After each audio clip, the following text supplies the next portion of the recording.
Are you guys ready? You guys ready for some code?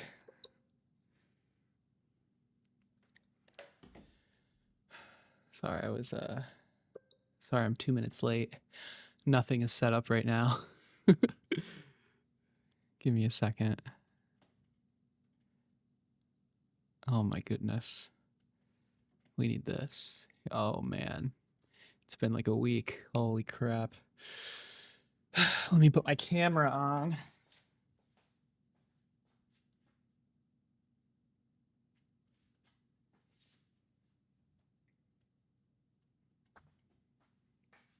Is it on?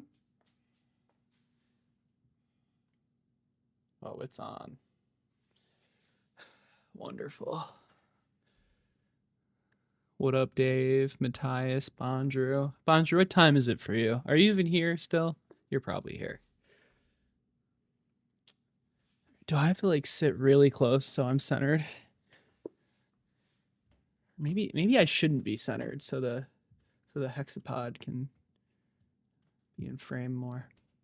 What program do you use to write code? Right. So I'm using C++ because that's kind of what Arduino uses. And then I'm using Visual Studio Code with the Platform.io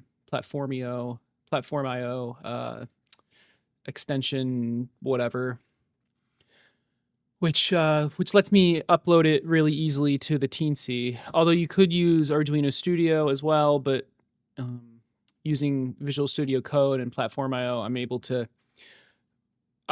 to use GitHub Copilot to help me with the C++ syntax, which makes things much smoother. So hopefully that answers that. What up, Brent? You don't have it walking? So I do not have the new one walking because I'm completely rewriting the code. So the old one walks. I have not yet added the walking, it's called car state, which is definitely getting changed, but I have not added this code yet. Currently, I've added sleep state and standing state. And then in main, which the main loop is just going to be the state manager. That's literally all it's going to be. Currently, I hard code it into the initialization state. And then what is an easy way? I guess I can just click this. So in the initialization state, it just goes to it. I hard code it to go to 2 different positions, delay 1 second, and then I hard code it to go into the sleep state. In sleep state, it's smoothly going. It just like puts all its legs up. And then I have one more state. Did I say sleep and standing? There's 3 states: initialization state, sleep state, and standing state. And then if I press the A button, it goes into standing state. If I press the B button, it goes into sleep state. And I mean, standing state is just the legs down. I think I can show you. Hopefully it doesn't explode.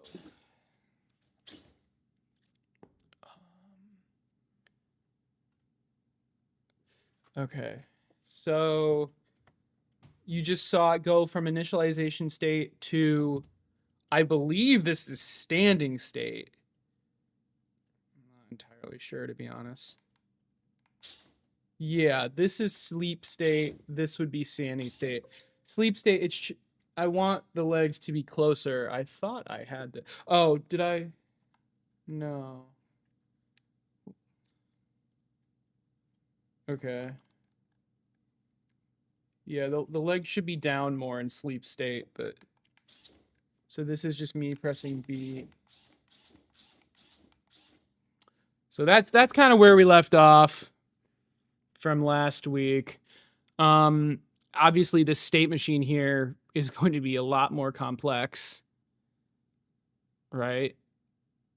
Like if the controller is in the home page, you're in control state, which lets you drive it around.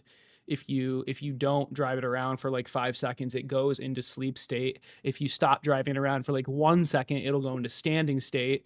If you enter any of the menus, it'll enter the sleep state.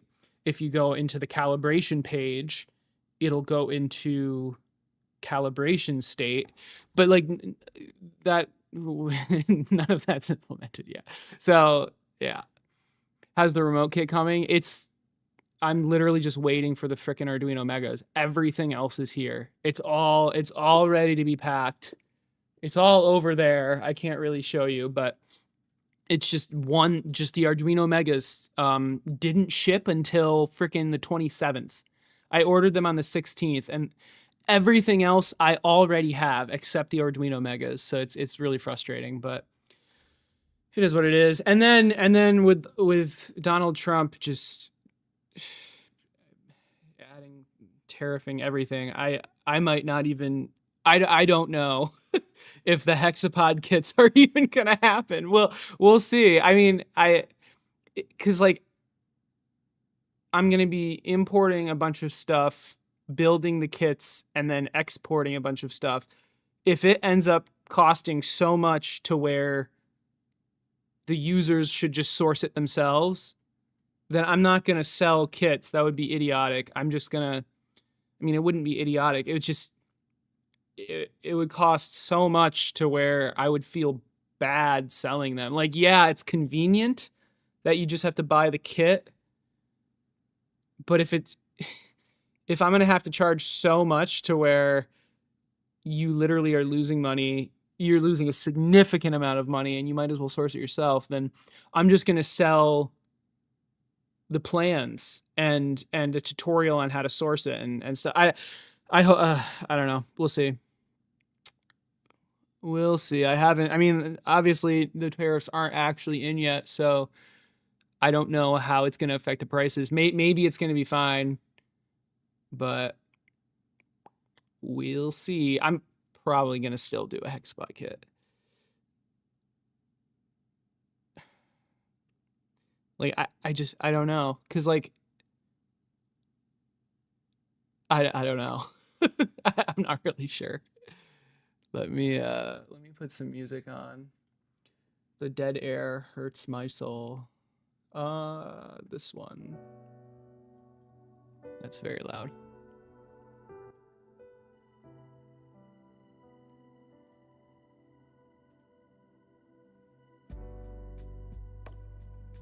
You order some purple servos. I don't even know of purple servos. Hey, Warren, you're building my Hexapod. Nice. Is there a parts list?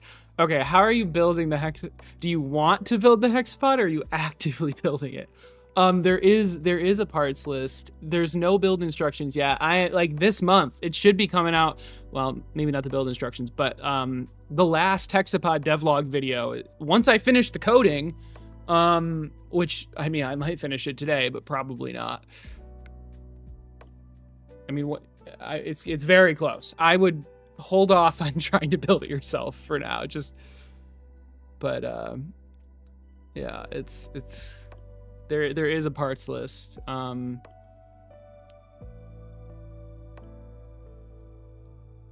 that looks good. Oh, look at that. The yellow bottom, very nice. If we go to pin messages, is this? Yeah, so if you go to the Discord, the Hexapod channel, and then pin messages, you'll find this, which this is an updated bill of materials with all the links. But again, I would just wait, because I'm gonna be selling a kit with all of this stuff except the servos and the battery. So if you want to go ahead and buy the servos and the battery, you can do that. But everything else, I would really, I mean, unless you have a lot of this stuff just laying around. But yeah, if you can just wait a couple, maybe like a month or two more, you're gonna have a much easier time.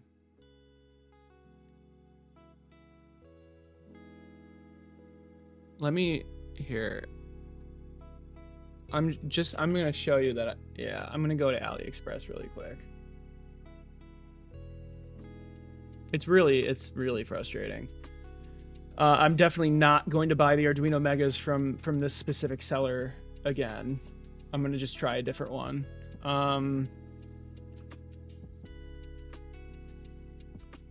Order details. I don't want to docs.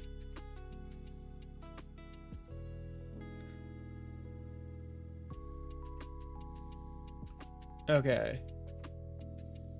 So basically, I'm just gonna say, I'm not gonna show this screen, but March 16th, order created successfully.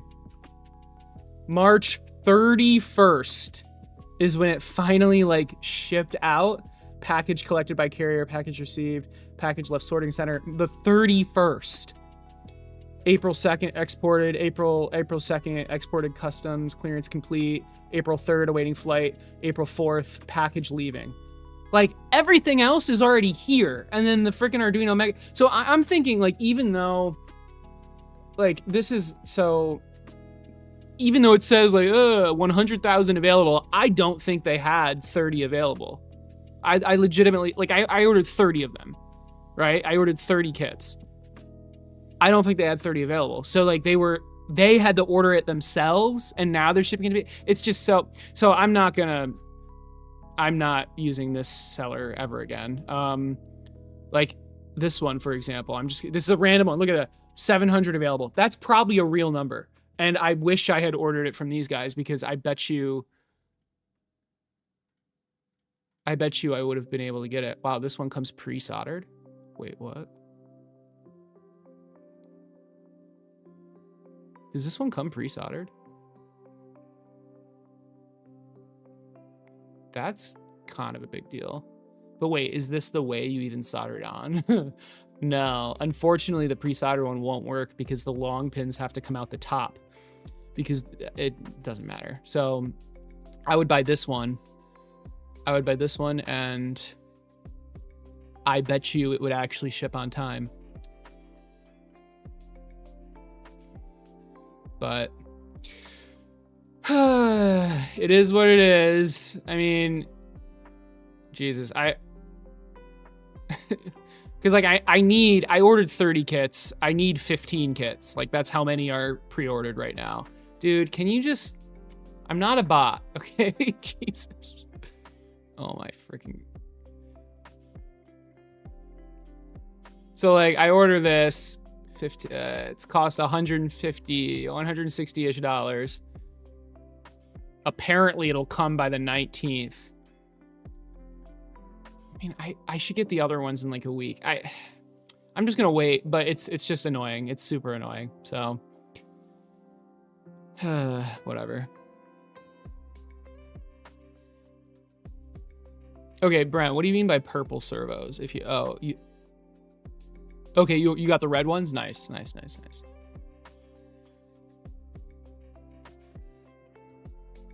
The add-on stuff? Yeah, and that's the plan. Just digital downloads. No shipping required. You can't tariff a digital download, probably.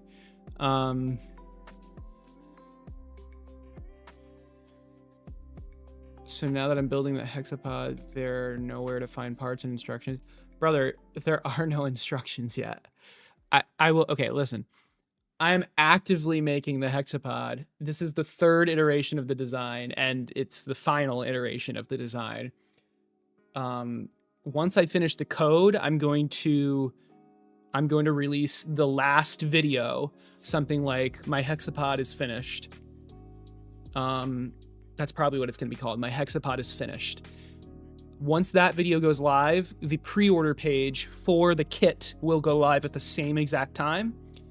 And the next video will be the build instructions. So yeah, that's what you'll be waiting for. But so you gotta just hold tight. Thanks, Dave. Yeah. This has been a lot of effort, but it's fun. It's worth it. Everything is almost printed. Nice.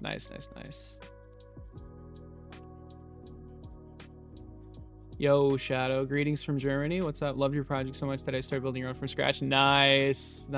Yeah, the inverse kinematics. It's annoying. Did you do the math, or did you just like copy code from somewhere? I ended up doing the math myself. Not that I really had to. I don't know. It's kind of, it can be annoying. You should see the stream where I was getting the inverse kinematics to work with this. It was just, it's tough because if there are like more than one thing wrong, and you fix one of those things and it still doesn't work, you're not sure if that fix actually was correct. So then you're like, it's kind of a nightmare, honestly. But once you get it, you never have to touch it again. Coley Cole, what's up? I look like yeah, I have 2 hexapods in camera right now. It's funny. They look amazing. You want one? Hell yeah. Apparently you're just colorblind. That's fair. I'm colorblind too, but not with red and blue. No. So 15 kits have been pre-ordered, and I've bought the inventory for 30 kits. If so, that hopefully that makes sense.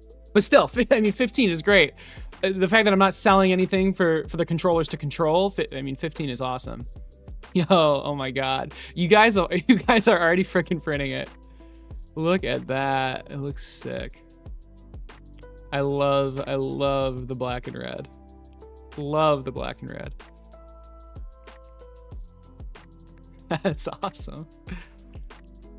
That is awesome.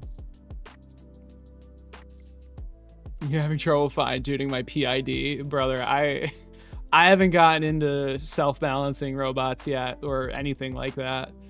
I mean, I do know there are a ton of videos on it, but no, I cannot tell you how to do that, even if I wanted to.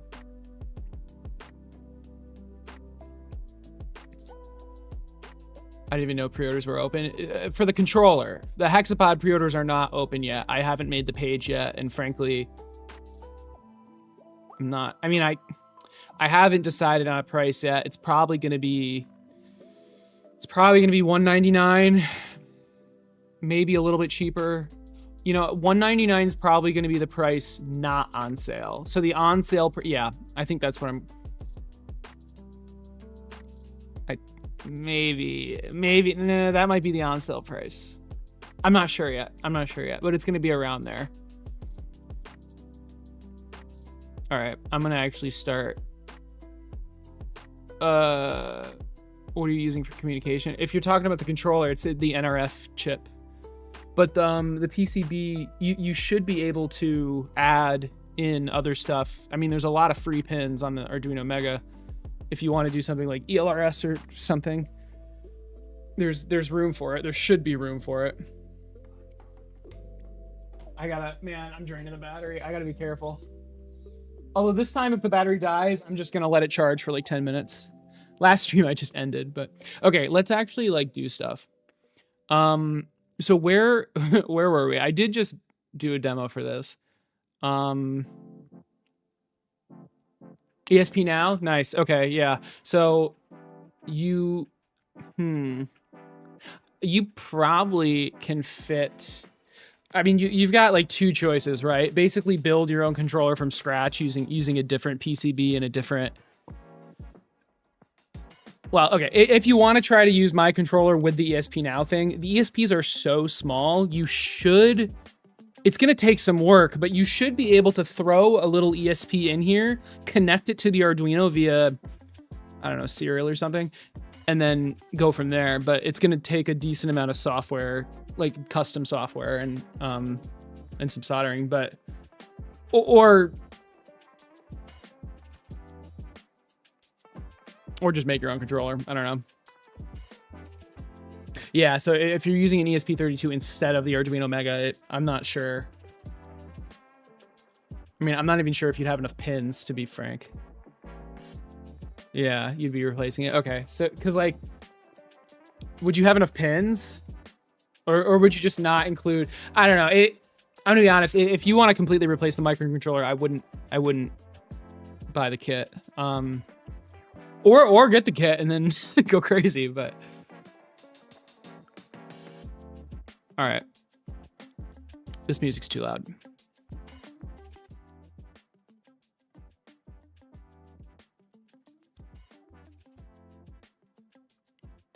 Yeah. I mean, everything is, it's completely open source, so you can see the PCB. You just go to here, go to the pinned message, and then go to here, and then all of it's here. So if you wanted the PCB, you'd go to the Git. I don't think I have that specifically linked, but if you go to the GitHub repo, and then the PCB is right here.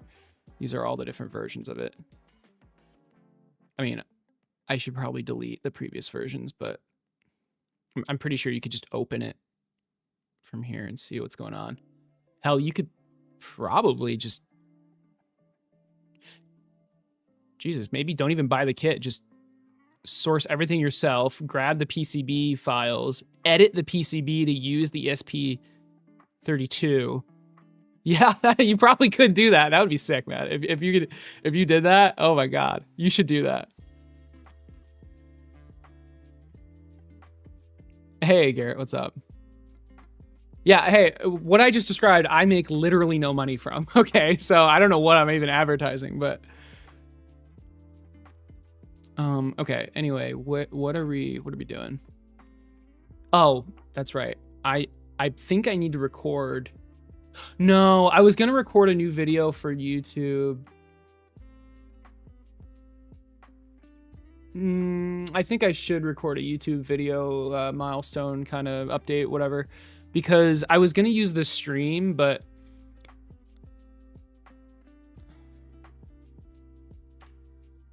where were we? What is happening here? All right, dude. So no, this is not the right video. Hold on.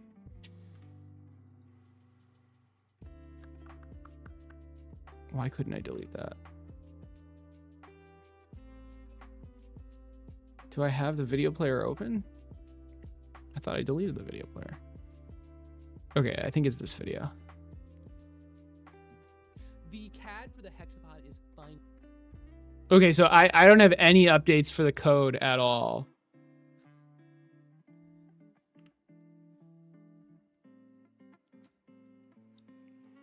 Which is fine. Okay, I think I'm gonna, before I start changing anything else, I'm gonna record an update for the code. What do I even want to go? I really don't want, this video is not going to be like a tutorial on how the code works at all, but I do want to explain it a little bit. So I think I want to say something like I've started rewriting the code into platform IO. The code was, I always planned on fully rewriting the code because the first version was not it was not well put together. No, I don't even need to say that. Yeah, don't forget to record the audio. Can you guys hear me?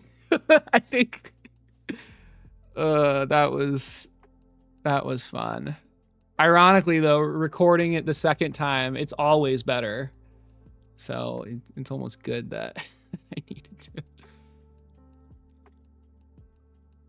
I can say something like, instead of the states just being like a hard-coded number, they're actually objects now.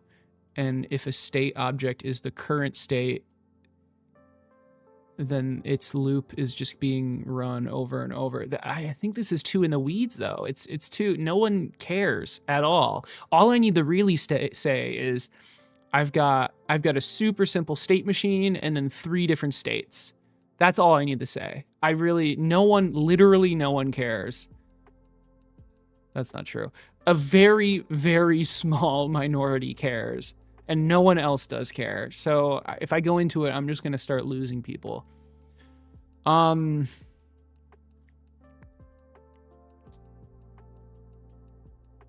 Yeah. Okay. So I've started moving the code over, and I've gotten to a. Yeah. Okay. Okay. Before I do that though, let me fix the sleeping state. It's a little the target is too high. I also don't like how this variable should not be here in my. Oh, it's here. I know why it's here. I guess it's is it fine? It's fine, I guess. Yeah. Okay, so 0, 160. 0 is the left and right. 160 is the in and out, and 12 is the height. So I actually want it to be like negative something. Let's go into sleeping state and let's make the target. Oh, wait. Is this code uploaded? The potentiometer wasn't actually changing it.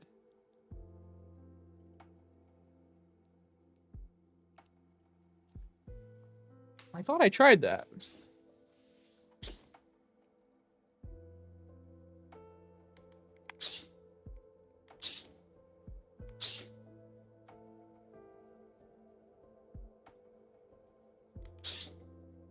It's the potentiometer's not changing anything. So I'm going to assume that this code isn't actually uploaded.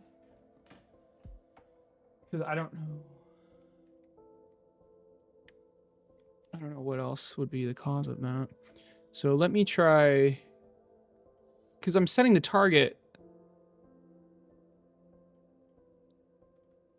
And this is sleep state. Yeah, all right, let's try this.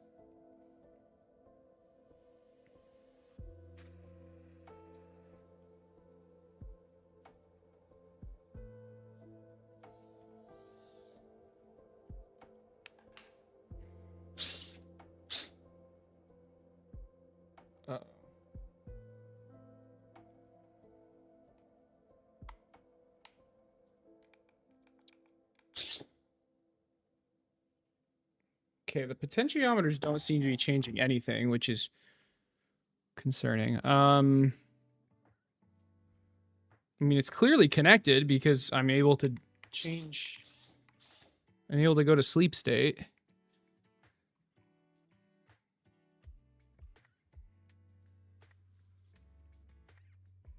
All right, I mean, let's leave it plugged in and see what's printing.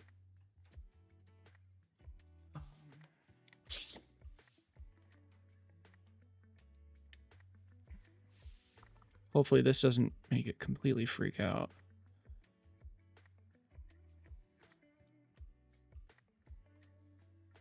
Okay, this is actively... So it's standing right now. Okay. Look at that. It's not looping at all.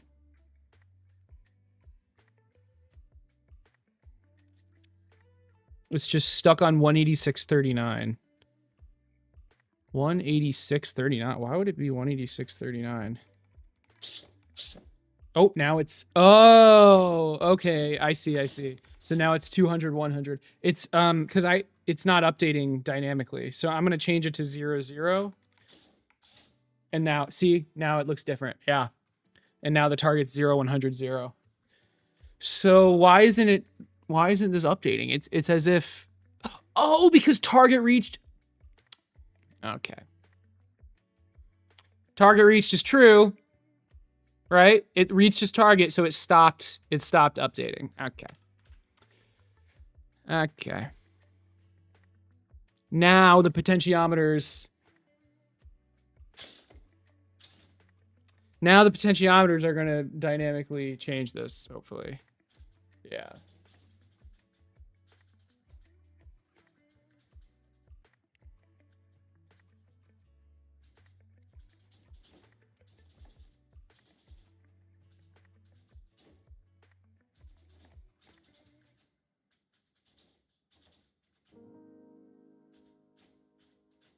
So, okay, what, this is the Z position.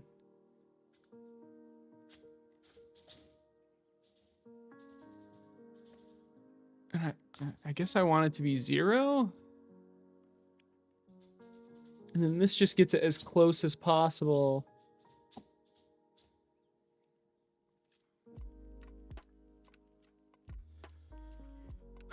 Let's make it -50. Because, like, I could just do, like, 0, 100, 0, but that's at a position it can't reach. So I'm going to set this to -50 and then test some different values. Oh. So if I press this and restart task, is this going to re-upload? No.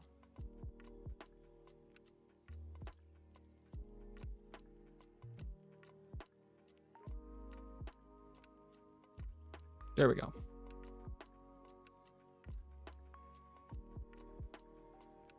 Okay, it's being weird. Hold on.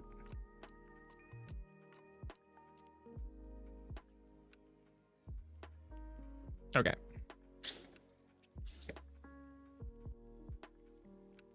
Okay. So again, this is sleep state. This is not where I want it to be for sleep state.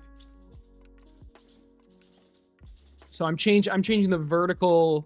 I guess I can give you guys a bigger view of this. I'm changing the vertical position. And then this is the in and out position.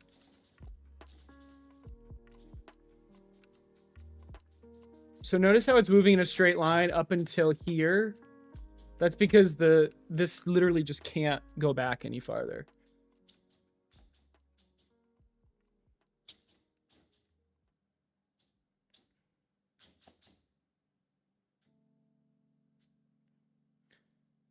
I think this is it. Maybe higher.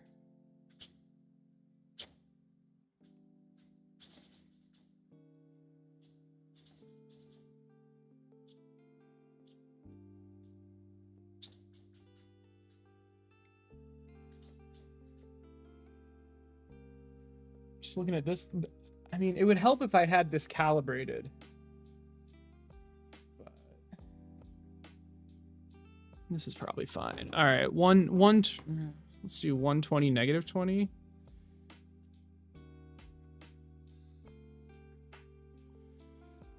Yeah, 120 -20. All right. And then if we go to standing, I don't think this is going to change anything. Yeah. So 120 -20. All right. Good. All right.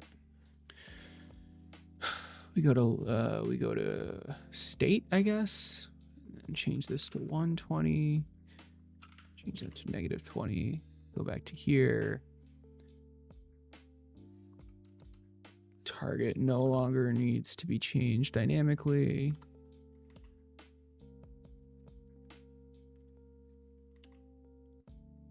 Cool. Yep, the STLs are on GitHub. Yep.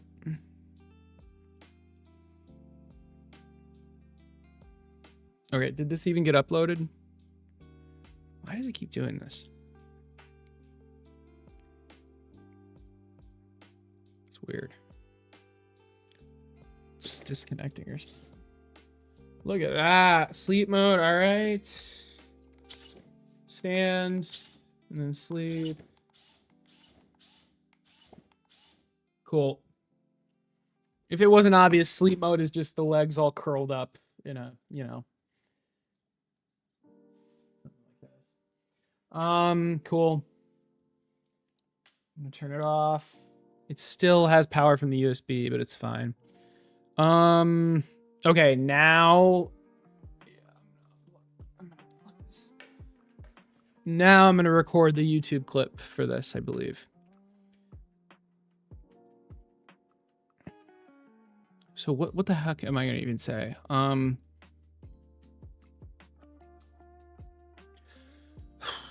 I've started moving the code over from Arduino IDE into Visual Studio Code and Platform IO.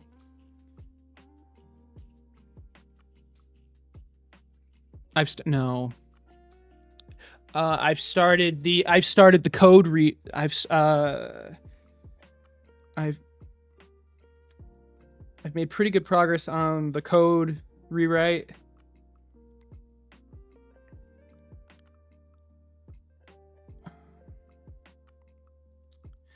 I've got the controller connected to the Hexapod, and I've got some states. I've got 3 of the states added. the initialization state, the sleep state, and the standing state. And I've got a, oops, this is the wrong page. I'm just going to delete all these. And I've got a very basic state machine running. Yes, that's good. That's all I need to say. Okay.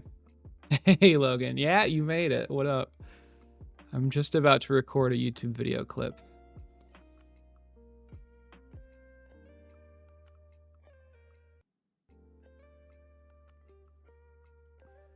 Okay.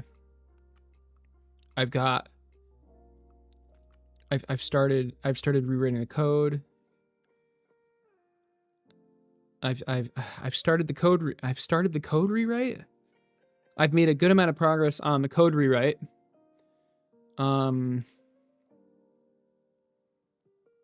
Yeah, I've got the controller connected, and yeah, okay. All right, I'm probably gonna have to re-record this, but.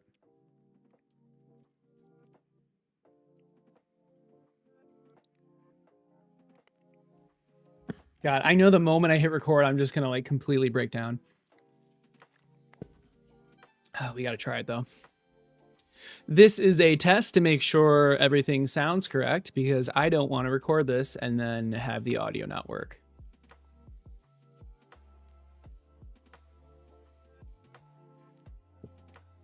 This is a test to make sure everything.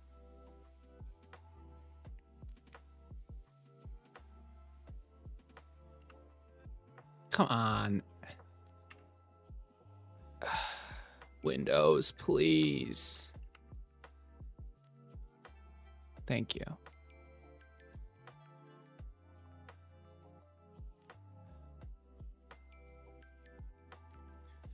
I have made a decent amount of progress with the code rewrite. My last stream, I think I went for like 9 hours, and 5 of those hours was just rewriting the code.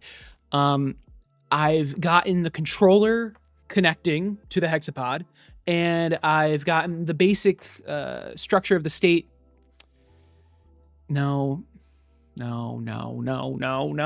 Frick. Stop. I've gotten the basic structure of the state machine. I've got the framework of the state machine. I've got, yeah, the basic framework. I've got, yeah, I've got the state machine I've got the state machine framework figured out with a couple of the states coded. Yes, yeah, that's what. Let's try again. I don't even know. I started recording and I don't even know what I'm gonna say. This is so it's been a freaking week.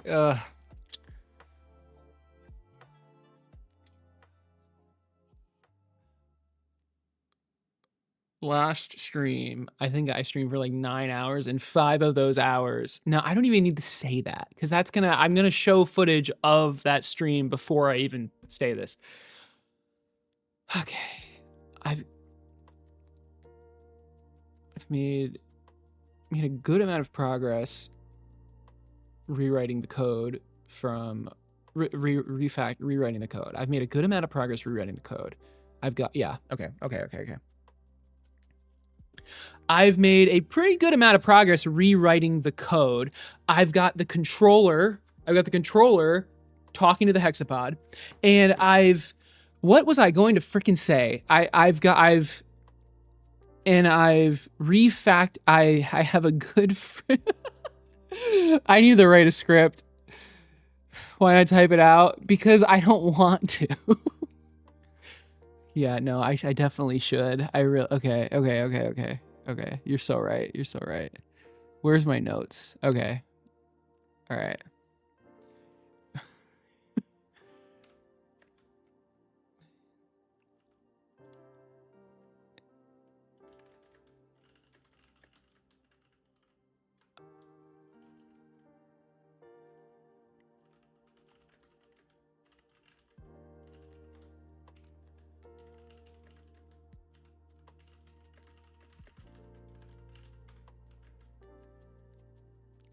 controller is talking with the Hexapod. Great. I'm going blank again. And I've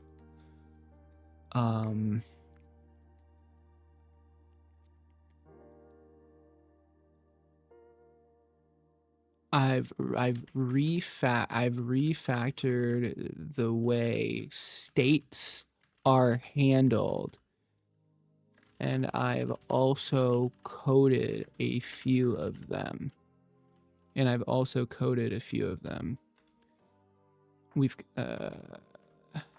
got specifically the initialization state, sleep state, and standing state. Finally, the main menu. Finally, I've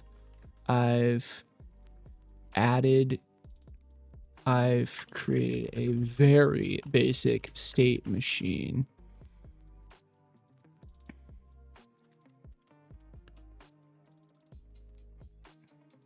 Which I can show you.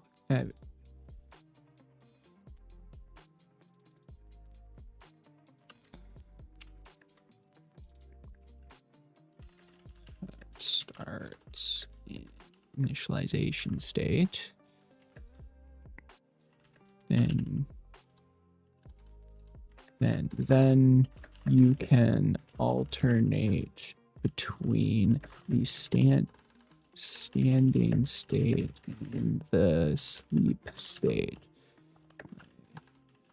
Pressing A and B.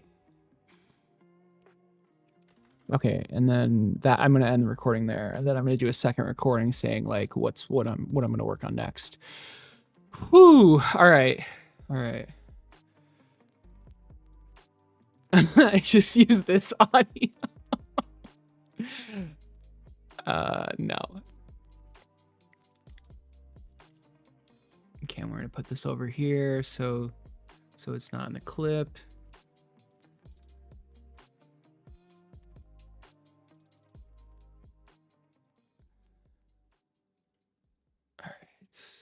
All right.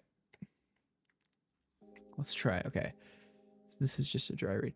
I've made a good amount of progress. See, I can't be looking over here though. Well, it doesn't matter. I made a good amount of progress rewriting the Hexapod code. I've made a good amount of progress rewriting the Hexapod code. The controller is now talking with the Hexapod, and I've refactored the way states are handled. And I've completely refactored the way states are handled. All right. See, this is now that I have a script, if I mess it up even a little bit, oh man.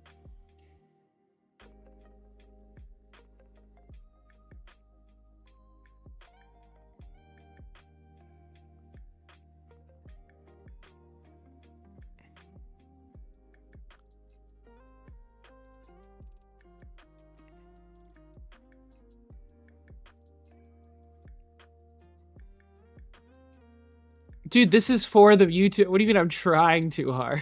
I was trying to go with the flow and you guys were like, write a script. So,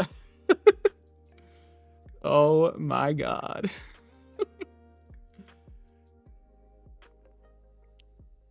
Okay, no, you're so right.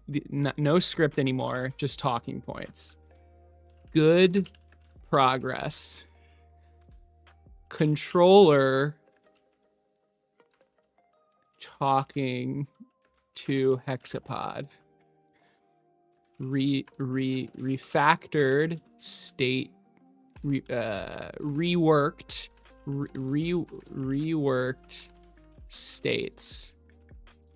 3 states: init,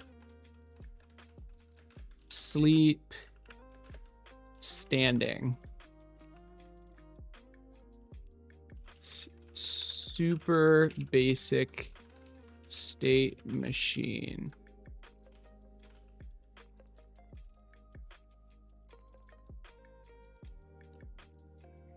Get rid of that shit. All right, let's go. Can I put this under my camera? What does that look like? Oh, that's actually really funny. What does it look like when I'm like looking? Does it? Yeah, no. All right. All right.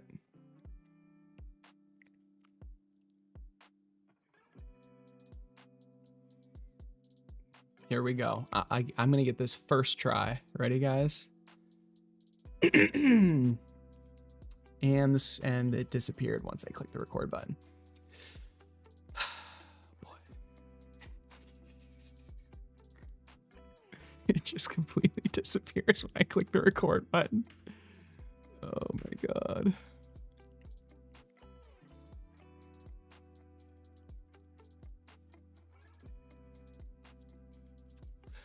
I made what the hell? A lot of good progress? What am I saying?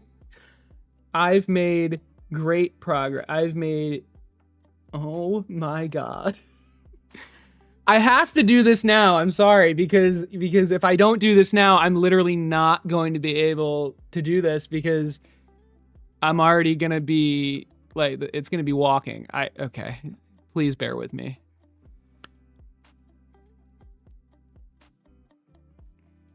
We're going with the flow. This is the only take. I made a ton of good progress on rewriting the Hexapod code, mainly taking it from the Arduino IDE to Visual Studio Code and Platform IO. First off, the controller is talking with the Hexapod, so it can actually like control it, right? And I've also completely reworked how states worked.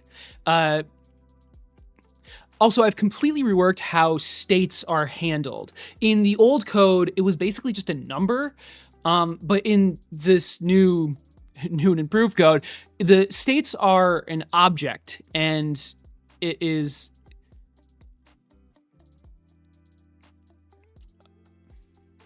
States are an object. Yes, states are an object. That's very true.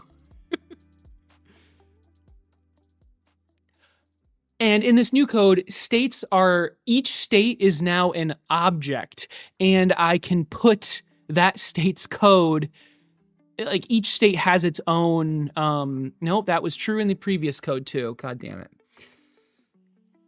Okay, no, we give up. That was a good try. Hold on, okay, each state is an object. That's very true. No one cares what the ramifications for that is. Even just saying that is enough. So what does that mean? Each state is an object, which makes it a lot easier to manage state changes. That's good. All right.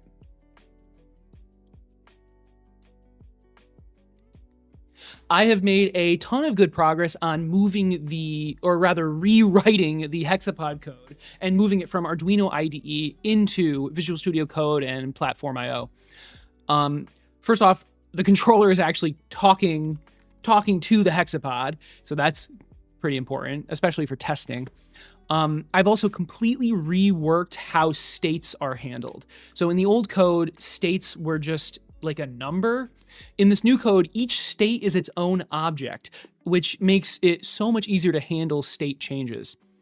I've got 3 states so far: the initialization state, sleep state, and standing state. And finally, I've written a super basic state machine. This is not how the real Hexapod code is going to look, but it lets me test it. So I can actually show this off right now.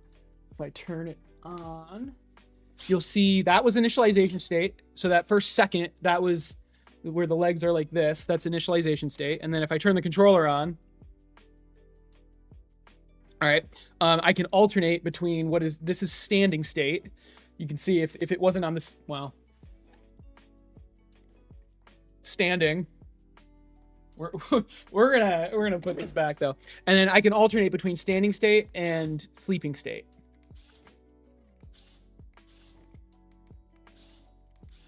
So that's it so far. But there are very clearly different states that we can change. That we can. Seriously, this is where there are different states that we can alternate between. Yeah. But there are different states that we can cleanly alternate between. All right, let me go back to the code. So what's next? Next, I'm going to end this recording and then try that again. All right, that was actually good. What is next? What is next? What are we doing next?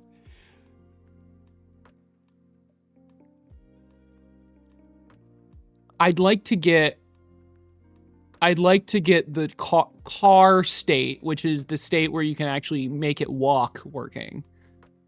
Standing state, sleep state, these are done. This is done for now. No, it's not.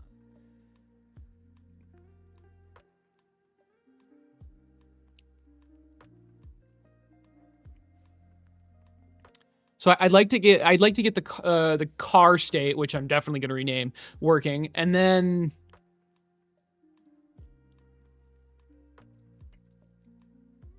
yeah, I'm just going to leave it at that. So what's next? I want to actually get it walking. That's car state in the old code. Do not like that name, but fair enough. So I'm going to try to get, but I mean, this is like the most important code of the entire Hexapod. So getting this to work is going to be pretty important. So yeah, we'll see if I can.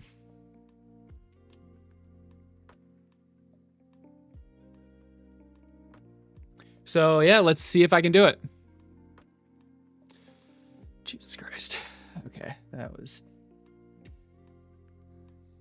wonderful. Beautiful, beautiful. All right, man.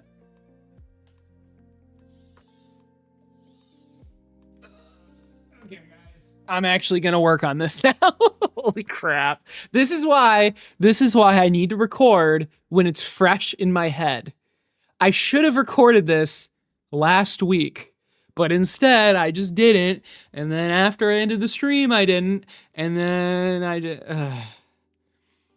All right. Did your previous code allow for strafing? Yeah. Yeah. It definitely did. Okay. Finally, I'm very sorry that you all had to endure that, but this is why I just remind me to record a YouTube clip once we get walking working. Okay, so we've got these 3 states, and I'm happy with these. These are all working. Something I did not mention, but needs to be kept in mind, is that with the RC code and with the transmitter code, it's currently running the generic code, but I have Hexapod code for the controller that not only, so the Hexapod tells the controller where the feet positions are, and then the controller visualizes those feet positions, and then if the controller goes into the calibration page, the Hexapod is able to be fine-tuned. It can set specific calibration values. So neither of those things are implemented yet. I don't know if I want to even do those. I don't know if I want to do car state first or that first. I mean, I literally just said I would do car state first, so that's probably what I'm going to do. But the area where I'm not super happy with this is that there was so much data that I needed to have different NRF packages, and it seriously complicated the sending NRF data code, and I'm not super happy with it. I wonder if I can fit all of it in one package. The max size is 32 bytes. So here,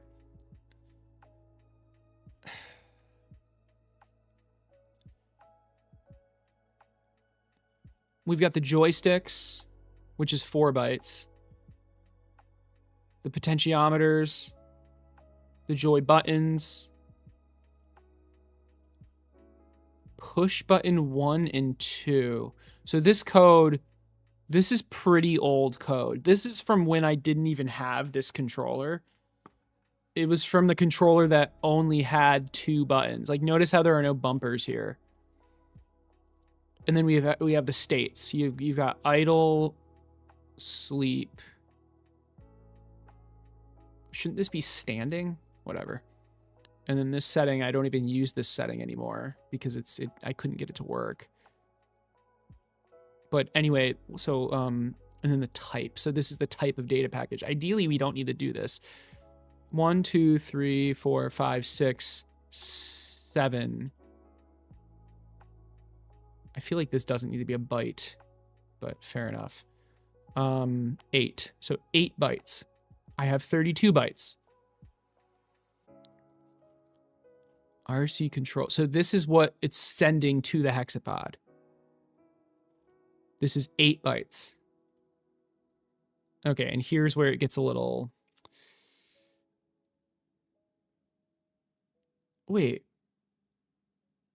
I mean, this is still only 26 bytes. Why do I have 2 separate packages? Why don't I just... Why did I do this? This is just 2 bytes. Sorry, this is just 19 bytes. That's 19 plus 8 is 27.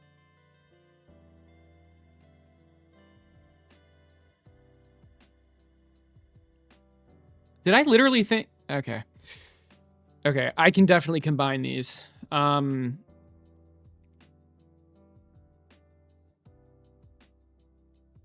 So, like, I'm just always sending this data, even though I don't need to.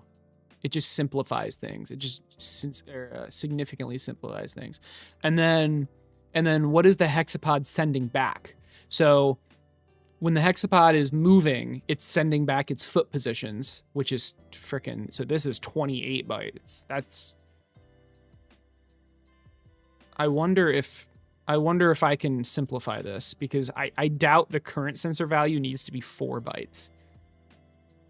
I don't even have a current sensor value anymore. So that's... I don't even have this.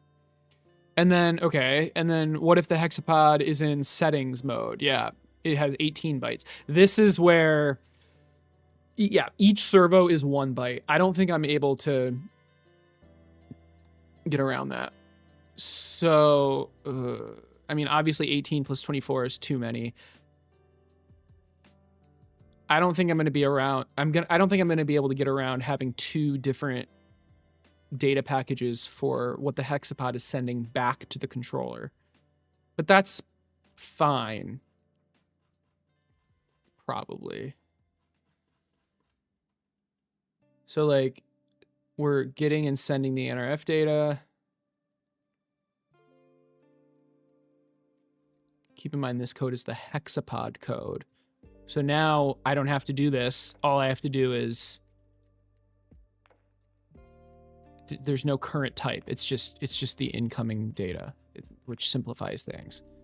And now I send back to the controller 2 different packages depending on what state the Hexapod's in. Okay, that simplifies things considerably. But then I probably, you know what? Now I'm thinking, and this is probably what I thought at the time. I didn't add wrong. I just thought, I mean, if I'm separating the Hexapod data packages, is it really that big of a deal to separate the other 2? So then, yeah, I have a data package for when you're controlling and a data package for when you're not controlling. Specifically for when you're receiving the offsets.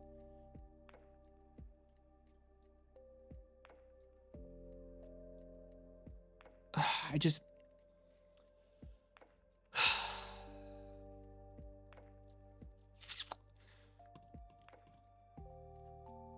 And now I'm thinking it really isn't. Is it actually that much more complicated? I mean, basically there's just 4 data packages with 4 different variables: the RC control data, RC settings data, Hexapod settings data, Hexapod sensor data. And you can read these at any time, but they're only being set at specific time. Okay, I think I fully understand this, and I think I'm going to keep it, actually. It's honestly not that much more complicated. I think the problem is that it's written in a way where it's hard to understand. If I just had comments here, it would have been significantly easier to kind of you know, understand it. Okay. All right. I'm happy with that. Let's make it walk. Let's make it walk. Okay. So,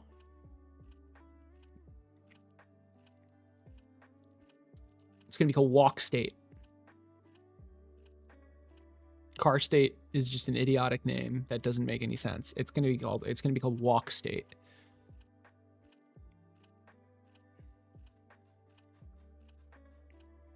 Yep, this is standing state.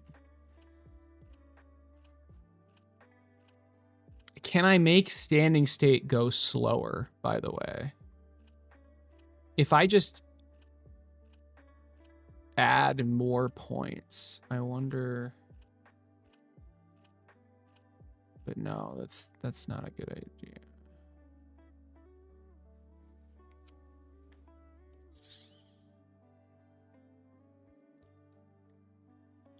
I'm not super happy with standing state first. I want to, because it goes too fast. Let me go through this code really quick. I didn't even rewrite this really. I just kind of copy and pasted it. That's fine. This is fine.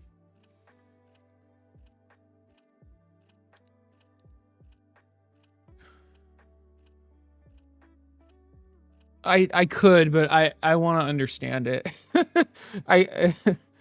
Because there's multiple ways I can slow it down, and I want to slow it down in a way that works for just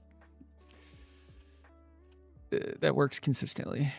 Okay, this is all fine. This is just calculating the actual points. This is fine. So when you first go into this state, this is what happens.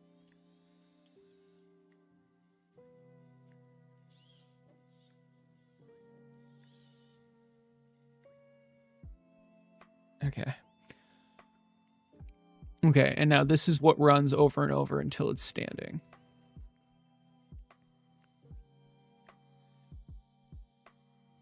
This is its standing endpoint. This is fine. I was pretty happy with this. I already set this. I print it out. Okay. Stand loops equal 2.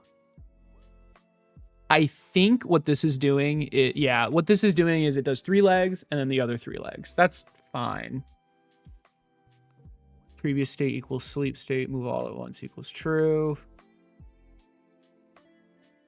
I mean, I guess, yeah, that's fine. And this is always, currently, this is always going to be true.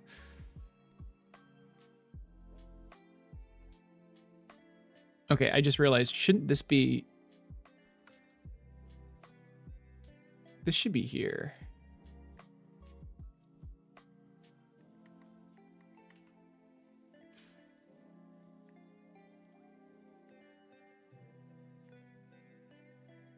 Right? Yeah.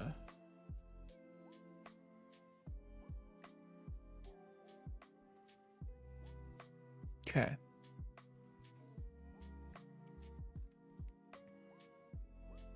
Update distance from ground constantly. Standing control points array. Standing endpoints. So this is the Z value. This is the height value of all of these. Sure, yeah, okay, I guess. No, this isn't the Z. What the hell is this? This is super confusing. That's what this is. This is the last. Okay. There's so this 6 represents 6 of each of the leg, and then this 10 represents an array of 10 vector 3s. But we only use 3 of them.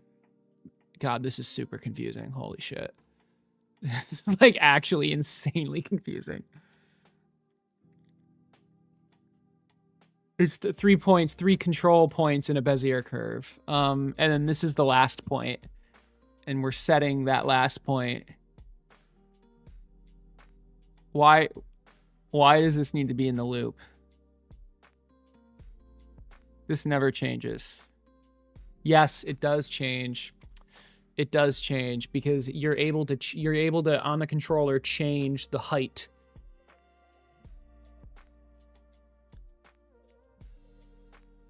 Like the distance from the ground. But because it's hard coded, this literally does nothing. Huh.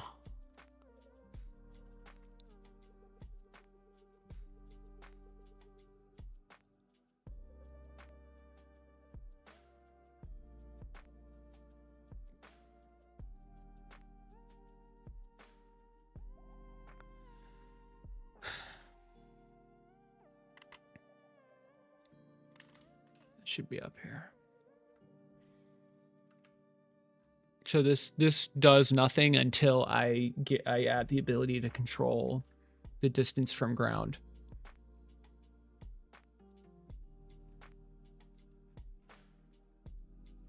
So why don't I do that? Where do I do that? Is that in main? That's probably not in main. That's how you figure shit out. I mean, I should be able to figure it out. I wrote this code 1.5 years ago, so. Although AI definitely would help. Okay.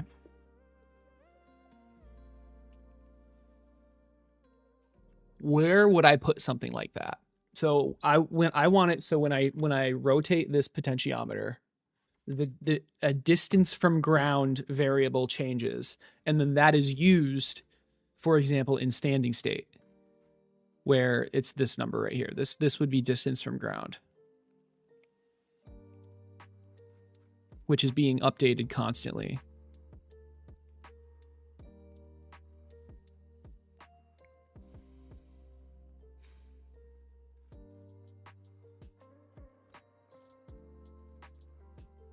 Okay, this is fine. This is just getting the 3 highest legs.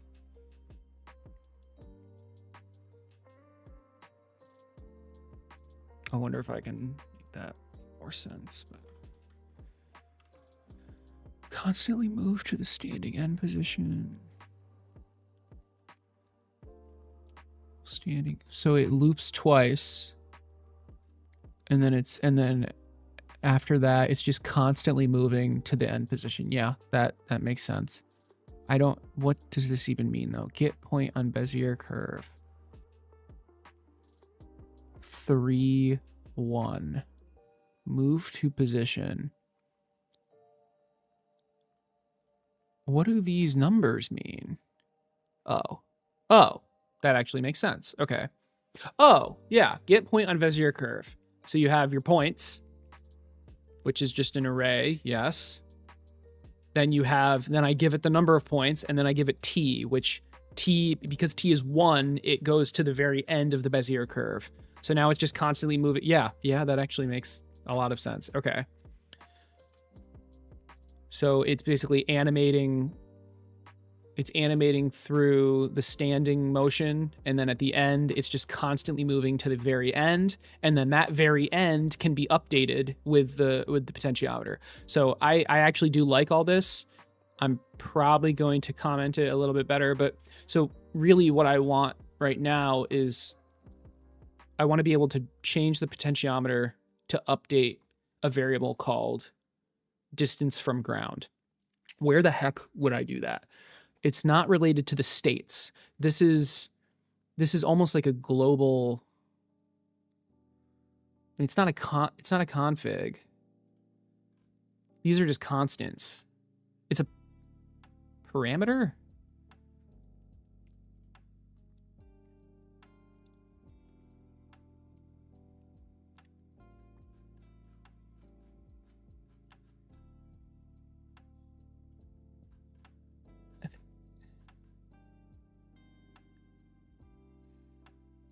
Oh my goodness.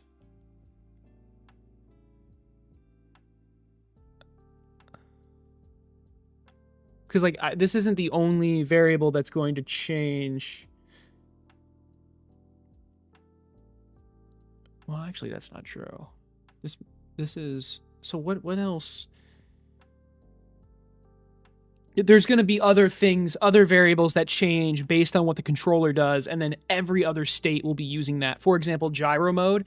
Like, for example, if you're holding down a bumper button, it puts it in the gyro mode. And that's just a Boolean, right? Gyro mode equals true. And if gyro mode equals true, then the angle of the body is going to be changing and whatever.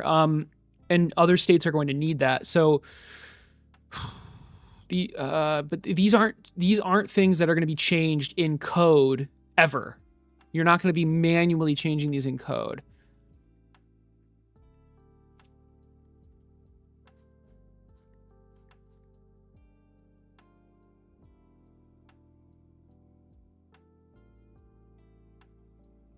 Oh yeah, that's good. Runtime variables.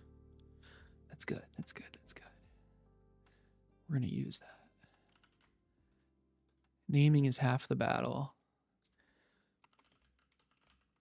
Runtime variables. Wonderful. Okay. And it's going to be something like extern int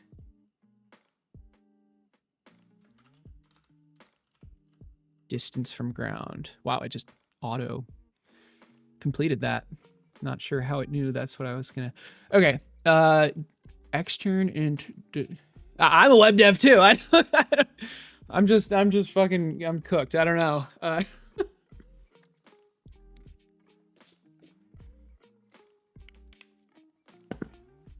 Okay.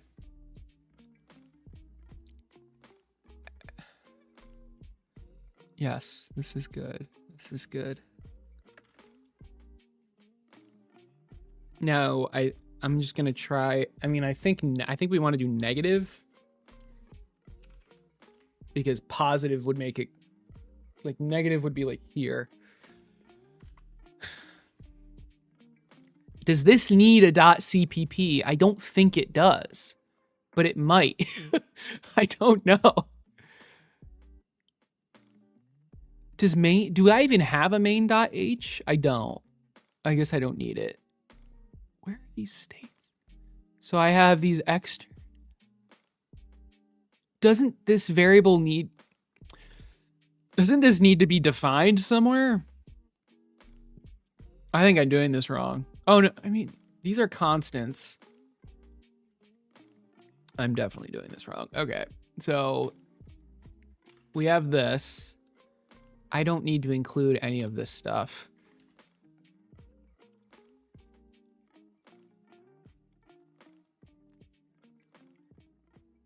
While we're at it.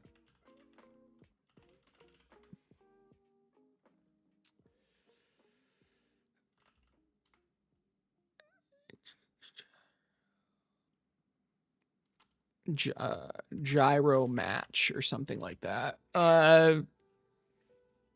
Gyro tilt. That's what it's gonna be. Okay, where do I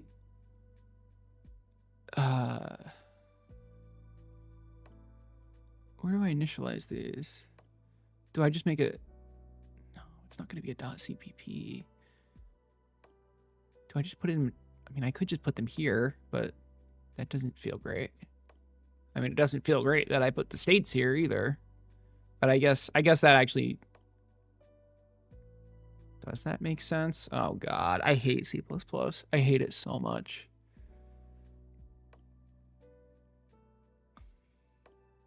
Where should I initialize these variables?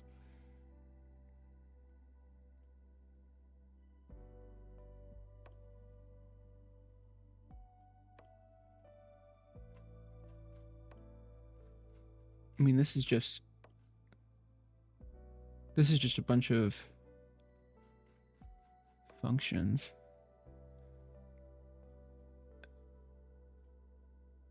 Current leg positions, saved offsets. Current leg positions, saved offsets. Maybe I do just have a frickin' CPP file. I feel like I shouldn't need.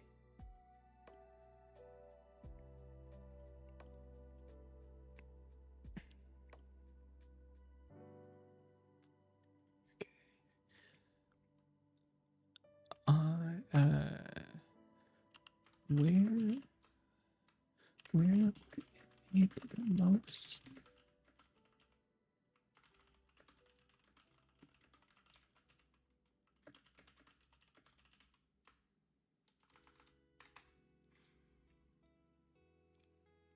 I'd like to just include my entire project in main or a separate CPP file that, yeah. Yeah. Okay, separate CPP file.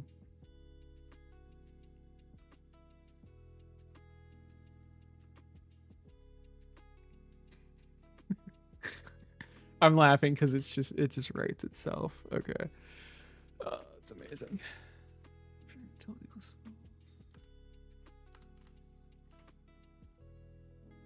Is that all I need to do? And now I can just use these variables wherever I want? Like, when does this... And then doesn't this need to...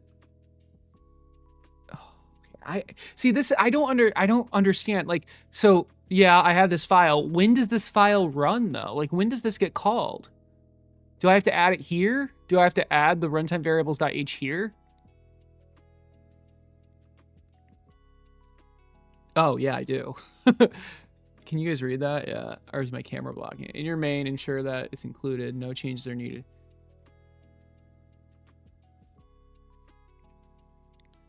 What does including the runtime do? I have an idea, but I just want to understand. Makes the external declarations... Okay, it makes it visible.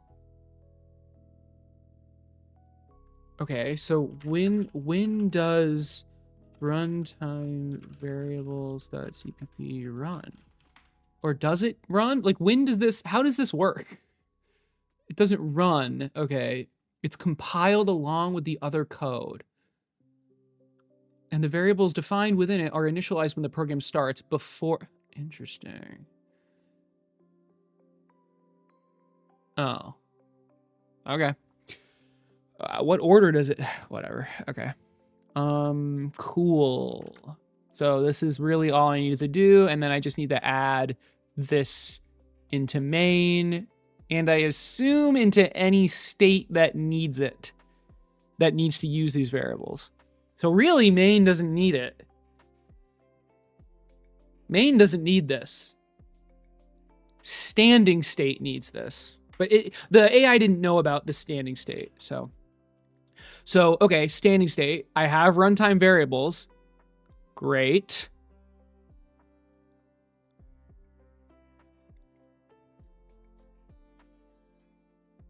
We're still not handling the changing of this, but I'm pretty sure I have an idea of how to do that. Okay, anyway, standing endpoint.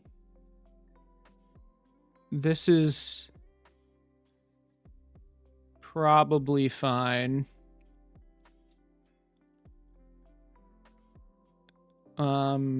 I don't like how it's hard-coded here. I feel like it should be somewhere else, but... And then this number, instead of -100, is just going to be the hexapod distance from ground or whatever.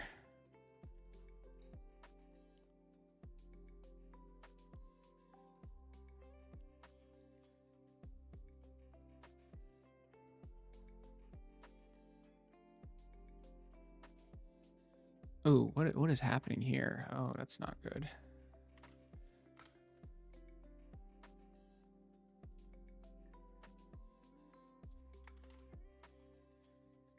It's going to be this. So it should just be distance from ground. That's it. Can you stop, please? Okay. Top to bottom, got you. And it's initialized before setup. Okay. Yeah, yeah. Okay, cool.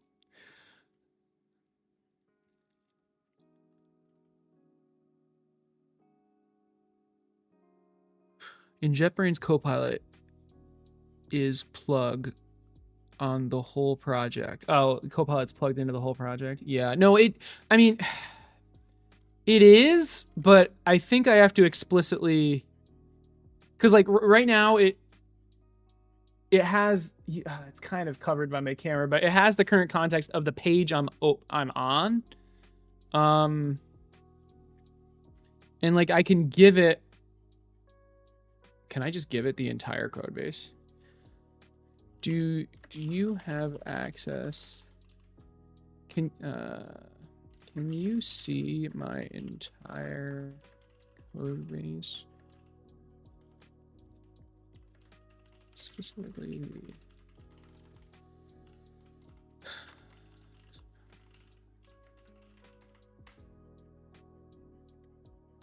yeah. What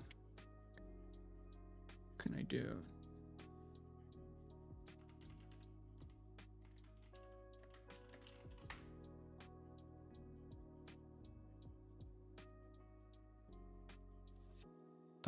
Okay.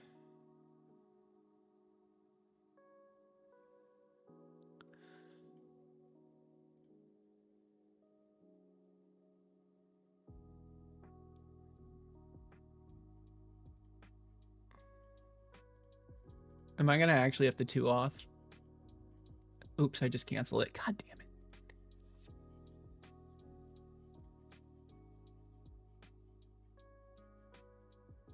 Oh, for Christ's sake. I don't have GitHub Copilot on my other account. It just logged me into the wrong account. No.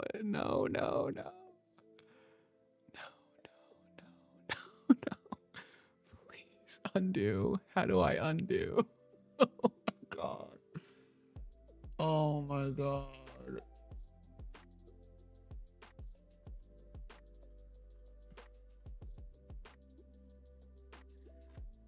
Well, that's a nightmare. Okay.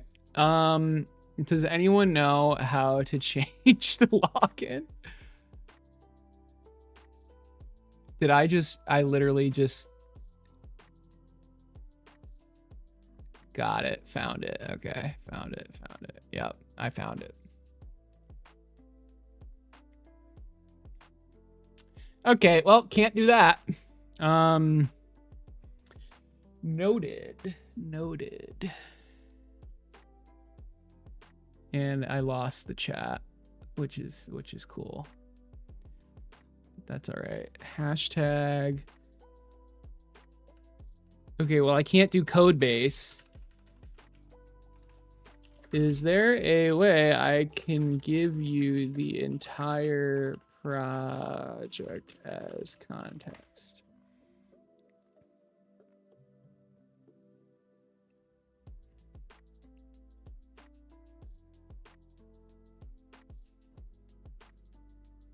That's slightly annoying.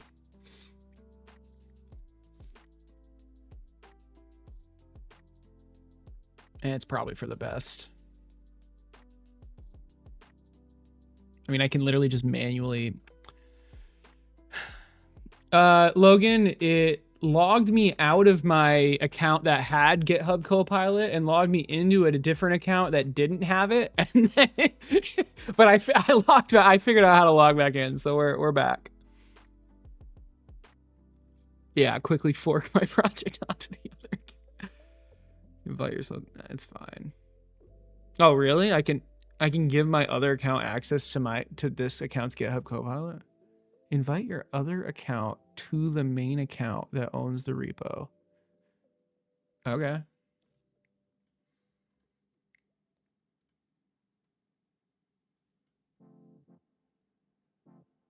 So I am currently not logged into the... Okay. Okay. So this is not even the right freaking thing. Hold on. Okay. This is the repo that I'm currently working in. Probably. Yes. Specifically this. Right? Yep. This is definitely it. Okay. Now what?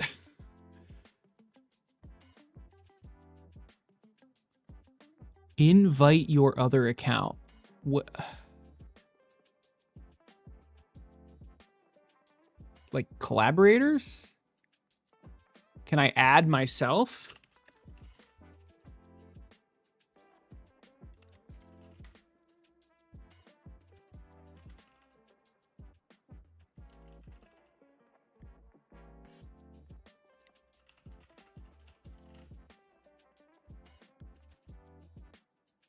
I don't even remember what is my other account. It's Ryan-Merch. Yay. Okay.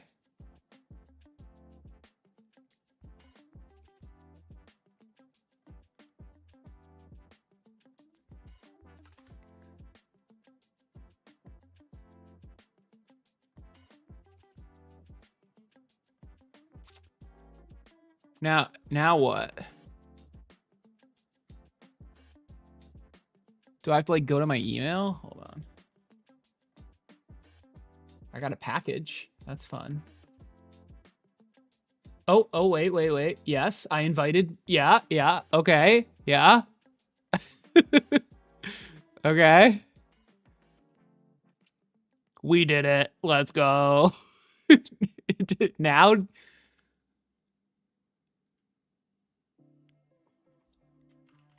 Surely.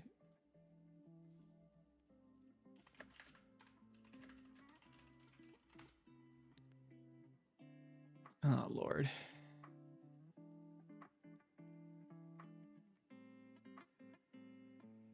Oh. Is that all you wanted? Maybe this is all I need to do.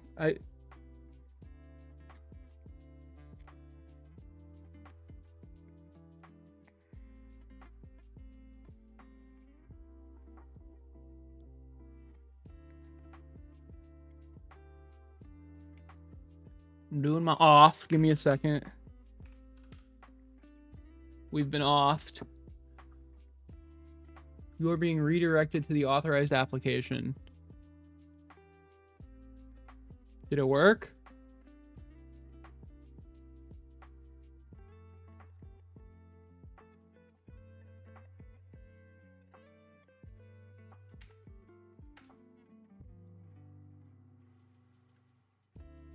Let's go.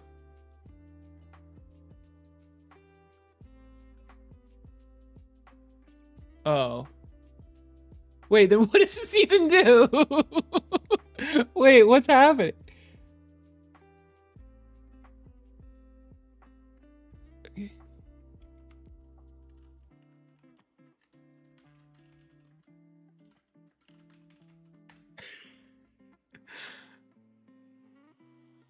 It didn't even... Oh. Oh, shit. Okay, so you've got... Why is there main... Why are there two mains? Standing state, state... Okay, there's definitely more, though.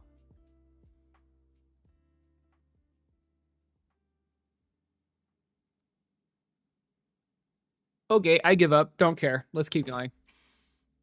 New chat. Goodbye. All right, what the heck was I even doing? Oh, the runtime variable thing with the distance from ground. Okay. Okay. So in standing state, yeah, we had standing endpoint, distance from ground. Okay, cool. How do I change that variable?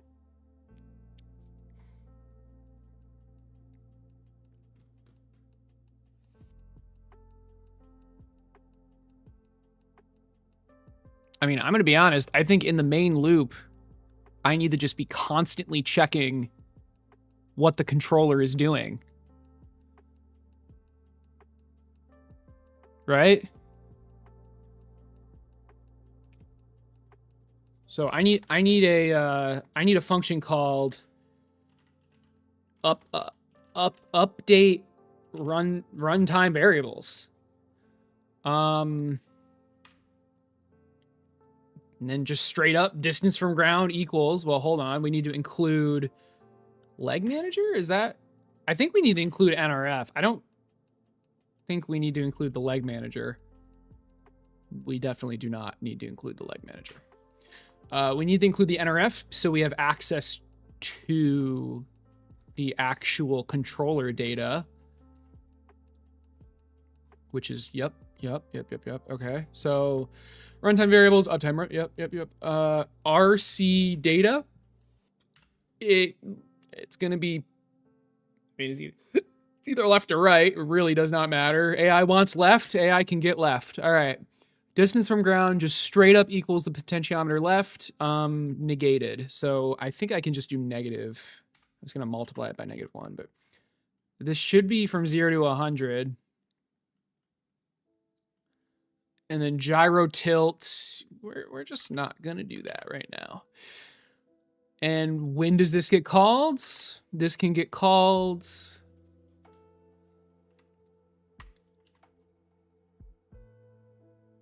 here. So we get the NRF data, we update the runtime variables, which, yeah, cool. Did not update. I'm disappointed. It's like, yeah, there you go. Okay. So we had to declare it in the, or initialize it or whatever. That's not the right word. Declare it in the H file. Implement it in the CPP file. Call it in the main file. So get the controller data. Update the runtime variables. Run the state code / state machine. Perfect. I'm sure this will work first try. Let's do it.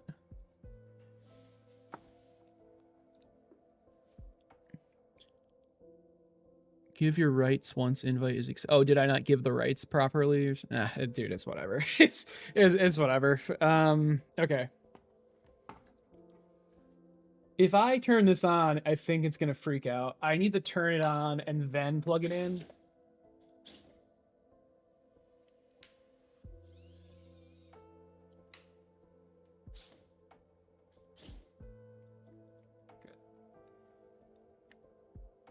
Okay. Upload the code.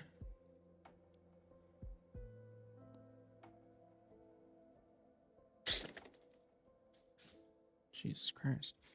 Turn the controller on.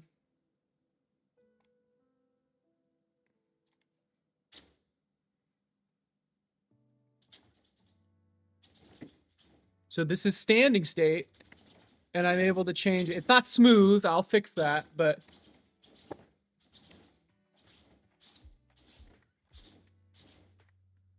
and then we go to sleep state, and obviously this does nothing. Back to standing state. Cool.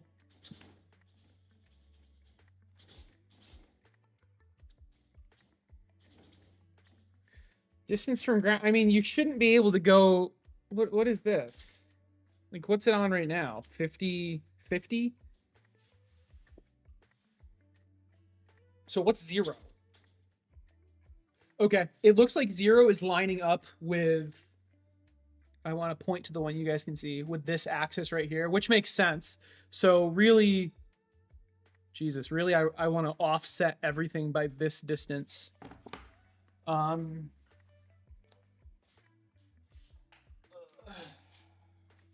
Because, I mean, the ground is this, right? The ground is this.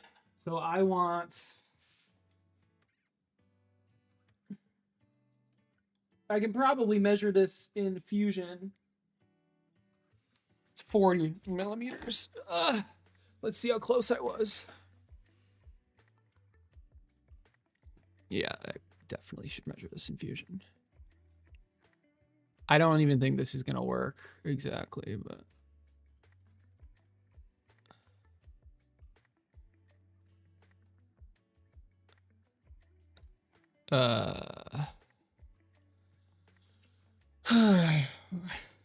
Okay, but what's the distance?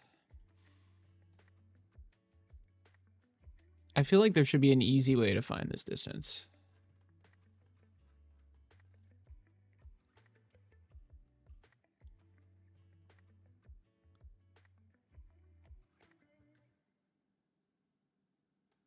Do I really have to draw a freaking sketch for this?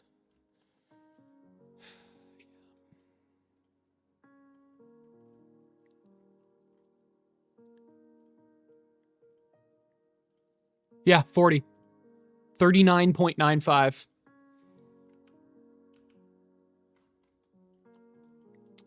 That's nice. So... I mean...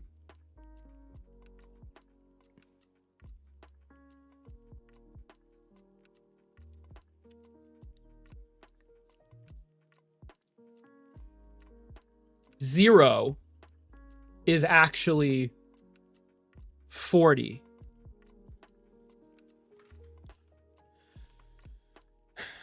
And then it should be negative. Wouldn't it be negative 40? Don't I want to offset it 40 down?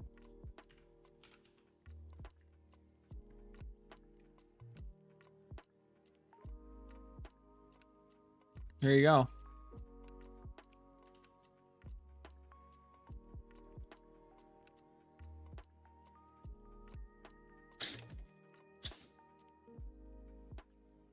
Well, no, this isn't initialized. This is updating it. This is like actively updating it.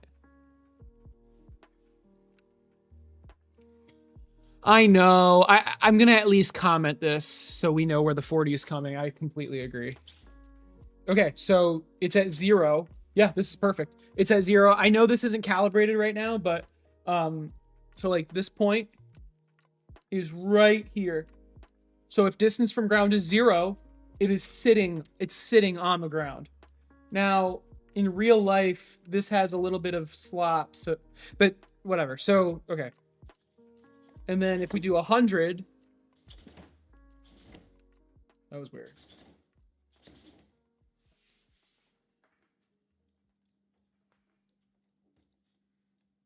Is this on? I think the servo is actually something's wrong with it.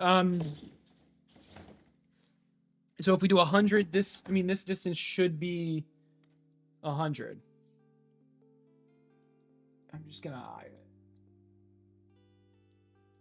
Yeah, that's 99. That's okay.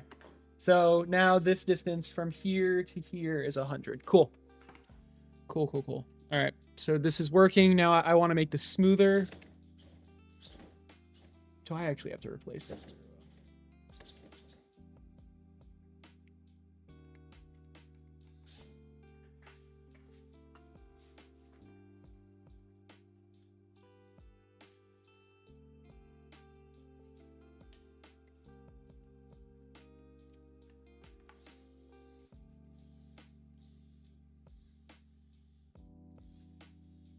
I think this servo just went, which is really sad, but I don't know why. Let's just make sure it's plugged in correctly before I do anything drastic.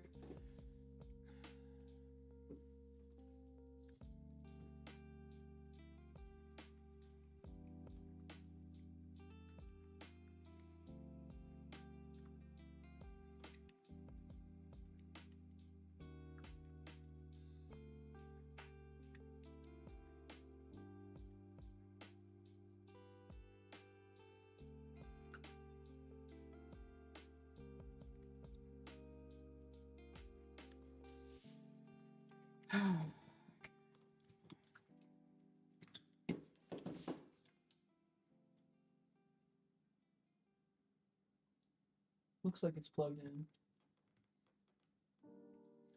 Yeah, I just freaking... I think like when we're starting it up, it's like being really rough with it. And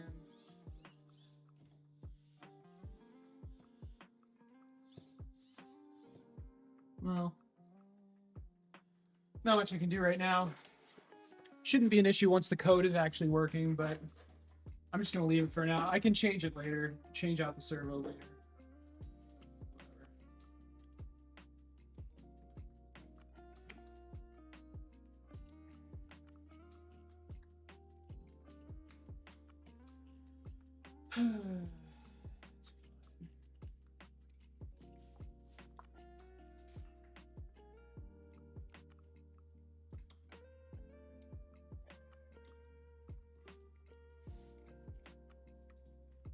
Just get closed back up. Could be a gear issue. Maybe it might be an easy fix. We'll see. But I want to get the code running first.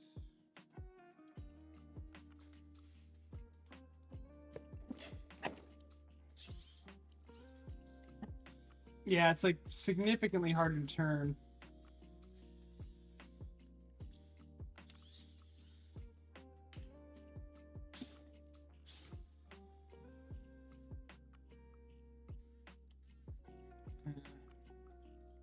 Whatever. All right. So, how do we make this? What? I don't even know.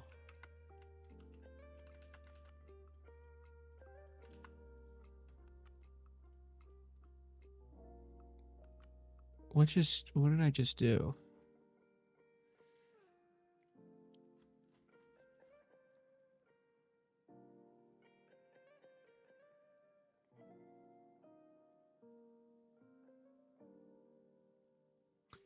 Whatever. So standing state, distance from ground. Yep. Update runtime.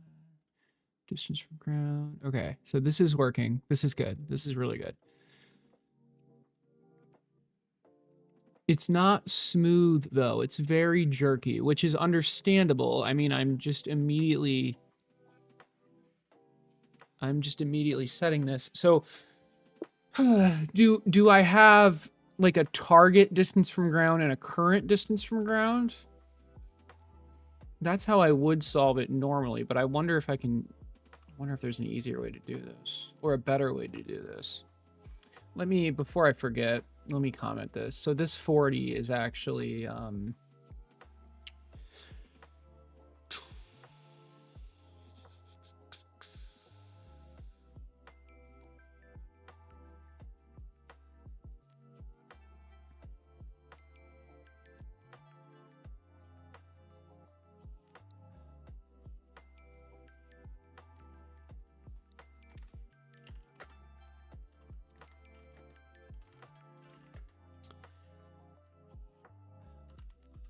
distance from hexapod bottom to femur joint. That's what it is. Alrighty, and then we want to go into this, include config, and then subtract distance from hexapod bottom. No magic numbers here. That's, yeah.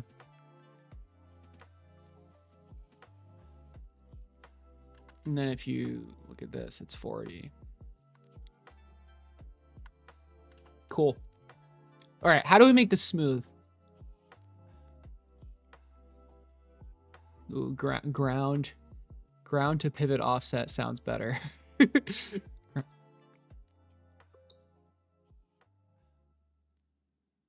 No, this is fine. Okay, standing state. This number is instantly changing. We want it, I think, here. constantly move to the standing. This needs to be smoother, like a lot smoother.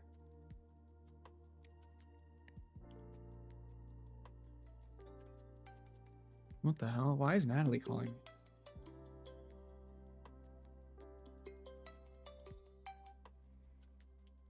Hello?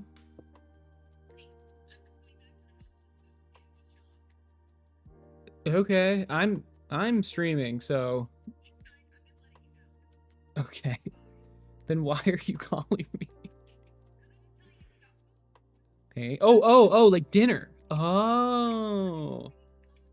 Wow, thank you. I thought you meant groceries. All right, bye.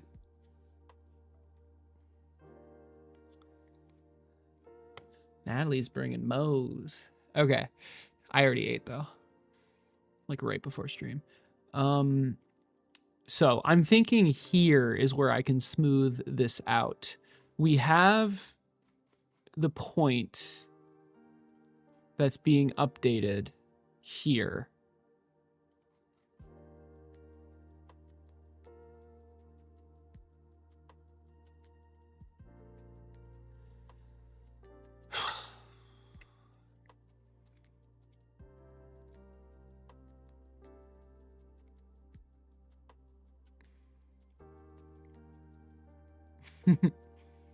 The love.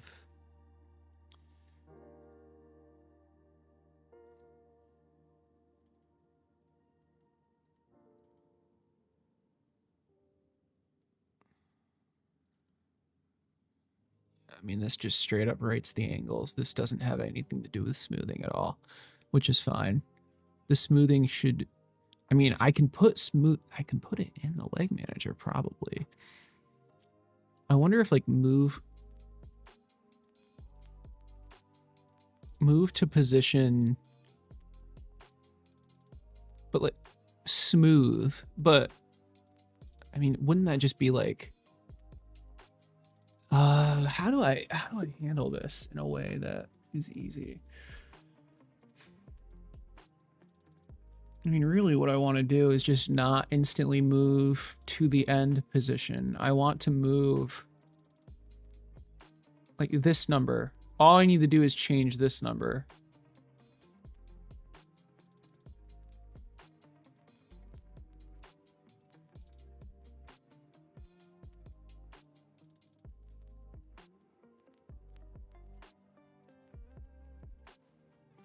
It would be easiest if I just change that.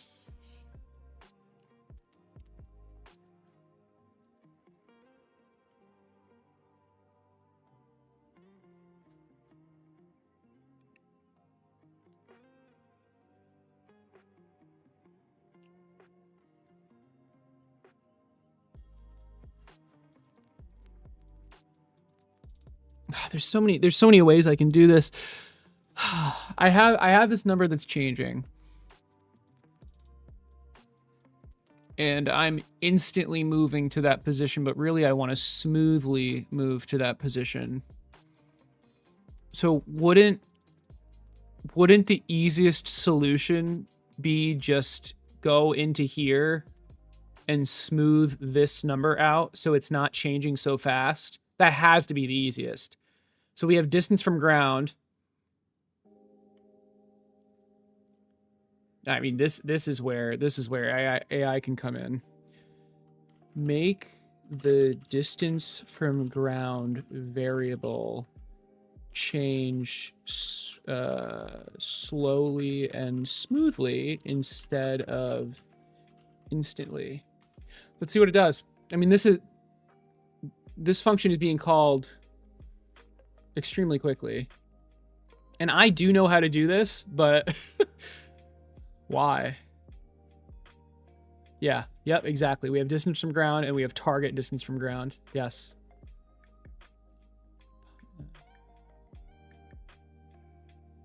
And then this is just a lerp function. Or,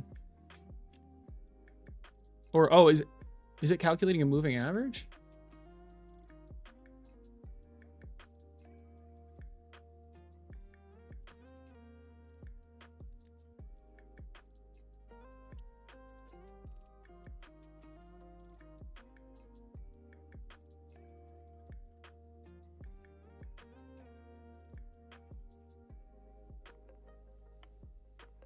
So this is the actual. This is the actual. It's the target. Yes. And then we have smoothing factor. We have...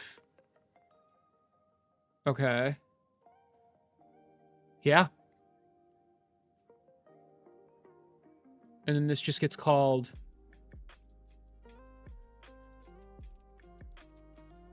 Now, but how fast is this?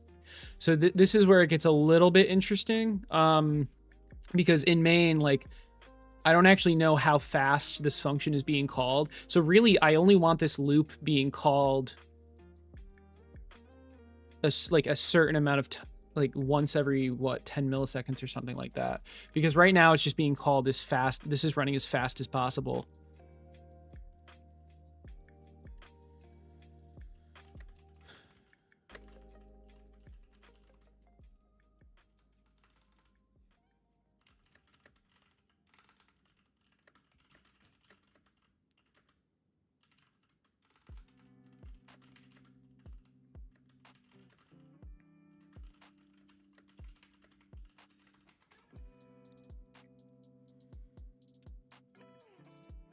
Yes. Okay. Okay.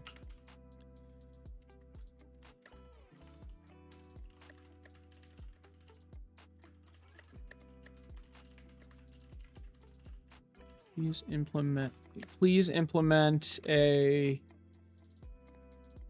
way to control how many times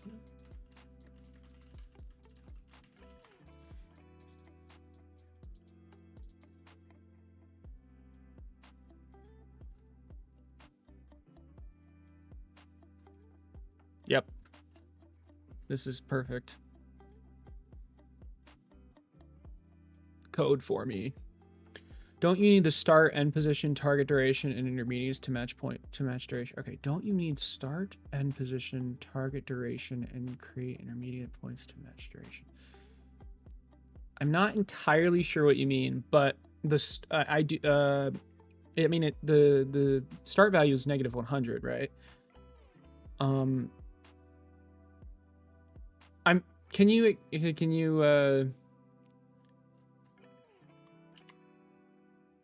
elaborate?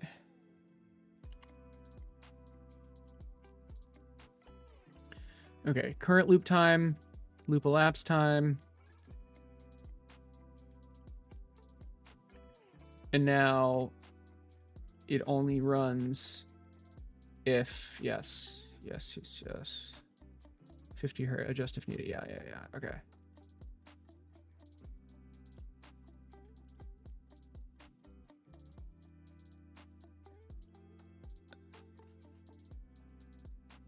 Loop frequency is how many loops per second. Yep, so 50 loops per second. What is the loop period?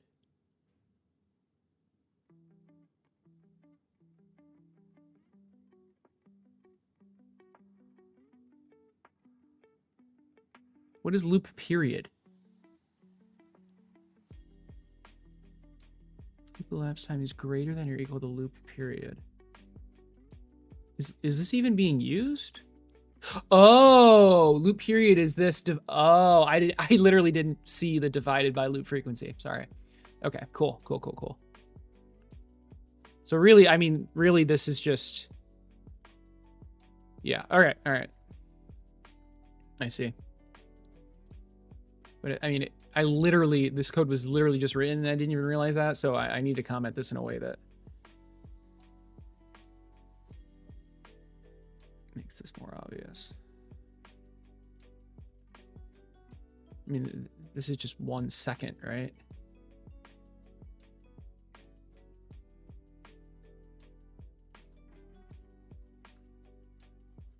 But anyway, okay, so this loop now runs 50 times a second. That's probably fine.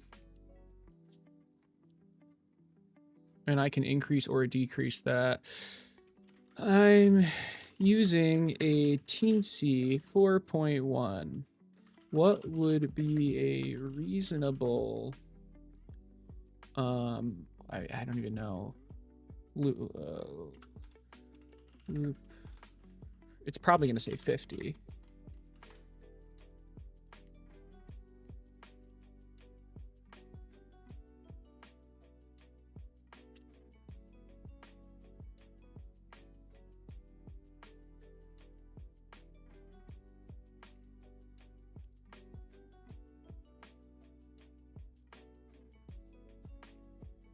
Wow, 500. All right, we'll start at 100, I guess. Cool.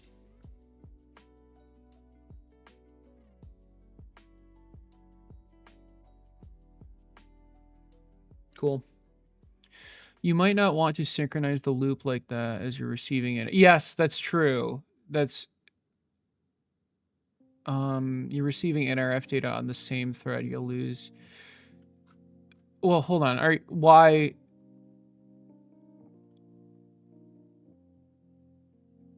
is this an issue?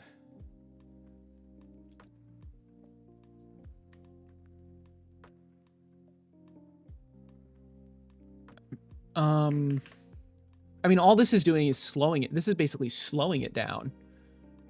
This should be like.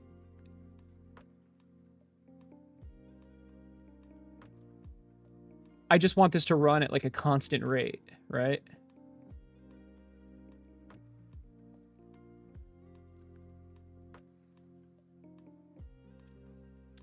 Let's see, we try it.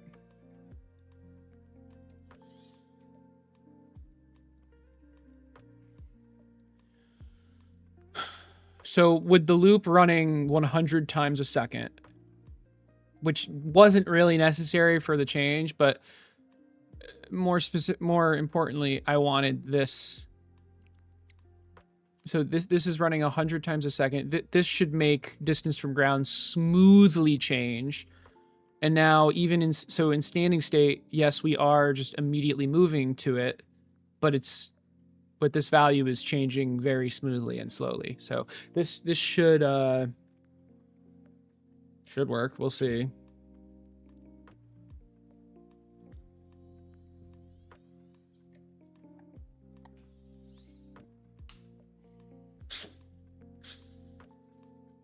Man, this poor Servo is like, whatever.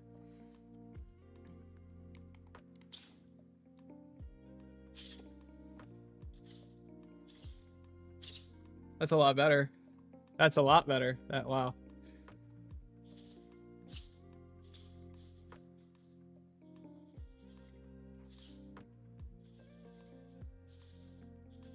That's really smooth.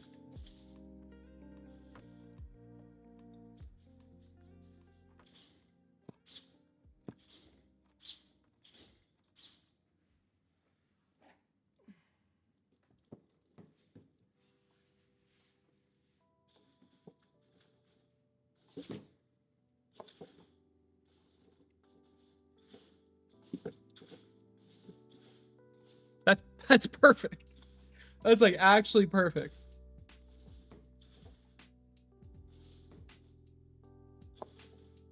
And now I just want to make this double. So the max, so this is 100. I mean, it should, I want to be able to, can I turn this off? So if I turn this off, it should, I'm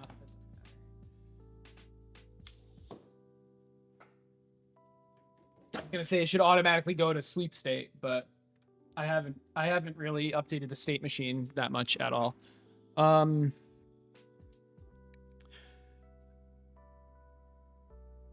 Yeah, see if they're getting ignored. I got you. I mean, this thing is running so fast, it's fine. Really, the main limitation is the Arduino Mega in this, but it's. I'll check. I know what you mean. I don't think it's. I think this is completely fine.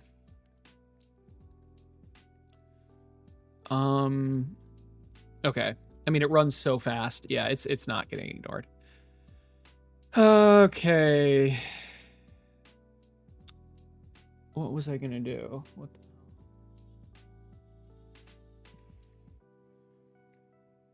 Oh, yeah. Okay, so runtime variables. And we want this to be times 2. So now this is 100. Well, really, what we want is int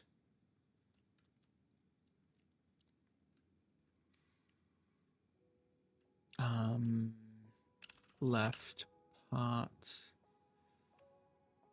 equals rc data dot pot left, but we want to map it. Just map, right? I don't even remember how map works. Okay, yeah. It's the value, and then it's the minimum. We want the min to be 0. This is the actual minimum. So 0, 100, and then we want to map it to 0 to maybe 250. Okay.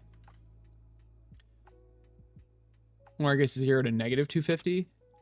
And now we can just input this directly. Perfect.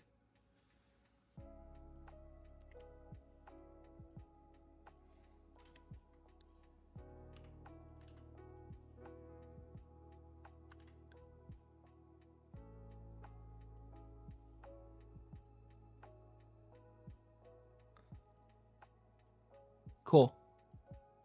Yeah, I think this is good. Let's try it.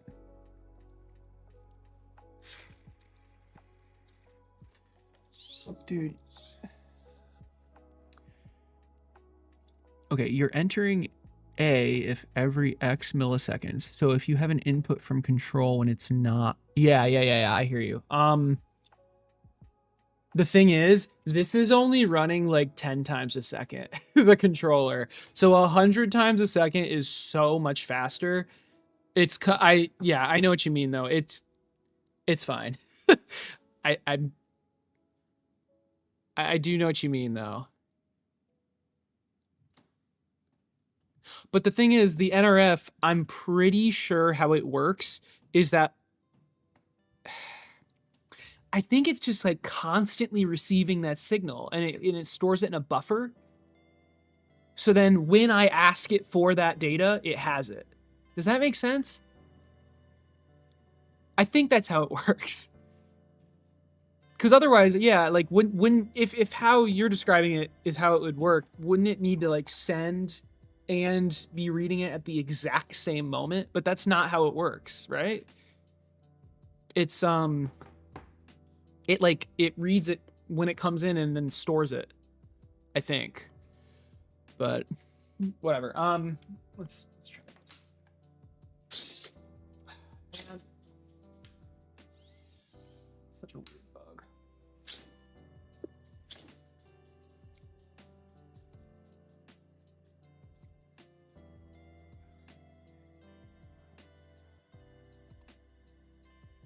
Oh, there was no...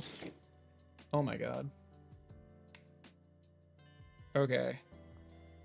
That's not good. What the heck happened?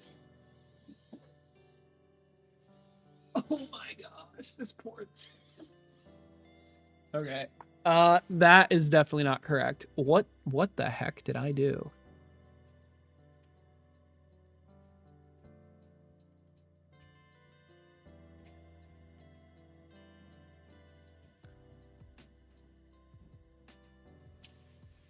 Maybe this should be a float.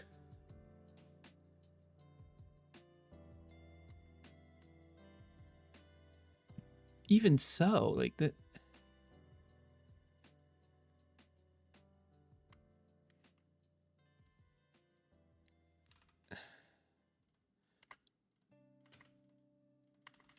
Let's just put it back to what it was. That was super weird.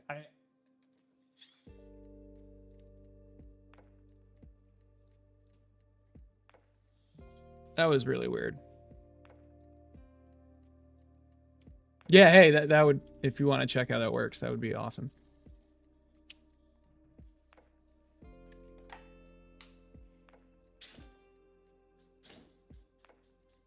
Hey, Okay, it's doing the thing again.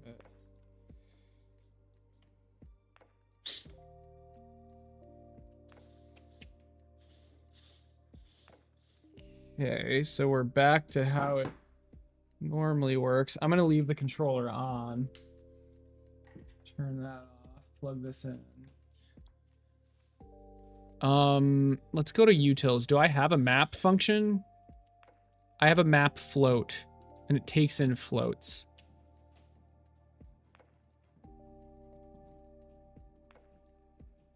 I was under the impression that that map was already a thing.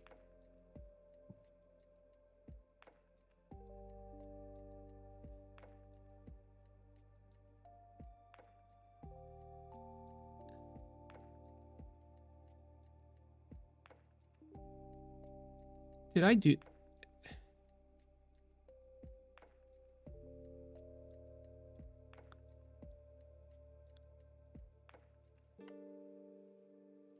It's a byte.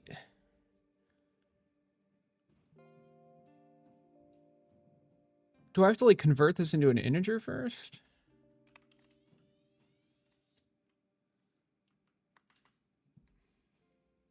Why did this freak out?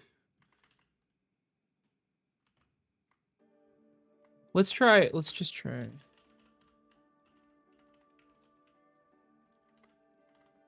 What am I getting? It's plugged in. I don't even have to turn the Hexapod on for this.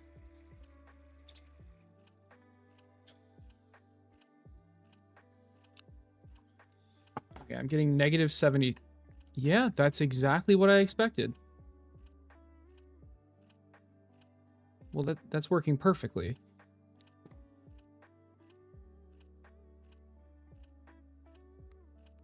Okay.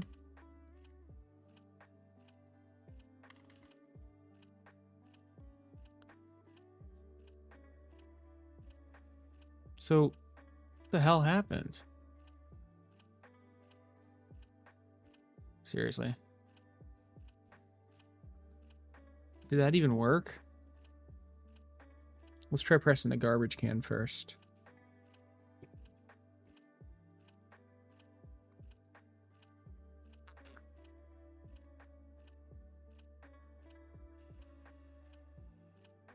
What on earth is going on?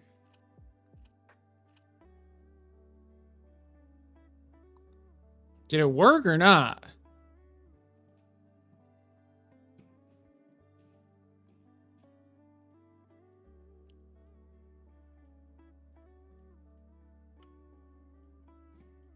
Oh my god, what is happening?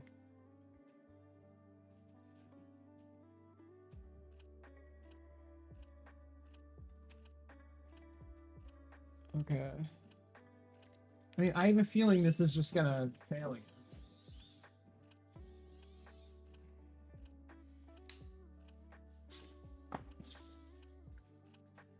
Okay. Oh no, it worked. But it's not going... Okay, it didn't actually upload. That's fair enough.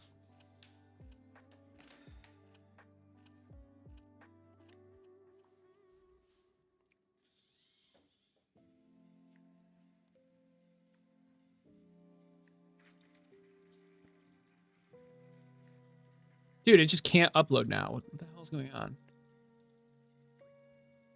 Oh, okay, now it works.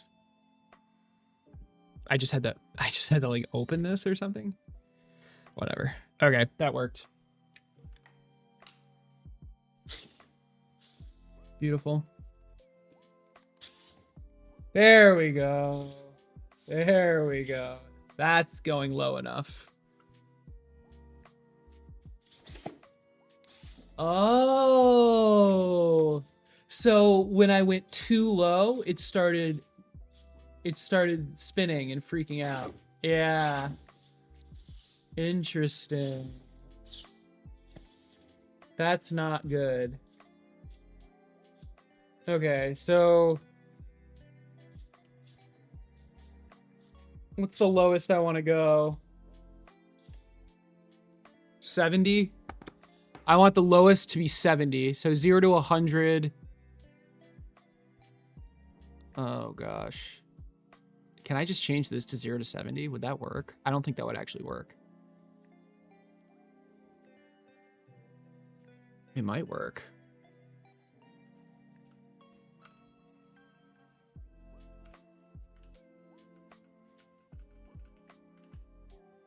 I mean, wouldn't this just limit the input? No, I don't want that though. I don't want that.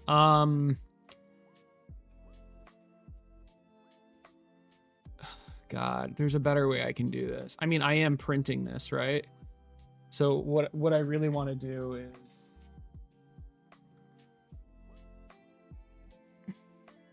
I need to see the actual value.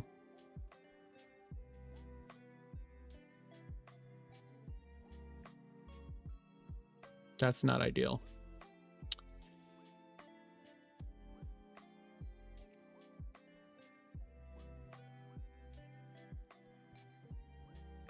Oh, actually, that is ideal. That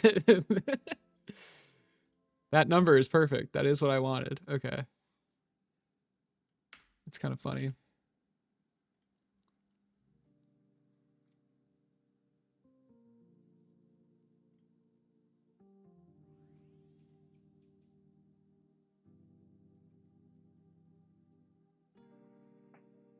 Dude, that did not update. That did not update.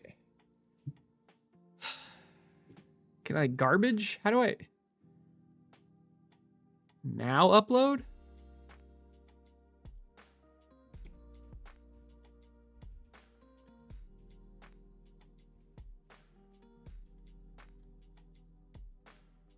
No, oh my God.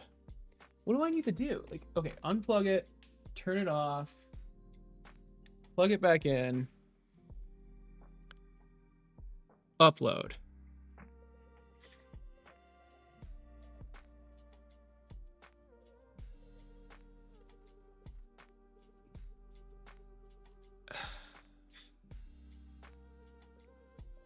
Unable to reboot. What do I...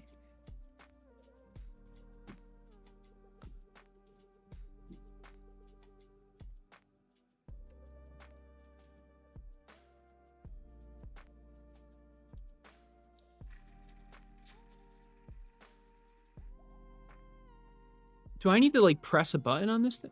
Oh, okay, now it worked. Serial monitor.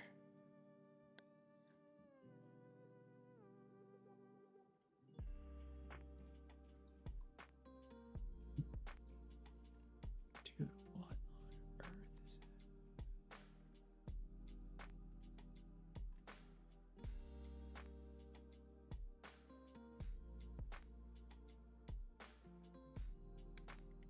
Oh, there. Okay, I wasn't... Okay, okay. It's working now. Good. So now if I... Yes. Okay, it does know that it's out of... Huh.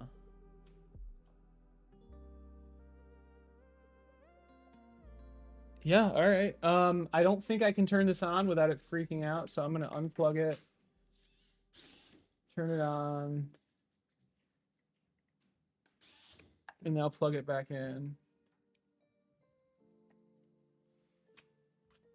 Really, I should just be writing the debug on this controller, but it's fine.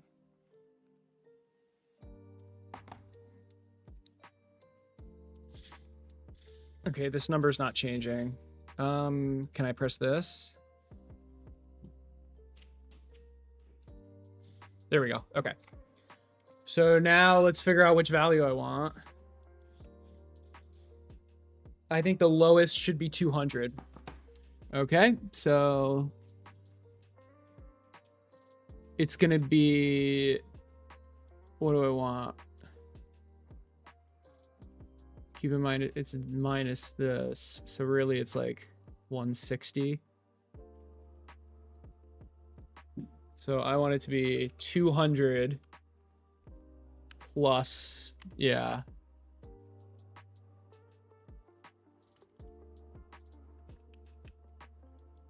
Is there any cleaner way to do that?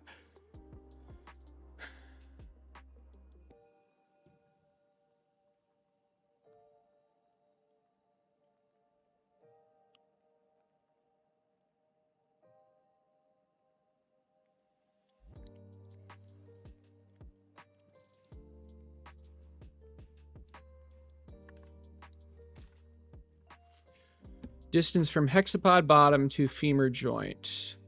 Max distance from ground. 200. Okay. Should that be negative? I don't think so. Okay.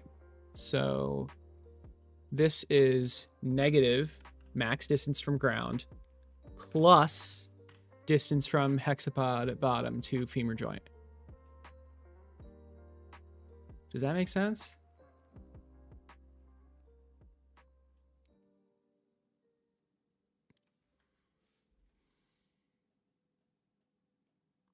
I'm not sure if that makes sense, actually. Because the target distance from ground is...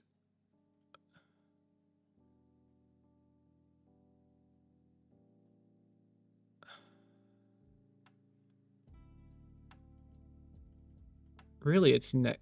Yeah. Oh no, this does make sense. Yes. Yes, this makes sense. Okay. Okay. Let's try it. Is this gonna work? Like, I've been having trouble uploading freaking code. No, it's not gonna. Seriously?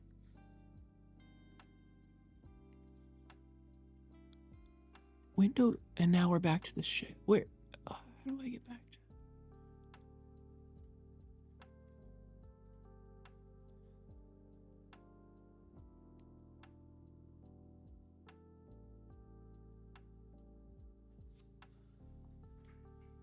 Do I have to press a button or something? I can't even press the freaking button. Okay. We're gonna turn it off. We're gonna turn the power off. We're gonna unplug it. We're gonna plug it back in. We're gonna stop this. We're gonna stop this. Now can I upload the code?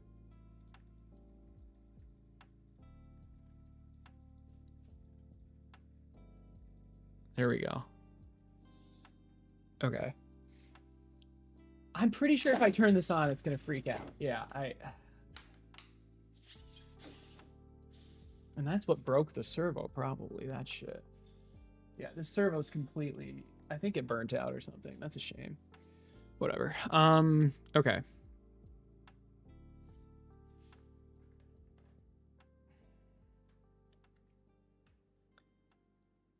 It sucks that to see the print, I have to plug it in because... Well...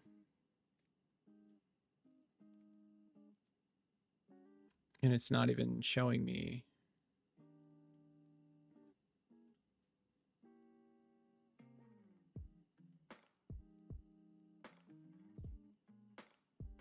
It's not even showing me the serial. Oh, because there's nothing printing. I'm not in the right state. That's why. Okay. Okay, so -40 is the highest. And then the lowest is apparently -191, which is weird. I don't know why that would be. But okay, fair enough. Why can't we get to -200? Did I do the math wrong? Distance from...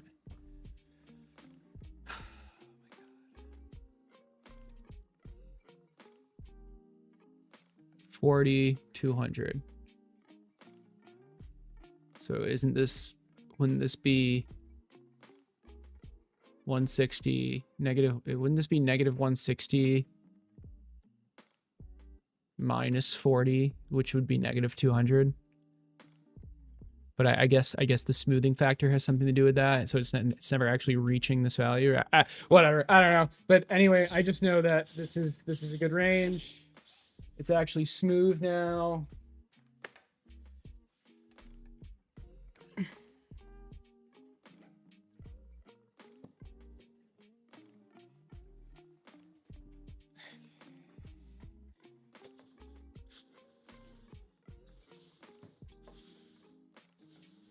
That poor tibia, man. That poor freaking... Can we change this guy? Hey, Coldy Cold, what up? Yeah, burnt servo.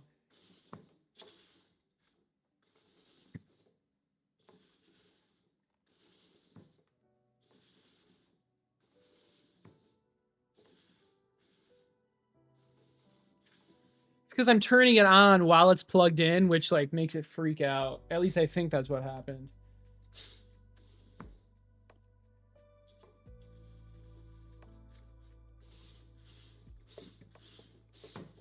Super smooth though.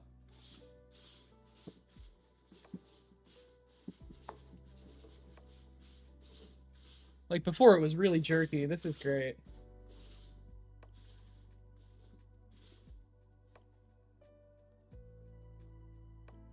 This is great. All right. Cool. I'll change the servo out later. It's not super necessary right now. I mean, it will be when we're walking, so.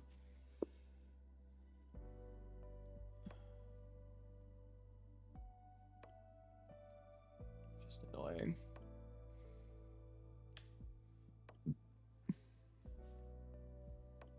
Can it hop?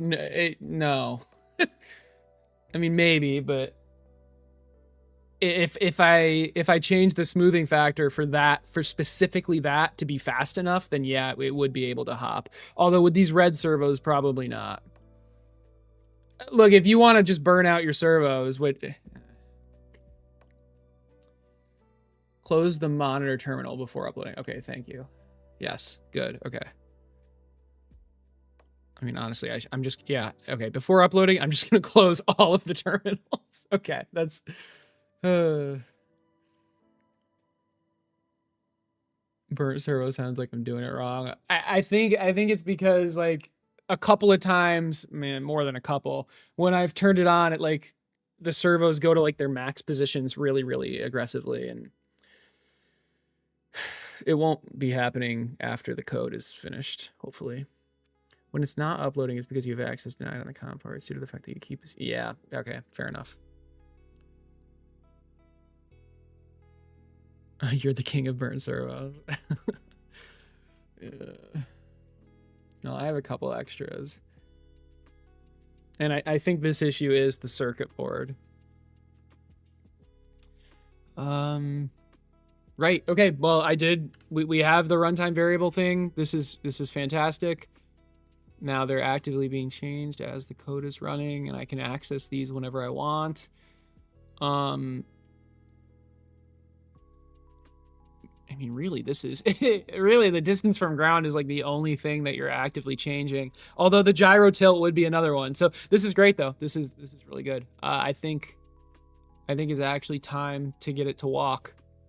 Does that mean we should fix the servo? I think so. Alrighty. Let's fix it.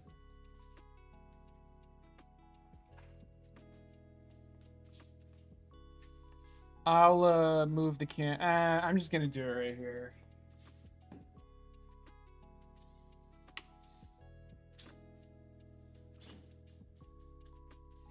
It does this weird thing when the controller's off. It's whatever. Yeah, this servo is completely ruined. That's a shame. That's a shame.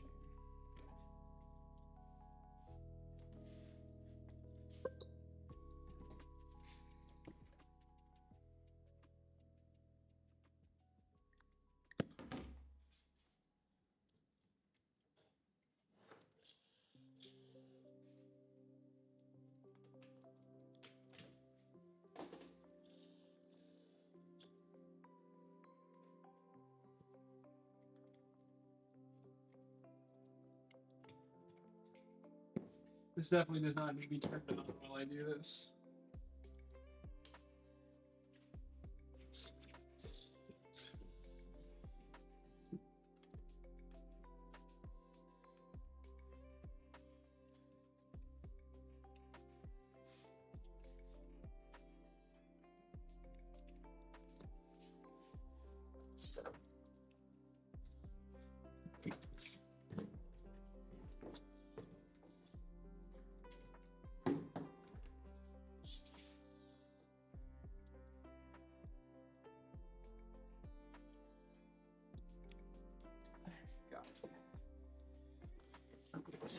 Can you guys see? Yeah, you can see.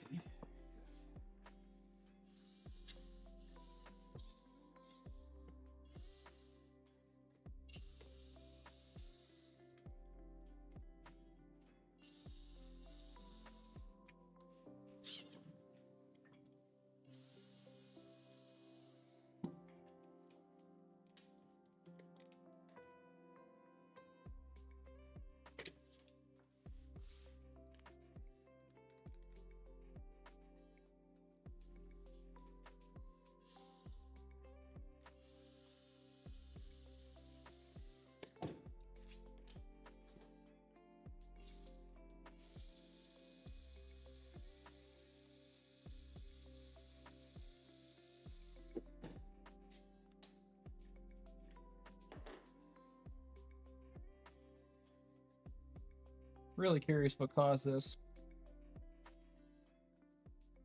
I guess we'll find out.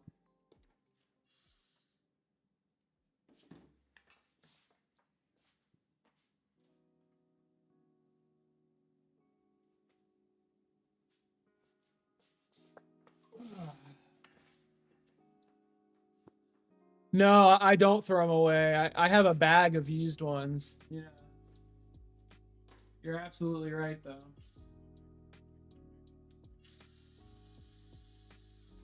It's good to have the spare gears.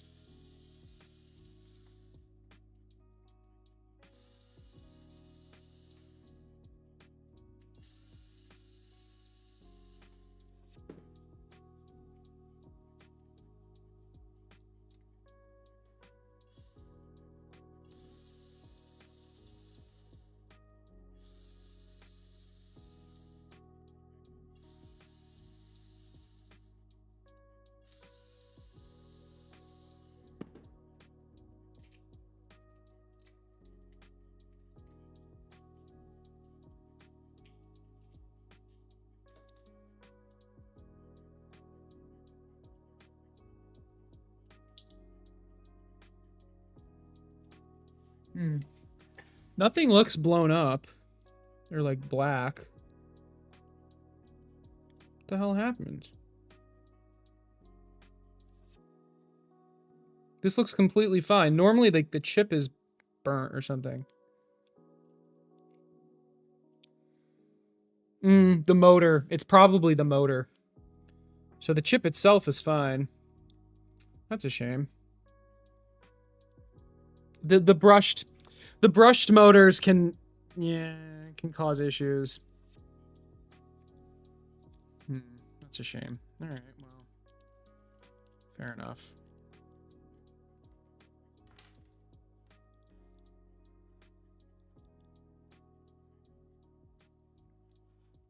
I mean, it's not the potentiometer. Yeah, the chip is completely fine.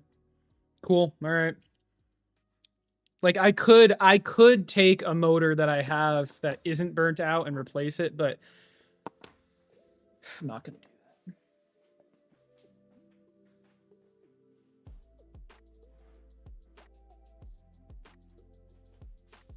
that. We just got unlucky. Hopefully, this one is better.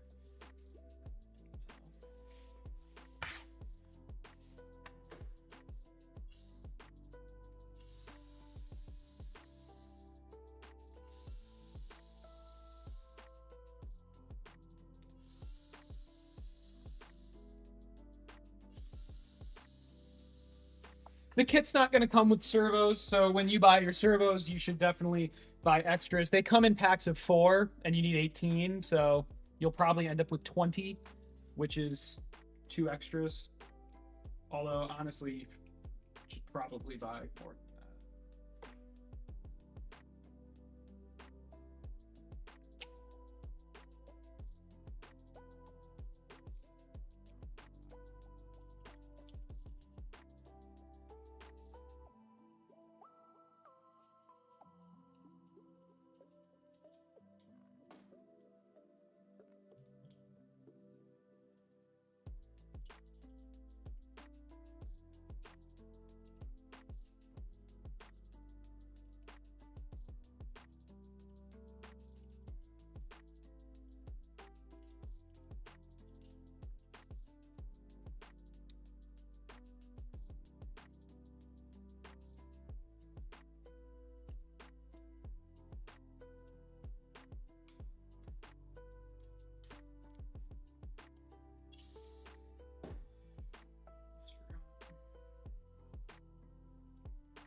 I forget to put this thing on like every single time.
We've got to keep it in calibration mode now.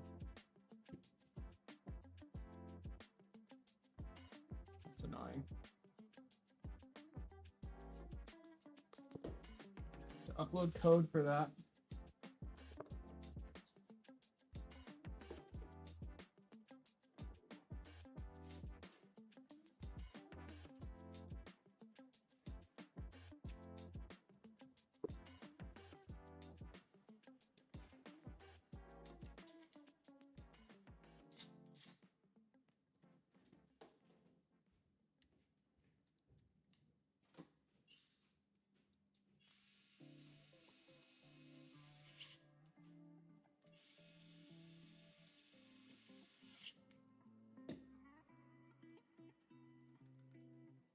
Okay.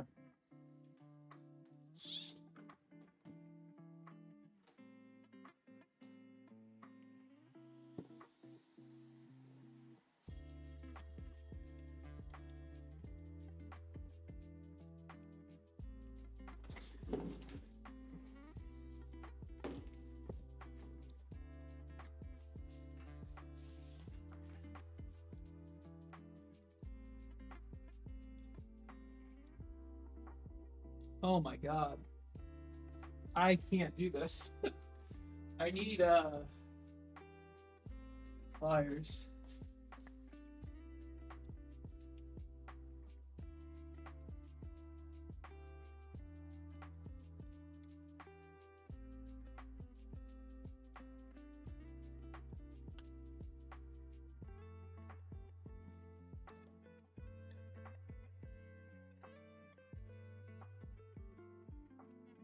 Got it.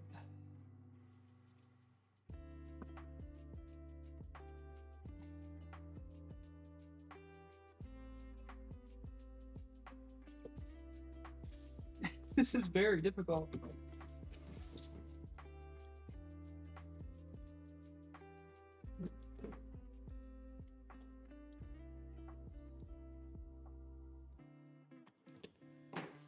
Okay.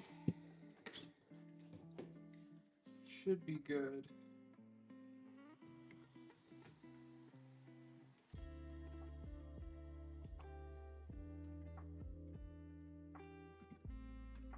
I only have one more extra red left, so hopefully nothing else burns out. I should probably order more before the prices spike.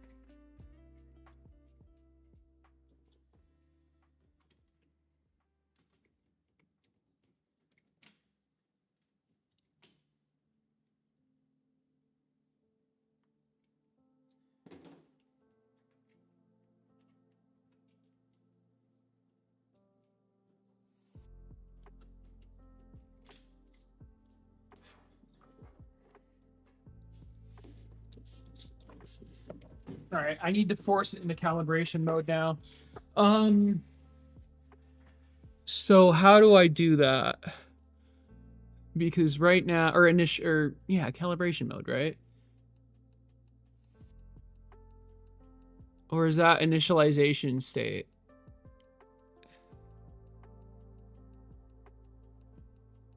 It's this. I don't have a calibration state, but this. I mean, look, the easiest way to do this right now is just to. Okay.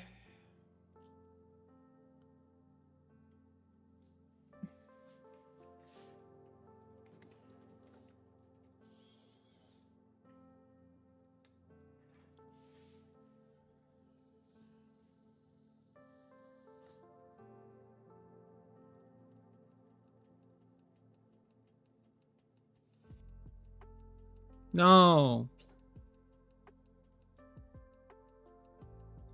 What do you want from me?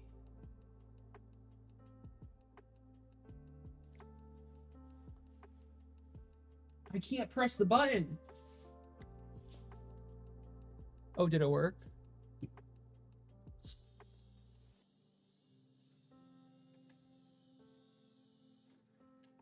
Okay, I pressed it.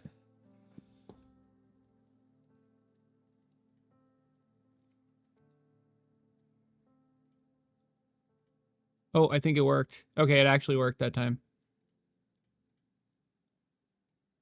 I think.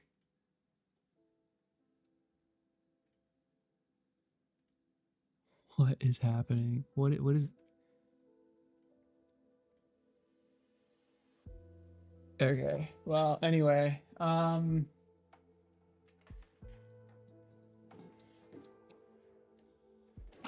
when I turn this on, it should just stay in calibration mode if it works. Let's see. Yes, good. Okay, it's staying in calibration mode. So we will calibrate.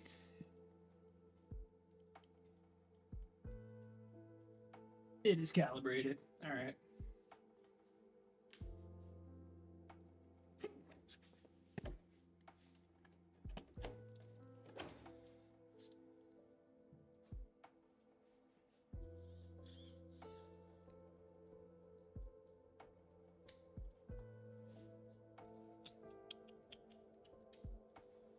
Where's my screwdriver?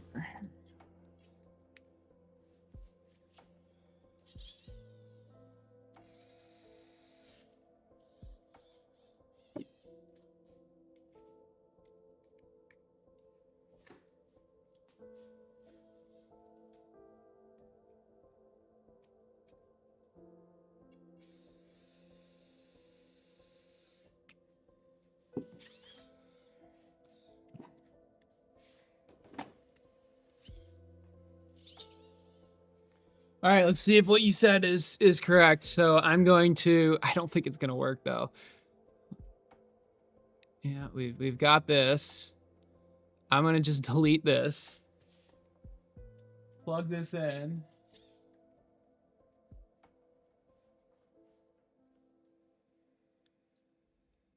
Let's press the garbage can. Sure. And let's re-upload.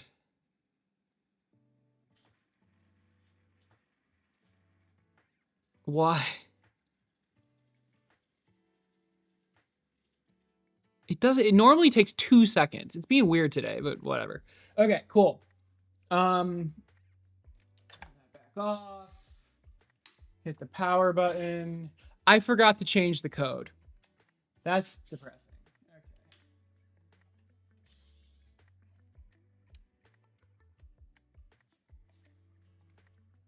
Delete, delete. Let's actually change this code back to a 1 second delay.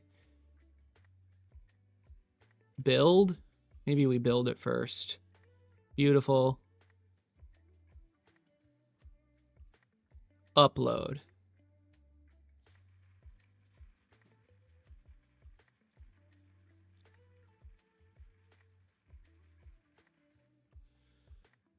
Okay, that works.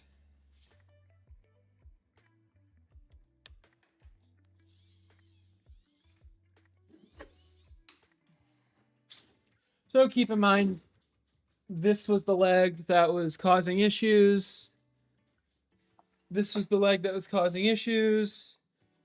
Not causing issues, but just wasn't working straight up.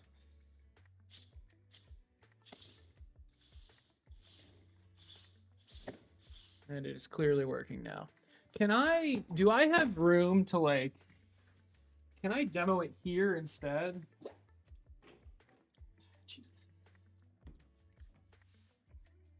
Kinda. The stand is in a good spot, but it's also not in a great spot. I guess we'll put it here. Yeah, that's fine. All right.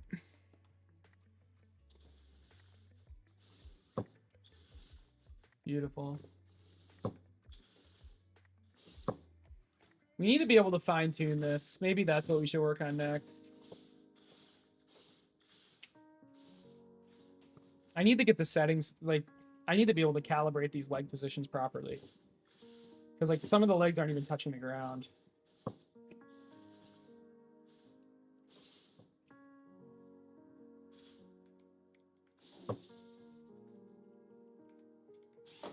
That is way too quick.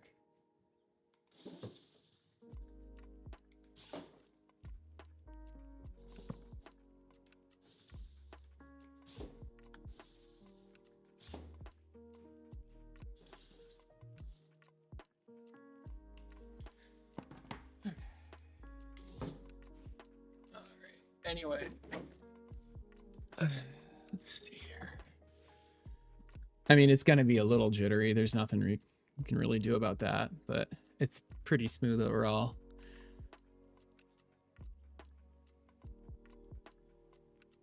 Yeah, the brushed ones are, yeah. When you unplug, replug your bridge software has to redetect the board. So yeah, it's fine though. It's still quicker than anything else. Okay. I think it's important to get these legs calibrated, but it can still walk even if it's not calibrated. So we might as well just do the walking state first.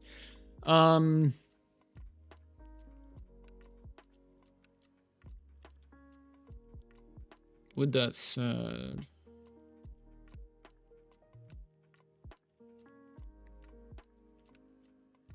is there a calibration position? Would that be... I feel like, I mean, this is not great. This is just trying to get the legs looking straight up, but I don't even, this isn't even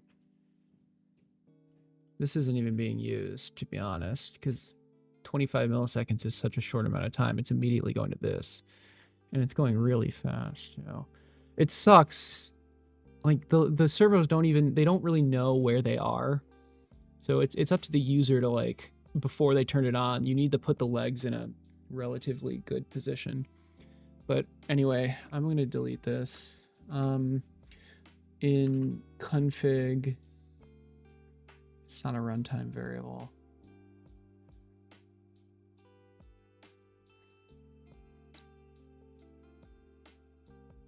Yeah, in config, we're going to have a constant vector 3 called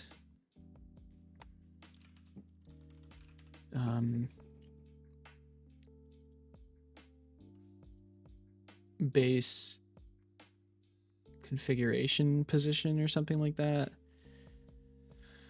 Servo, yeah,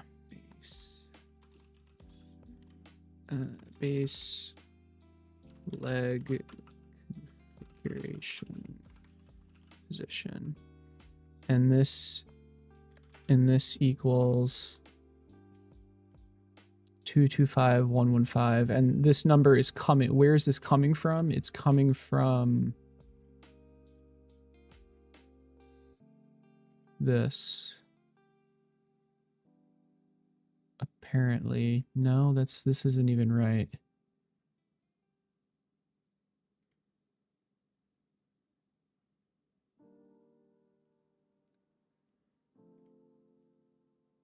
It's supposed to be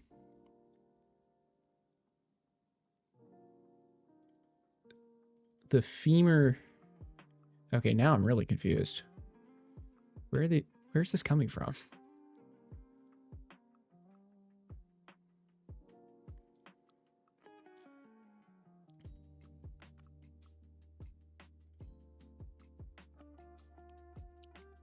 It's the position where the femur's straight up and the tibia and the coxa are straight out. So it should be the tibia length plus the coxa length,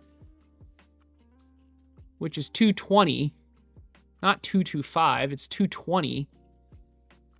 That's how much out it is, 220, and then it's up is 100. So these, and obviously this is the base because you're gonna have the different, like the fine-tuned configuration values for each servo. But anyway, this should just be going here.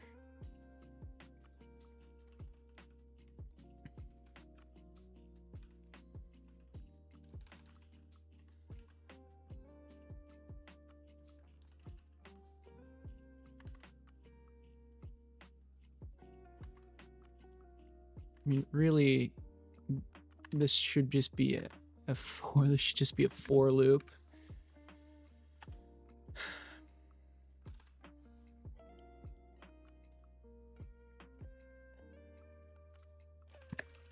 I just don't want to type it because I'd rather do this, even though it'd probably be quicker for me to manually type it. There we go. Okay. AI coding, man. All right. I'm pretty sure it would have been quicker for me to manually type that. All right. Yeah, that's correct.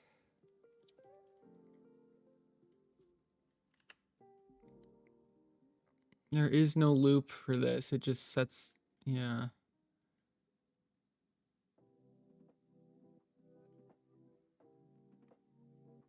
Okay.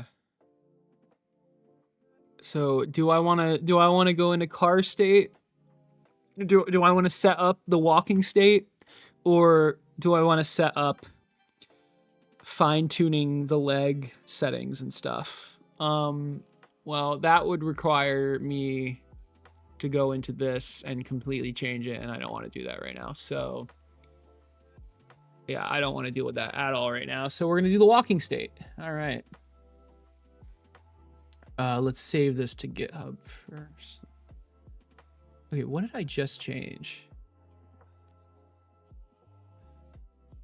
It was this, wasn't it? No. Oh my god. What? It was this. It was this. Okay. Okay.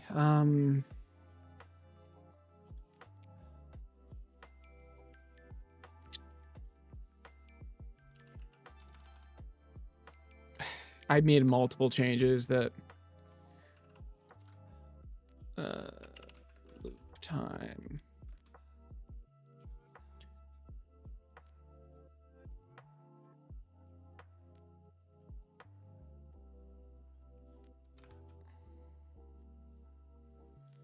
What else did I change here?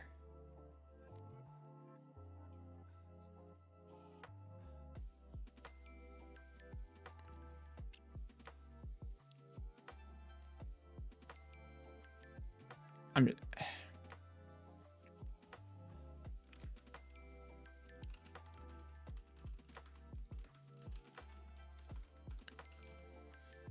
It doesn't matter. Okay, it's working. Okay. So, let's do it. Walking state. Have to go. Good luck on the rest. See you next time. See you, Warren. I appreciate the help, man. Have a good night. I'll see you later.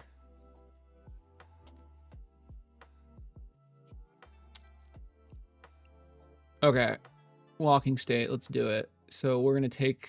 Let's just take this one because it's the shortest one. Rename walking state. Let's go to the state.h and add it in. Standing, sleeping, initialize.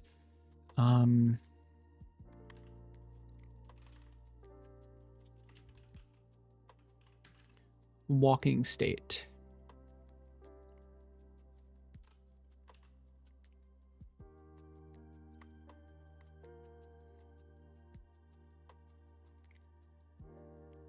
There's more I need to do though. I need to add it here. And I believe I need to add it here. Kind of annoying, but I don't know how else to do it. Fair enough. Now in the state machine, I basically, I can do this last, but what I want to do is like, if you move the joystick, it enters walking state. And then if you don't move the joystick for like 2 seconds, it enters standing state. And it basically just goes between that. Not a big deal though. And then if you don't move it for even longer, it goes into sleep. So I can get rid of this button thing and we can just, yeah, but it's fine. I'll do that at the very end.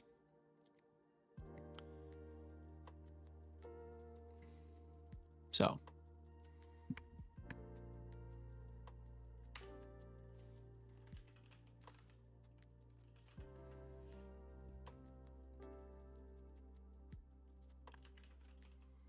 Just getting some boilerplate done. All right, here we go. Here we go. The car state, the walking state. Jesus Christ. This is pretty much the most important code of the entire thing.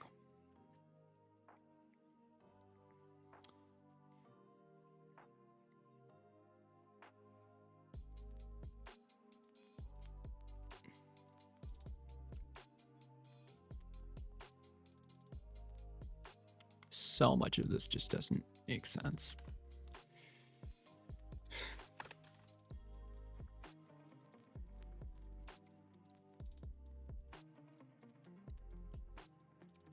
If current state does not equal car, or if previous gate, okay, so if the gate changes or if the state has changed, and this is the first, so this is basically the initialization. Okay. Current state, yeah, I don't need to do any of this. So this all needs to happen in the initialization state, but honestly, I think I'm going to put this somewhere else because these are the state, or these are the the different gate configs, basically. I may even put this should probably, God, like, do I make a gates folder, or is that a little too extra? And then each gate,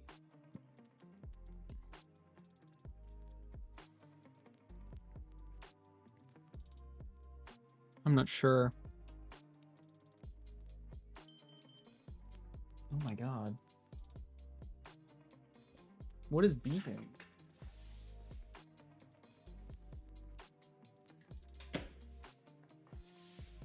My LiPo charger for some reason. Okay,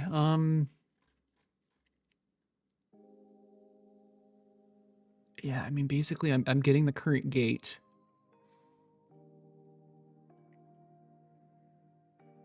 And I'm setting these variables based on what the current gate is. And I'm only setting them once, which is fair. But there has to be a better way I can do this.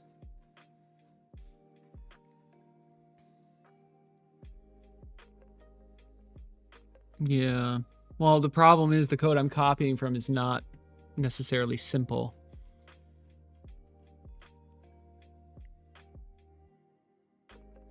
But I think what I should do is like just copy it basically exactly, get it working, and then start refactoring it. I think that's what I'm going to do. Leg states.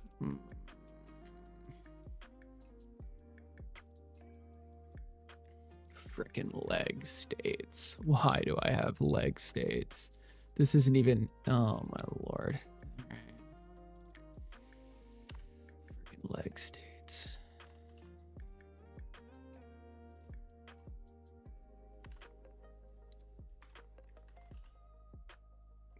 What is wrong with my oh, the wire was pushing it. Okay. My mouse was moving on its own. All right, leg states. Current gate, yeah. Where's current gate? Current gate ID, Jesus Christ. Current gate, previous gate. I'm gonna change all of this, but I need to get it working first.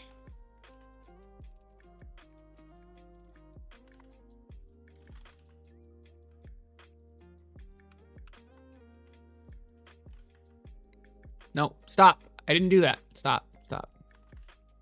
Oh, come on. Stop. Oh my gosh. There. Okay. All right. How are we doing? Cycle progress. Yeah. For some. Where the hell is cycle progress? There it is.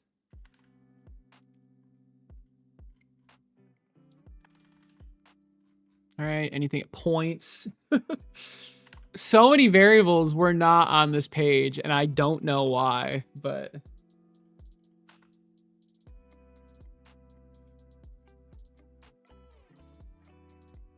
That is crazy. I see why now. Sort of. Never, it doesn't matter. All right. Okay, this code is currently good. That's good. There are like no errors at least. So that was the initialization code. Oh, we've got more. Oh, no, sorry. This isn't, okay.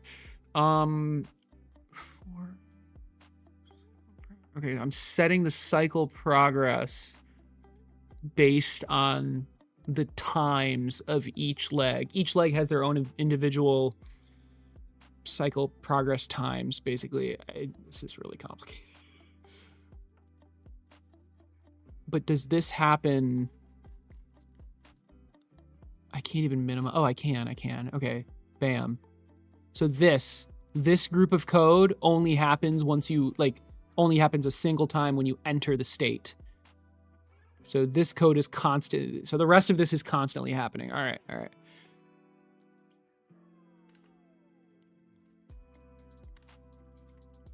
How do I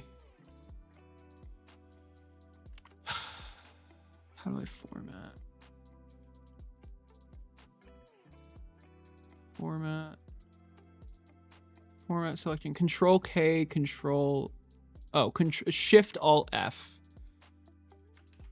formats the code. Okay. But yeah, in walking state, it's just this loop. And now obviously we need the other functions. So like get, gate, point. Well, that's it, isn't it?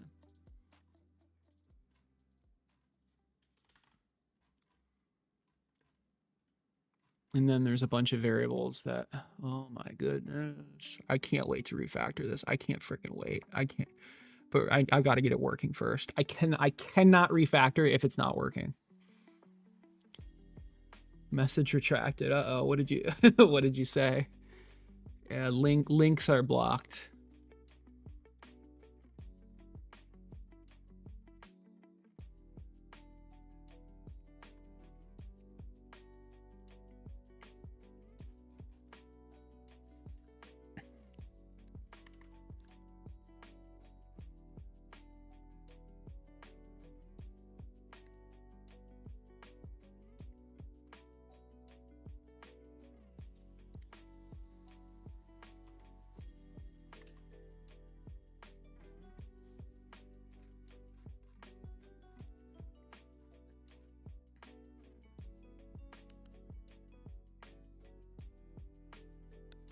We're not doing this. If not dynamic, no, dynamic strand length is always going to be on. If not dynamic, I tried to implement it, but it just didn't work.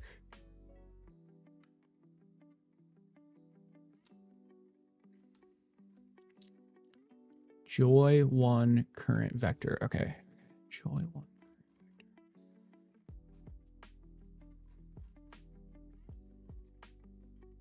Right. This is on yes.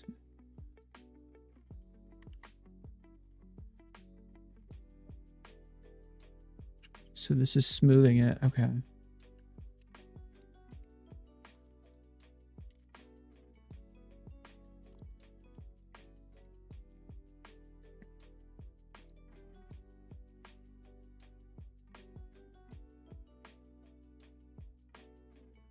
It's just smoothing it. This is actually, and the magnitude is only only used. Well, actually, I'm not sure. The magnitude might be used. I don't know.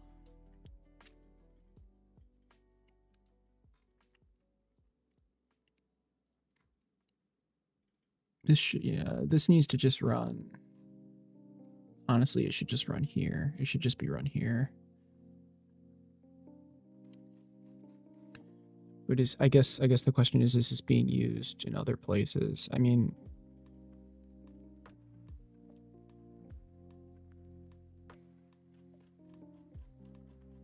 I don't know. I'm just gonna put it here for now.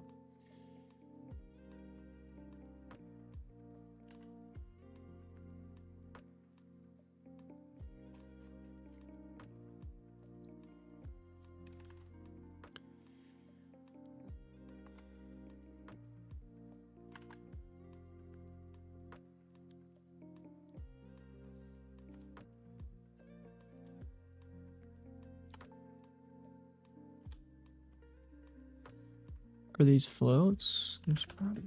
Seriously.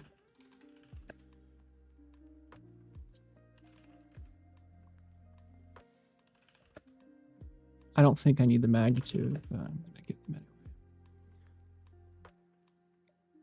So in loop.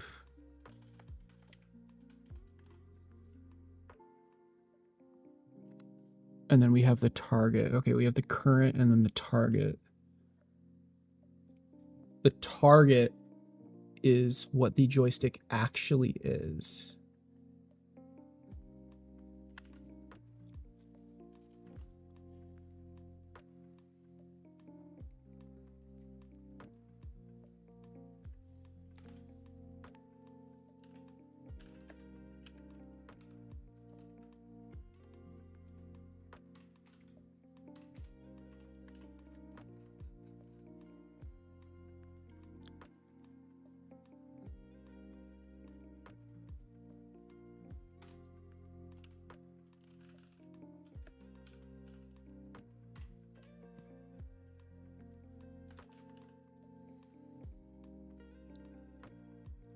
Does utils not have the vector stuff? Yeah, vector too.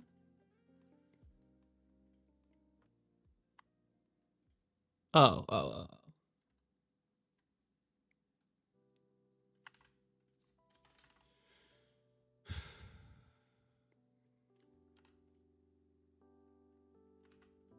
Does this need to be map float? It's int. Oh, this should be RC.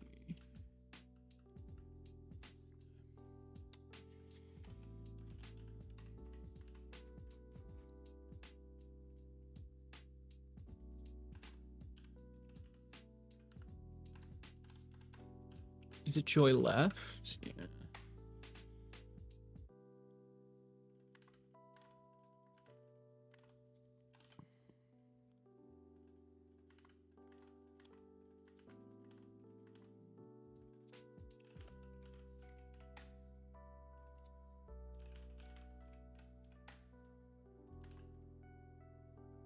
So what's wrong with this now?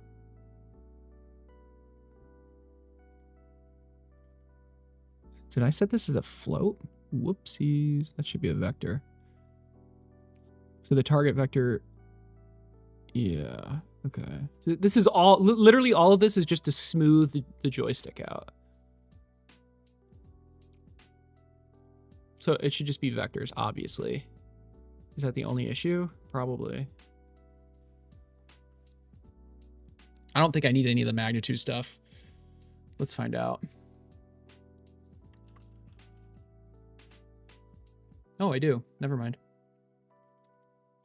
Okay.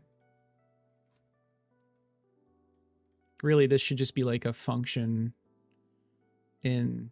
I'm not sure. Somewhere. I don't think this belongs in the walking state because, well, I guess the question is, will I need the smooth joystick values literally anywhere else in the code? I don't know. I don't know. But anyway, let's fix this. Obviously, this needs to be a vector too. The magnitude's not... Is that a vector? Or is that just a number? Isn't that just a number? Yeah, that's just a number. Okay. Okay, so we need this variable, set cycle start points. Okay. If this works first try, that's going to be crazy.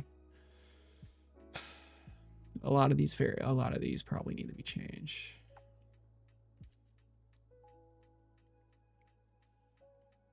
Is this even correct?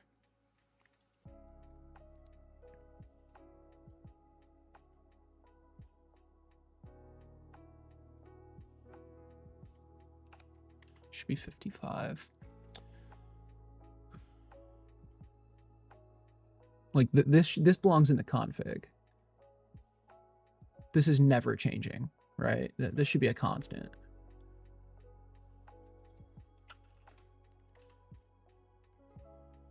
This will change. This maybe. This changes. I don't freaking know. All right, let's try to get rid of these errors. So control points. I mean, that's probably... Oh. Okay. For some reason, that's there.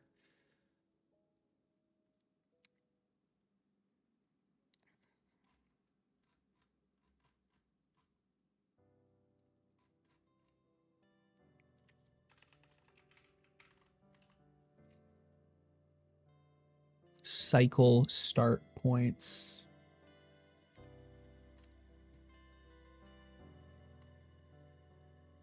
Current points.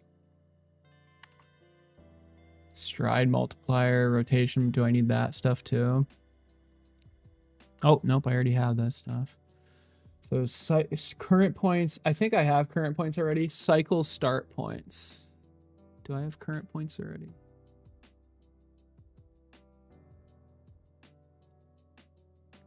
I don't even know where current points is used in this, but cycle start points. Okay.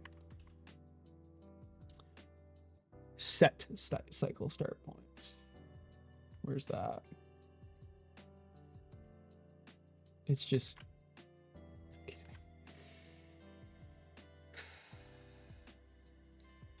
It's literally just that.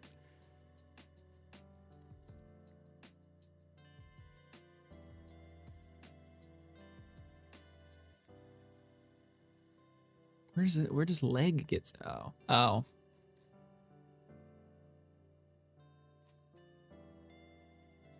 Does this need to be its own function?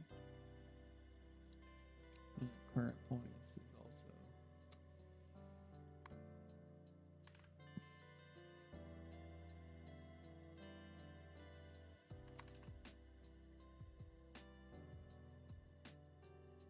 I don't think this needs to be its own function. Wait, it's used twice.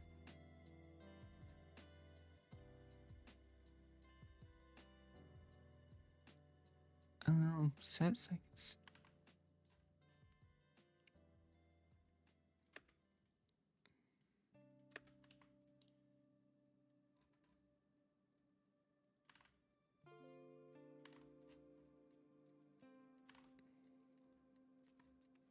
We'll see.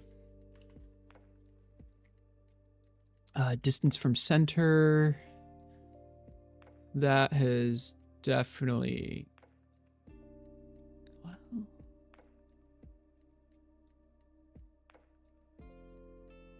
should this be changeable? I feel like that's a good config value.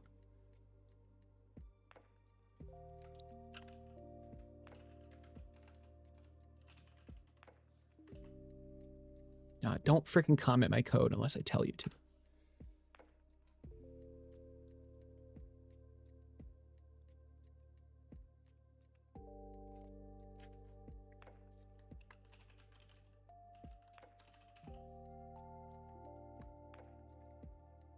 $173. Okay. All right. If you say so.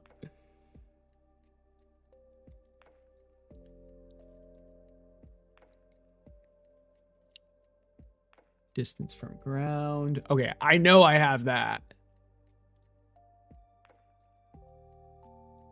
I freaking know I have that. Yeah, runtime variable. Lift height. That's how high the legs lift. I feel like that should be a part of lift height multiplier. I mean, I guess it is. Why do I have a lift height multiplier? Why don't I just set the lift height?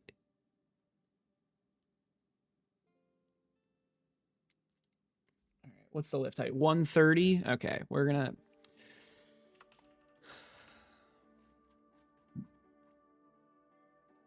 I know I said I didn't want to refactor this, but...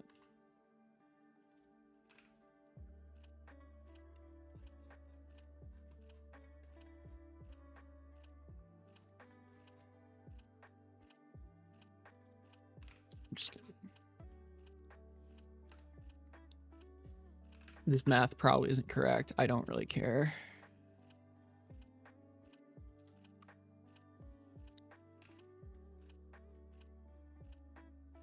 Jesus.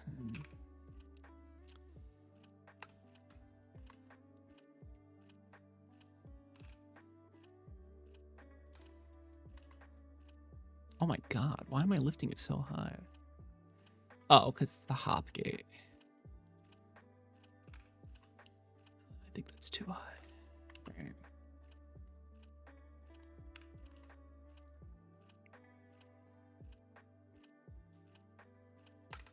All right, we're already refactoring a little bit.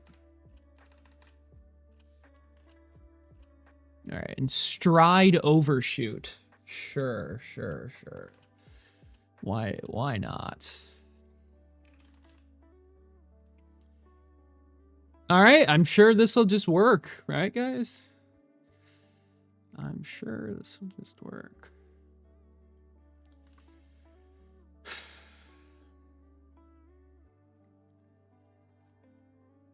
All right, let's update the main state machine now. Yeah, exactly. Don't refactor until you get it working. Yeah. I have not seen this in a while.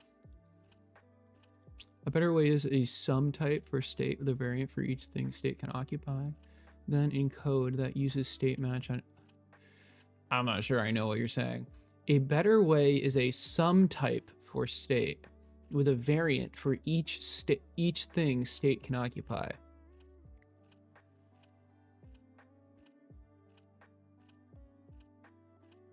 I have no idea what you mean by that. Sorry. Like, I literally have no clue what you're trying to say. You gotta talk to me as if I don't know how to write C++, because I frankly, I basically don't. All right. So in main, we're gonna completely rewrite our state machine. Okay.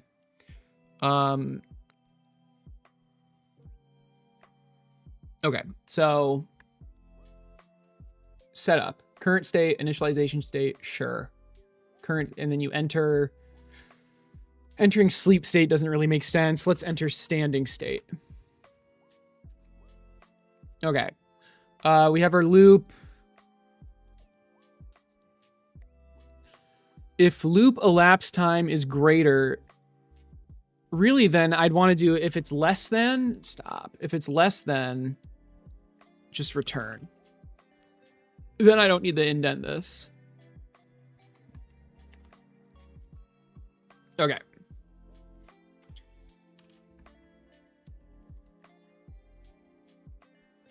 Check if enough time has passed since the last loop. Okay, return if the loop has elapsed up to, yeah.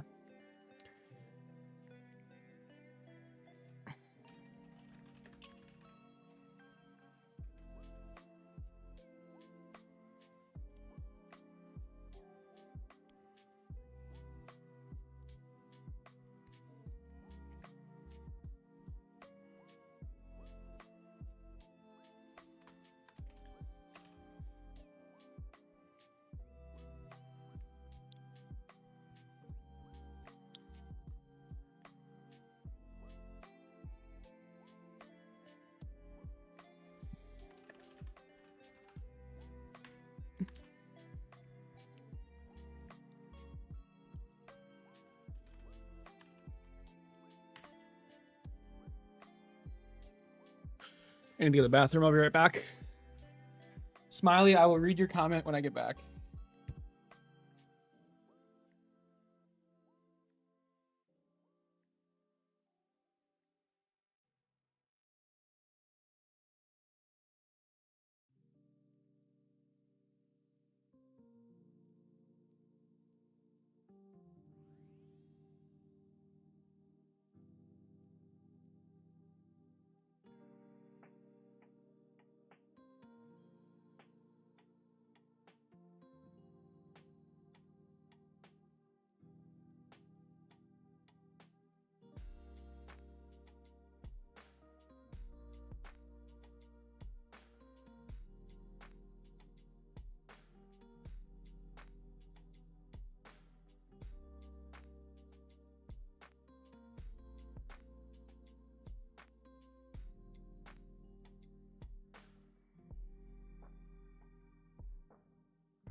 I am back. Are we expecting 9 more hours in? I'm gonna go until 1 a.m. at the latest. It's 9:30 right now. Probably another 3 hours. Well, it depends. I mean, this might go amazingly and I finish everything in 2 hours, but I highly doubt that. Should I learn C++ for Arduino? I have no idea how well MicroPython works. All I know is that you are able to use Python with Arduino. That is like, and I know Python enough. Sort of. I know it enough to have the AI do what I want. I don't know. I don't know. I don't know how much you can do with Python. I don't know if it'll limit you if you're not using C++. I do know that my program is written in C++, so if you want to understand it, you're going to have to know C++. But honestly, you could just have the AI like explain it to you. Well, geez, I guess, should you learn? I say stick with Python. My gut is saying stick with Python for now, and if you run into issues, learn C++. But if you can, I'd avoid C++ because it's horrible and I hate it. But so I don't know. I really don't know enough to answer that question, to be honest. But once you find an answer, can you let me know? Because like, even just like making freaking like lists and strings and stuff is just a pain. It's really frustrating, and the memory, it's really annoying. Okay, struct state initializing state. Okay, so make a state idle, state initializing. Why use structs? Why not? What's wrong with my state class?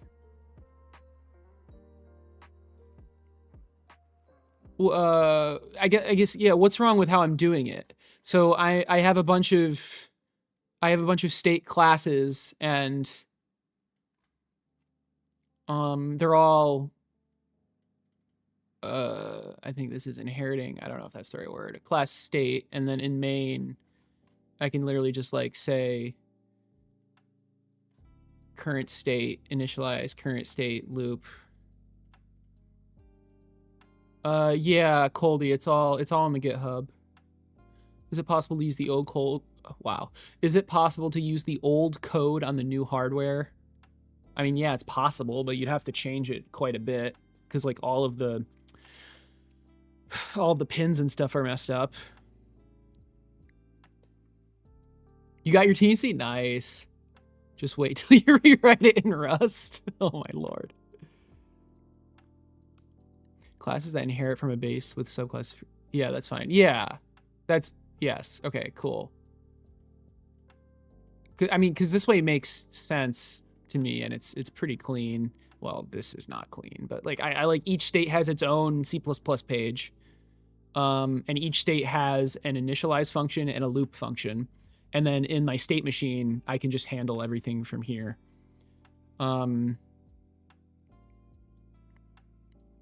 But yeah, okay, so what was I doing? I was doing the state machine, right? So, okay, run the loop. Yeah.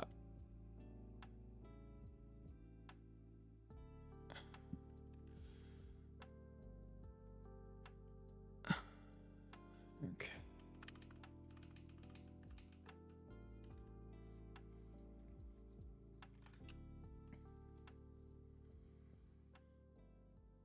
This is not even right. Previous loop time equals.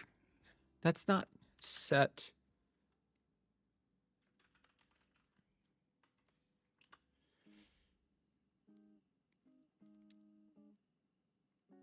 This doesn't need a comment. Okay. If the state's changed, call the initialize. Yeah, call the init function of the new state. Yep, that's perfect. And this is also setting previous state equal to current state. Yep, that's fine.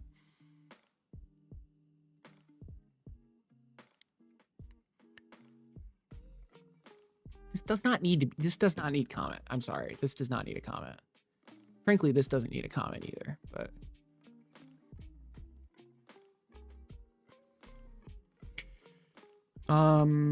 Okay, and then this was the previous state machine. We don't need this anymore. It's completely useless. Okay.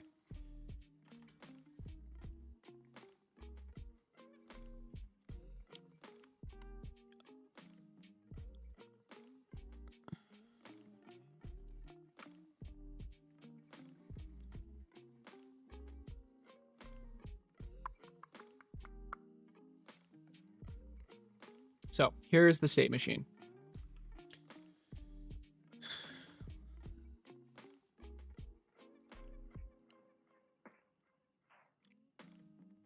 Don't tell me what to do. Stop it. It's get out. Stop. Oh my God. Okay. Okay. I want it to sleep if it hasn't, if the joystick is being moved, it should go into walking state. If it hasn't been moved in a little bit, it should go to standing state. If it hasn't been moved in a lot of bit, it should go into sleep state. And then from sleep state, you go into standing state. From standing state, you go, okay. You can't go from sleep to walking. All right. I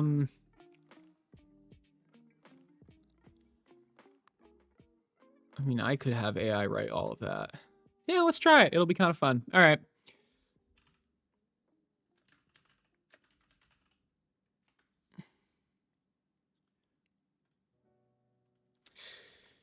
Okay. Under the state manager comment, please implement state management code. There are, I am fully able to write this myself. I just want to see what happens. There are 3 states. I want you to go between sleep state, standing state, and walking state. If the RC data dot joy left or joy right is being moved, go into walking state. If the joysticks haven't been moved for a few seconds, go into standing state. If the joysticks haven't been moved for 6 seconds, go into sleep state. You cannot go from sleep state to walking state. You must first go into standing state. Is that? Yes, that is important. Into. All right, let's see what happens. Write me my state manager AI.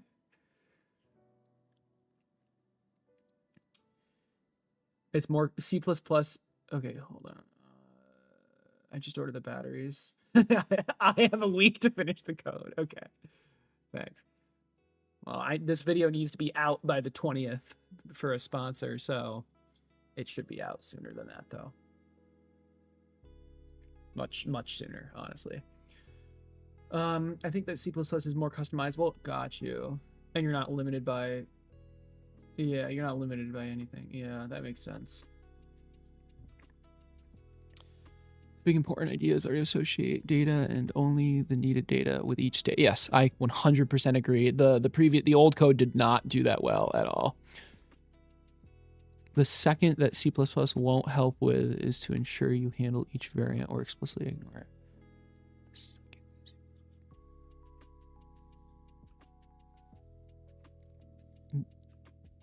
Okay, so yeah, ensure that you handle each variant or what is a variant? What do you mean by that? C++ won't catch unwanted variants writing out a state diagram might help. Yes, agreed. State diagram, yes. Your battery's 3 weeks. Dang. I know. Yeah, no, having like an actual deadline is helpful. All right. Sure.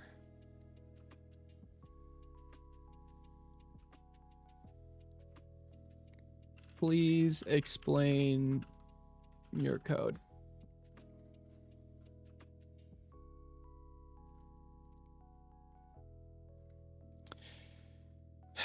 Oh my gosh.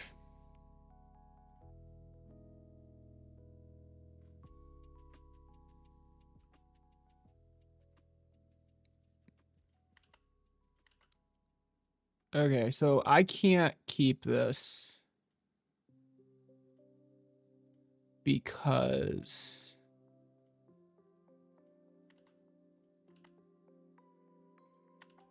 I don't know. Oh, now I can keep it. It's like if something's not saved, you can't keep it.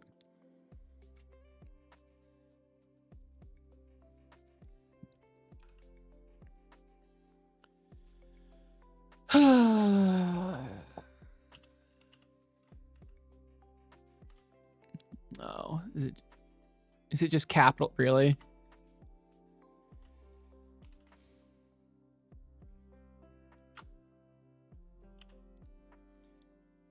See, like cursor would probably know if never mind, whatever. All right. What is this? What is it? How is this supposed to work? I can probably read through it. I'm just gonna read English. Yep, this last movement time. Yep. Movement detected is a Boolean. Sure, if it's great. Yep, that's almost exactly how I did it in my other code. Yep. This is phenomenal. Movement detected. Okay, if movement detected, great. Where am I actually setting the state? Current. Yep, current state equals standing state. Current state equals walking state. Current state equals sleep state. This looks great, honestly. We have some magic numbers here, which is not ideal, but whatever. So it's just some timers, basically. The current state, yeah, I mean, this is super.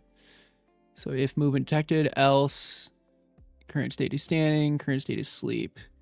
If movement is detected, current. Yeah, this is pretty good, honestly. So in standing state, I want to be careful with standing, because in standing state, I want the actual, see, this is going to mess up because I don't want to exit. So right now it's going from sleep to standing to walking, which is exactly what I said, but it's not going to be in standing state long enough to like actually stand. What I want is the initialization of standing state to include the actual standing loop. And this is my fault. This is the only thing that should be in the loop. Everything else should actually be an initialize, in my opinion.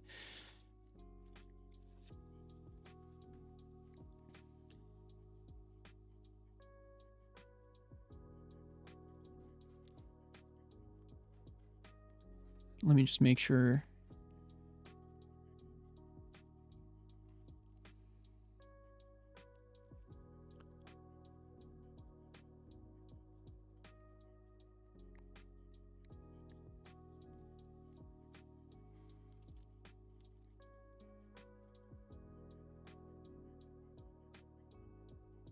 Okay.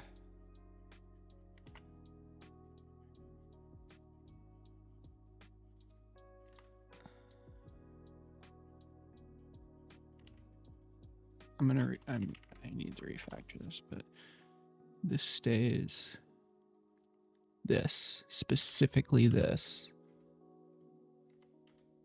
This readjusting needs to happen in the initialization state, so it can't be like canceled out. Now maybe I can add some variable in the loop state that's like, hey, like to block state changes, but Oh, maybe that's what I should do instead. Let's try that instead. That's a little bit cleaner because I can see the need.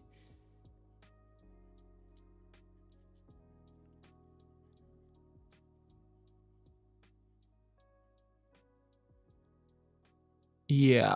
Yeah, I can, yeah. I can see the need to block state changes, I think. No. No. I should not be able to, no. If you're in the loop, you need to be able to get out of the state. So if you can't change, yeah, no, you should be able to block state changes. Okay. Nope. In initialize, the moment you enter standing state, it stands. All this code will run. It's not going to be interrupted. I just realized how I have this currently written. Wait. Let's hold on.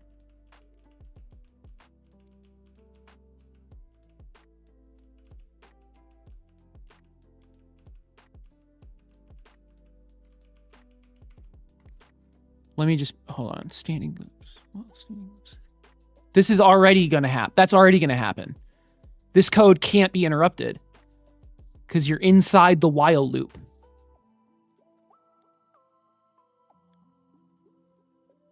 The problem with this while loop is that it just happens way too quickly. But I can change that. So this while loop can't be interrupted. I think. Where's the stand progress? Points. Where's points? Points is yeah. Okay. So this is going to be looping. I need to slow this loop down, but yeah, so this already can't be interrupted. I just put it in the loop. I put it in the loop instead of the initialize. So I guess the question is, does that make sense? Not really. This code is only running once. This shouldn't be in the loop. The moment you enter this state, this code just runs, and the only thing that's looping is this. So I guess I agree with my initial choice.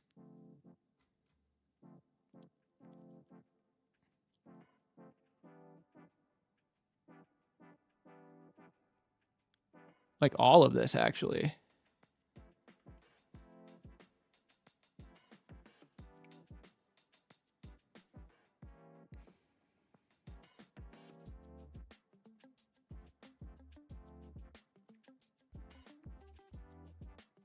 Oh my God, do people call Python pseudocode? That's funny.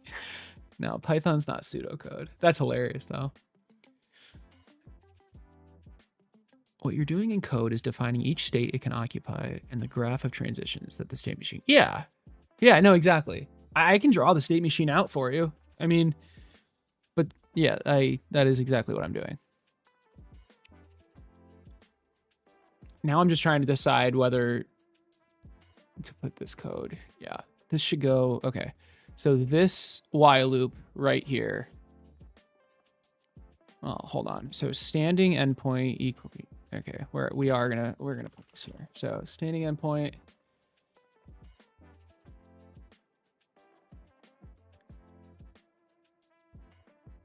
Do I already do this? Distance for...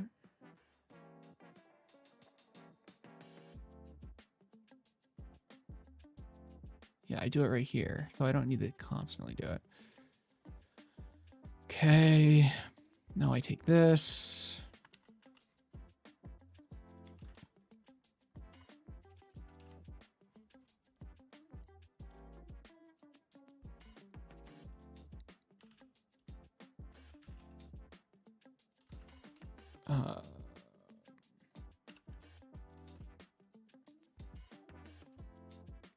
This is just the loop where the hexapod stands, but stand.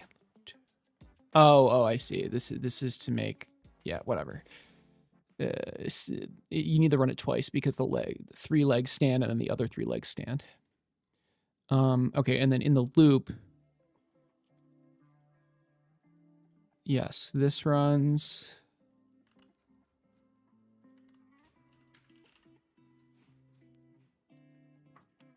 And then this runs.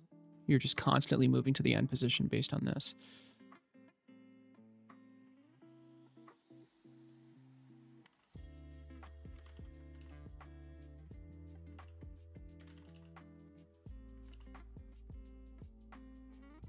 In the loop, do I need this? Yeah, I do. This, not this though. Okay. This makes a lot more sense. There's no reason this should be in the loop since it's only supposed to be running at exactly one time.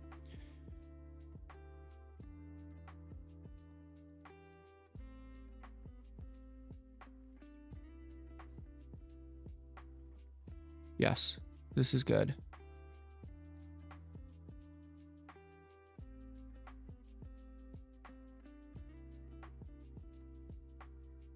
What? Why does this equal 2 though? This is never gonna run. Why is stand loops equal 2? That was a bug, I think. Oh my god, that code, yeah, it never was actually standing. Oh, that's funny. Okay, so stand loops equals 0 when you first come into this, yes. And then stand loop, if stand, where am I? Oh, if move all at once, I see. And if you're not moving all at once, stand loops plus. Okay, cool. So what was the point of all that? This now ensures that you are fully standing before going into the walking state. Wonderful. I'm sure this will work first try.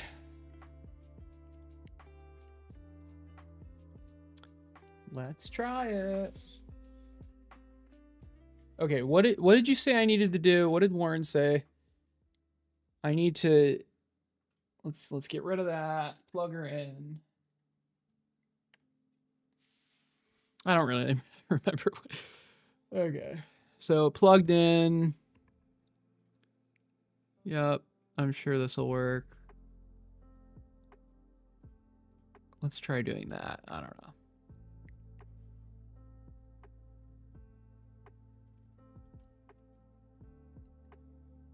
Uh-oh. What's wrong? What's wrong?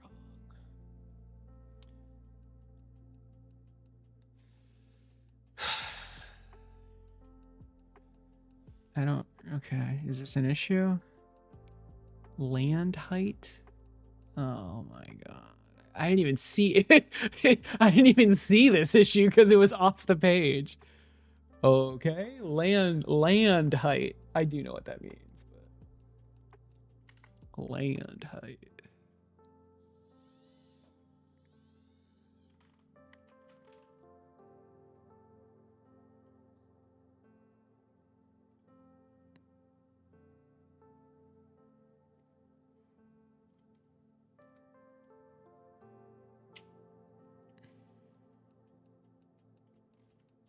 Is this actually an issue? Do I have to fix this?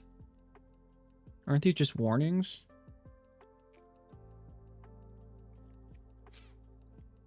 I mean, I can change these to a distance from...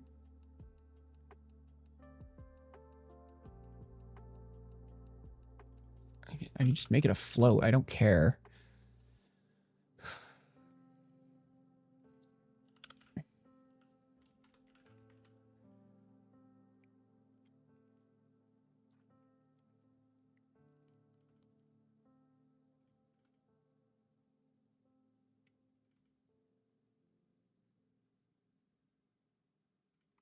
I don't know. This might cause other issues, but... No, that fixed it. Okay. What the hell? Ah, multiple definition of points. Of course. So we have... Where are my points? Here, we have these points. And then we have points in the standing state, right? Of course we do.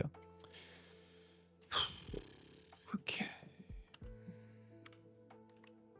I mean, I could call them standing state points or whatever, but we're gonna do this. We're gonna put them here.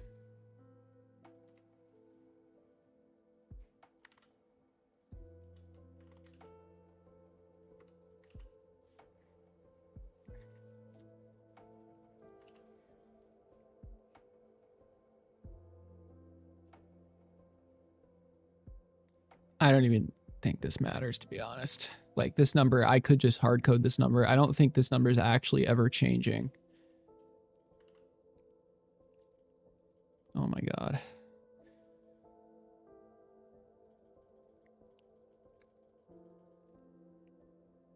It is used quite a bit though. It's just how many points are in each cycle. Oh my God. Okay, I can't do this right now. All right, let's just. Okay, what else? Get gate point, undefined reference. Get. Oh yeah, I thought I added that. Pretty sure I did add that. Did I do it wrong?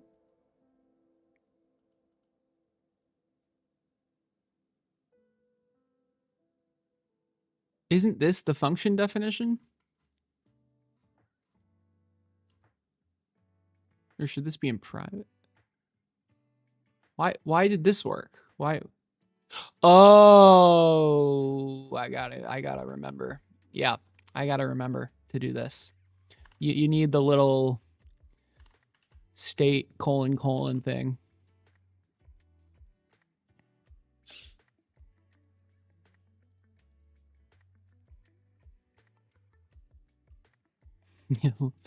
Learn the code now. Yeah, exactly. All right, here we go. Do I leave it plugged in? If I hit the power right now, it'll freak out. So turn it on now. I think this is good. We'll find out, I guess.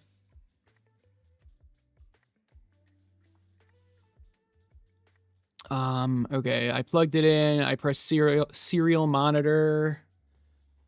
I turn the controller on. That's not good.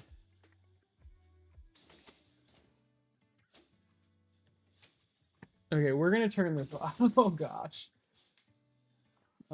That's probably not working. So why was it stuck in the walking state for one? Oh my gosh. It did not work first try. It's greater than 10. Why didn't this work?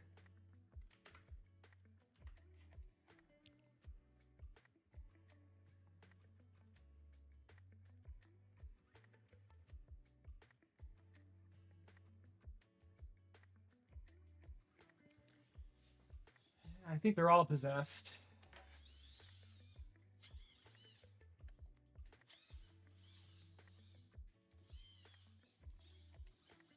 So based on the serial output,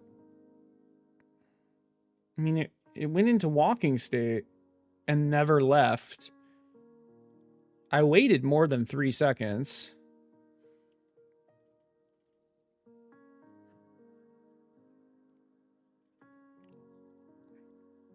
The joysticks definitely weren't being moved.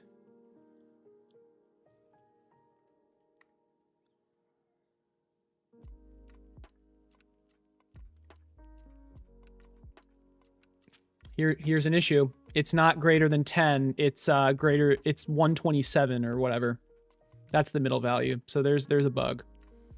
But that still doesn't explain why it was freaking out like that. But I mean, clearly your walking state is not working at the moment.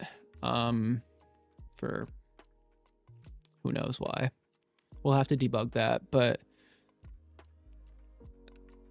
I mean, wow, it was like going really, it was trying to get really close to the center. Why? Control.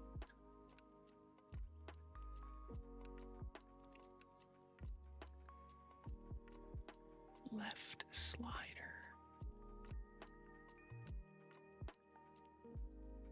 Why? What is left slider?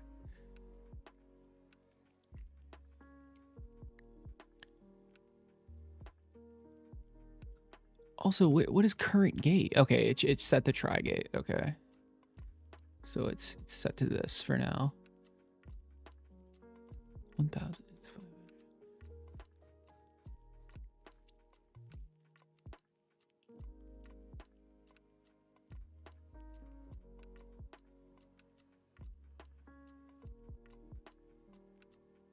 So really we need this code.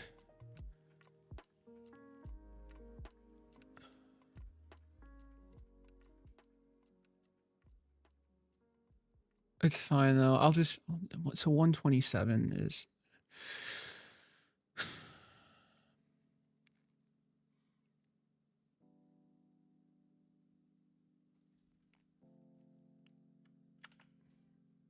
All right, before I forget.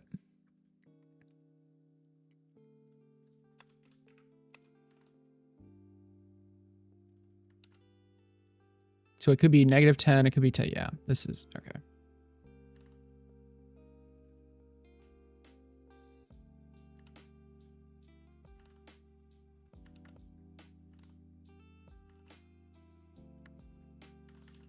All right, that fixes that bug. Probably. I know this code is in 2 different places now. It's fine for now.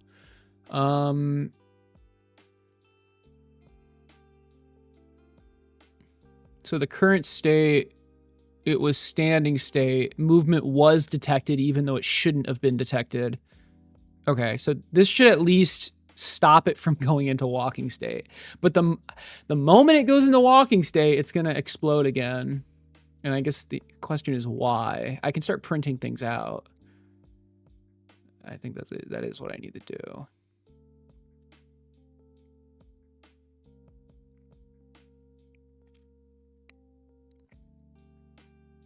All right, so what do I need? What am I printing out, I guess?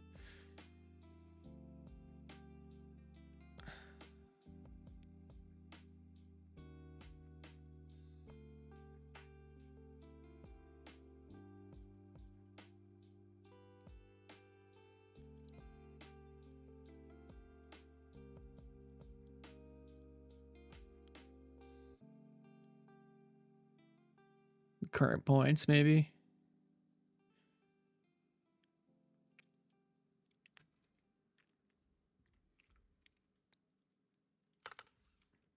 Let me try printing this.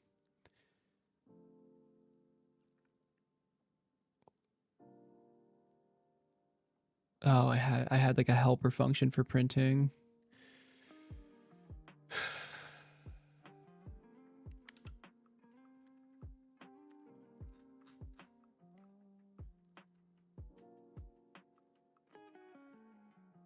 Jesus.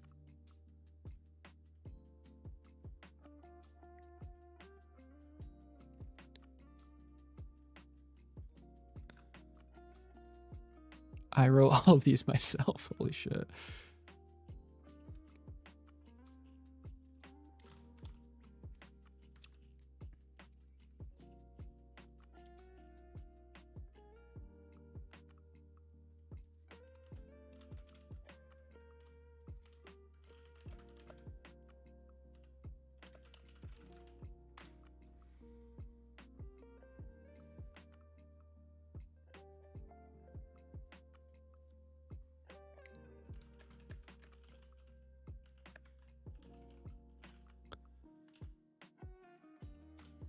Is it not obvious?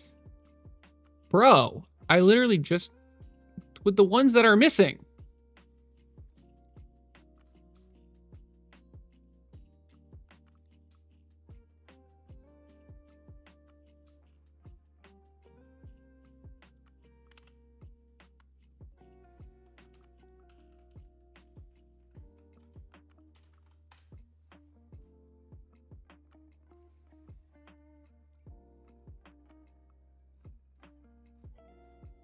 Thank you.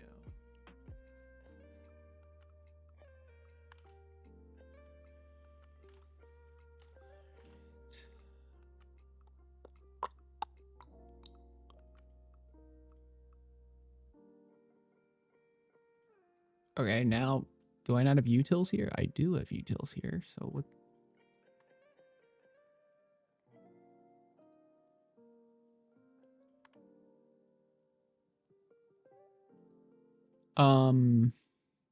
What the hell?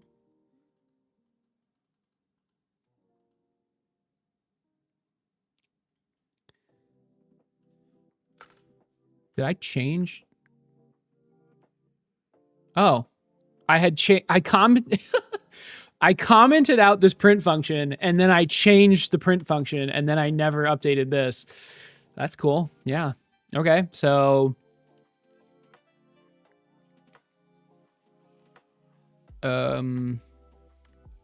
vector 3 bool new. Okay, sure. So true. Yes, new line equals true. There we go. All right. All right. Turn this off. We're not gonna turn the Hexapod on, but we're still gonna run the code. So hopefully that works.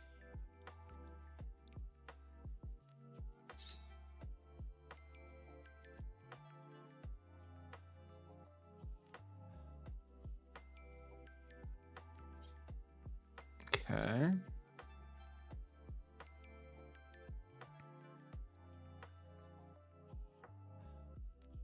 What the hell?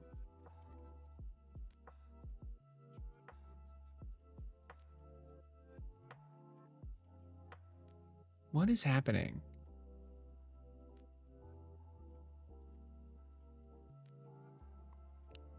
Clicking this should just like print shit out. What are you doing? Okay.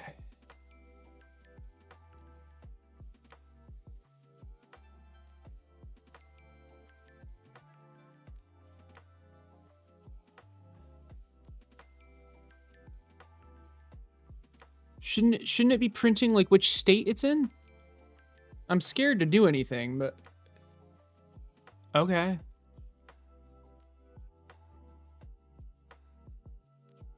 Okay, now it's in sleep state, sure.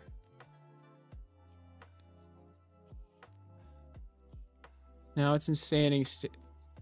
Seems like from sleep state it can get immediately into...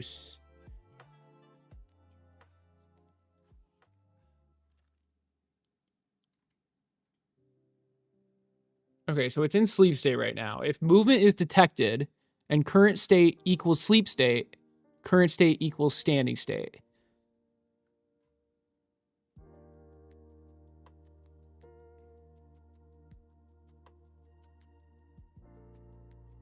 Oh, here. So it's only in standing state for literally 2 loops. That's not right. It doesn't matter for this I mean, cycle. Okay, so it's clearly, it's cycling through properly. So that's good. Okay, so there's 2 issues that let's fix the standing one first, because that one should be easier. So, like, right here. Stand progress. Okay, stand progress. What is the stand progress at? 0. Great. Okay, you add 20. T is 20 divided by 1,000. If T is greater than 1, T equals 1. That's fine. That all makes sense. Move all at once is true. Stand progress. Okay. Yes, this is all fine. Where am I? Okay, and I'm increment. Okay, so...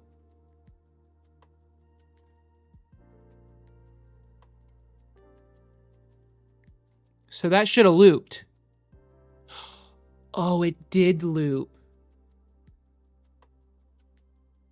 Oh, it did loop, but there's no delay at all. So it just loops insanely quickly and nothing is printing out. Okay. And then eventually stand progress is greater than points. And okay. So what do I want to do?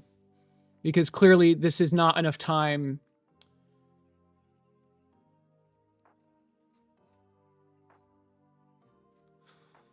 If we go into main, we have...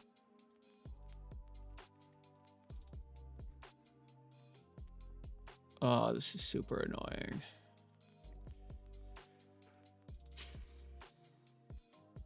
I mean, I literally could just add a delay for now, but...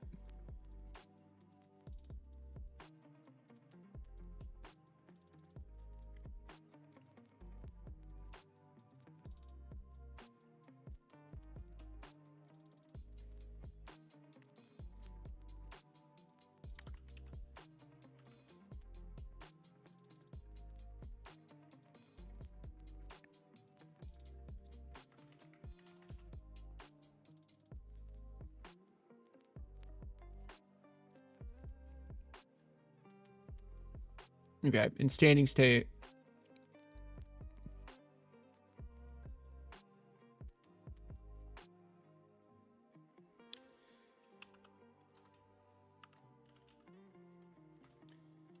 Please use...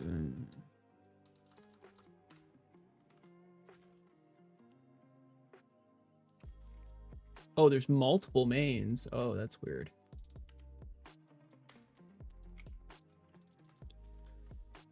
Please implement a loop delay timer similar.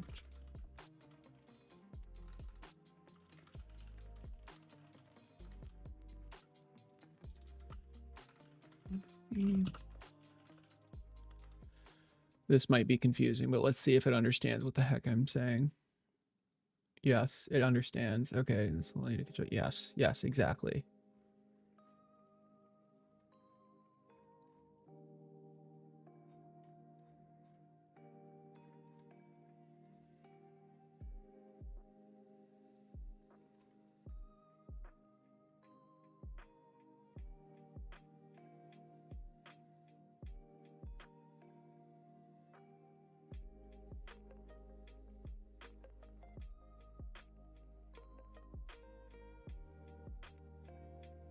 What happened? What changed in main? Nothing. All right, so we have current stand loop time, stand loop elapsed time. Yes, yes, yes. Yes, this is good. We have loop period, which is in the config. This should slow things down considerably.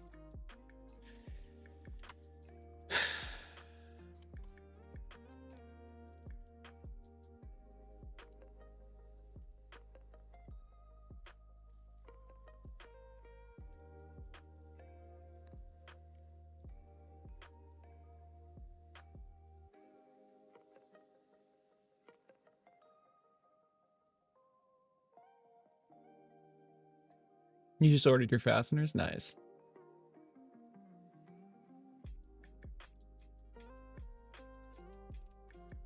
No, we're not adding random sleeves. Hey, Trinity. All right, what is what's going on here? Did it upload?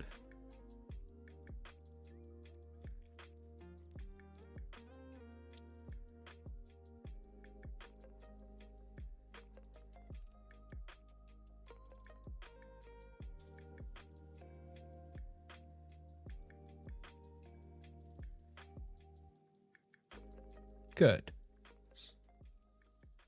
Okay. Unable to... Okay, sure. Serial monitor. Great.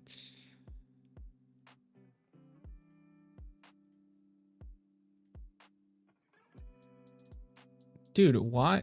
Oh, do I have to like do something? Yeah, okay. There we go. You saw that delay there? That's perfect. Okay, so yes, this is so much better. So we're in the sleep state. If I move the joystick, it goes into standing state. And then, so that amount of time before it went into this is how long it takes to stand. Why? So, but the cycle progress, that's probably fine. I think this is fine. Okay, so let's try turning it on, I guess. But I have a feeling it's not going to work.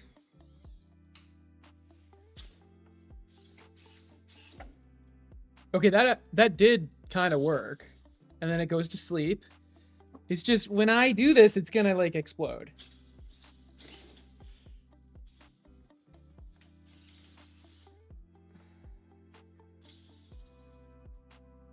And then it goes to sleep. So not only is okay, so oh gosh. It's in sleep state right now.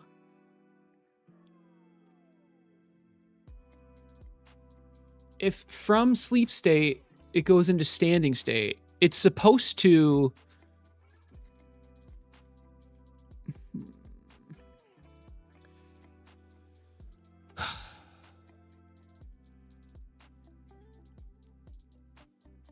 move all at once. If previous state equals sleep state, and it does, right? Move all at once equals true. Then why? It didn't seem to be working though.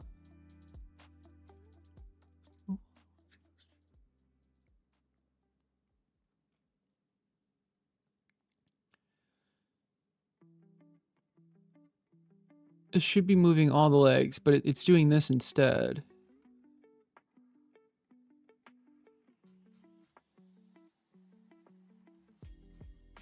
And it's... Why isn't move all at once working? Yeah, I don't with the walking stuff, I don't know what's going on right now. But for the standing...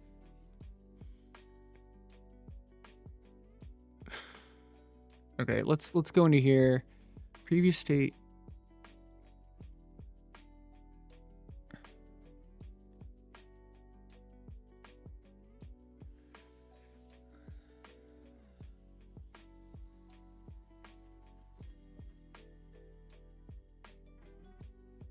It was in sleep state. This is walking state. I don't care. Where's standing state? Print standing state.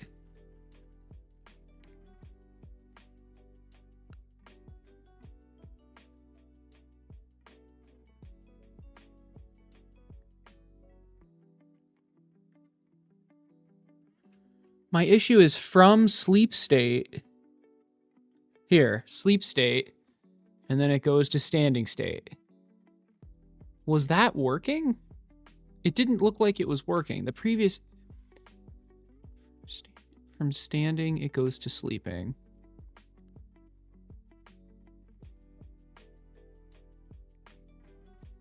Why doesn't this work? If current state does not equal previous state. The current state was standing. Sorry, the current state was sleeping. The previous was standing.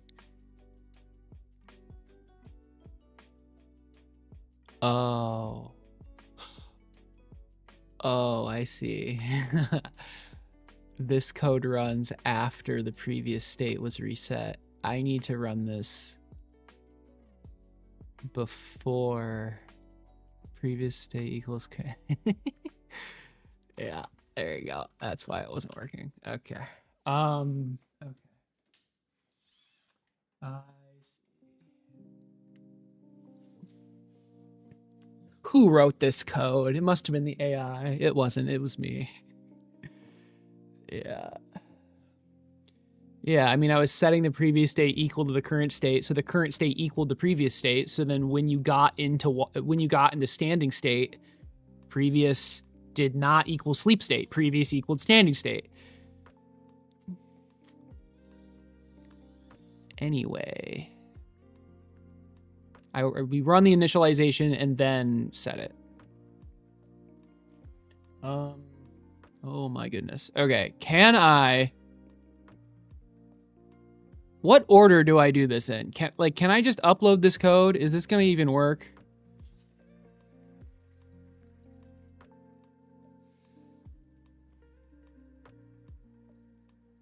Yes. Okay. Now can I see the terminal?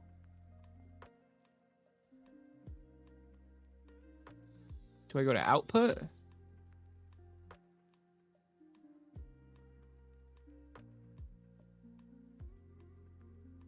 There. Okay, sleep state. Well, this isn't really a great test. Also, these prints don't even matter at all. Okay, let's go to standing state.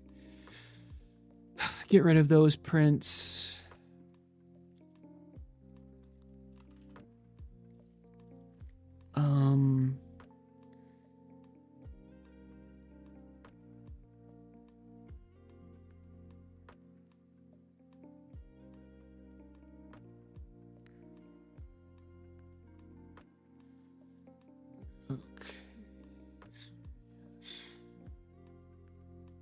All right, but anyway, I mean, it doesn't, those prints don't matter. We can still. Sure. So we're in standing state right now. Now we're in sleeping state. If we move the joystick, it should, all I want is all the legs to go down at the same time. That's all I want. Okay, great.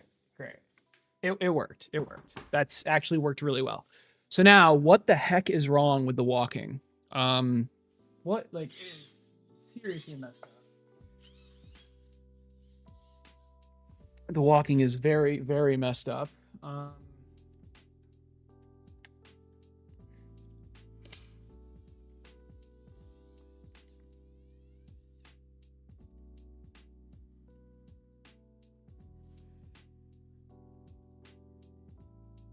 So this is useless. Like, yes, the cycle is okay. I thought I got rid of that. Did I not up like standing endpoint? I thought I got rid of that. Seriously. It's because it was in 2 different spots.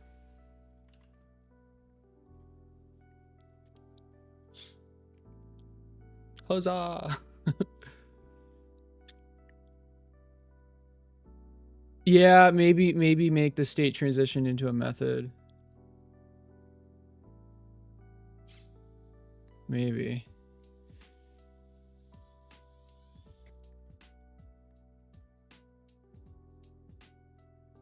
We'll see.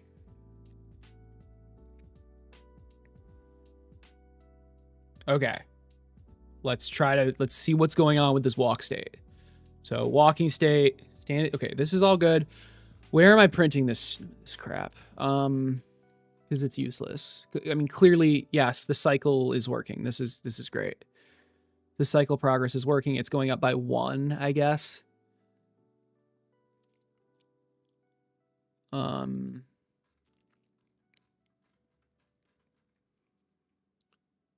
Progress change amount. I mean, this is not the issue right now. The issue is the actual position of the leg. Get gate point. Get gate point. You put your leg and the push fraction. That, again, this is probably fine. I think like the actual Bezier curve control points are just completely wrong. I could see distance from center being the issue. Dude, where do I don't even see the variable. Okay.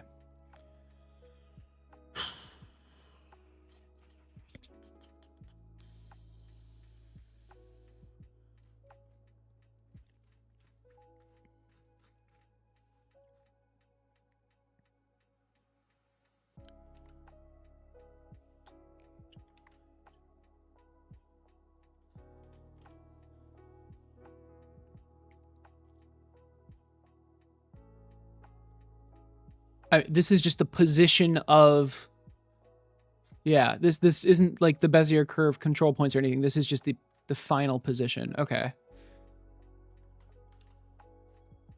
Where am I? So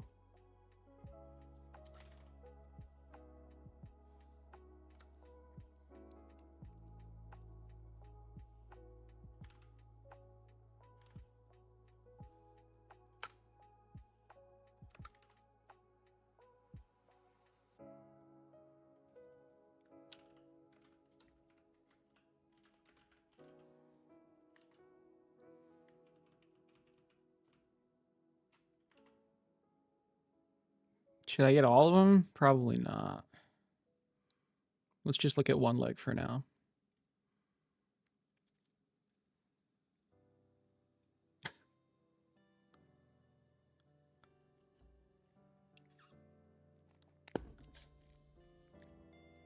All right. So like right now, is it printing? No, it's not printing. What if I click this? Terminate. What if I click this again? Now it's printing. Okay, now it's printing. Okay, here we go. Do these numbers make sense? Leg 0, gate point.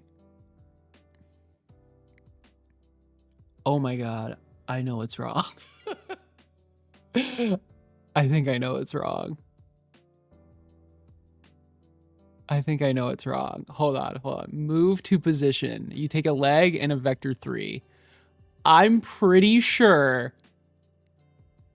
this is outputting the wrong return. Okay, it's returning straight point plus rotate point. I think the X and the Y are flipped. I'm pretty sure that's what's wrong. Because this is correct. Yeah, that's what's wrong, I think. Oh no. Oh my god. I think that's what's wrong. Because the leg 0 is I don't even know. I'm not even sure. I'm pretty sure that's what's wrong though. It's starting at 0, 0, 0, which is definitely not correct either. Like, that is a huge issue. Why is it starting at 0, 0, 0? It should... I know why. So let's fix that first, because that... Oh, God. Okay. What is leg 0? That's gotta be this leg. It starts here. So the starting point... We're going to actually figure this out. The starting point should not be 0, 0, 0. It should be... Well, let's just print out... Let's print out the standing state as well. This is why... This is... Okay. Walking state. Walking state, yeah. Where are we printing this out? We were printing it out here. I'm just gonna grab this, I guess. Standing state.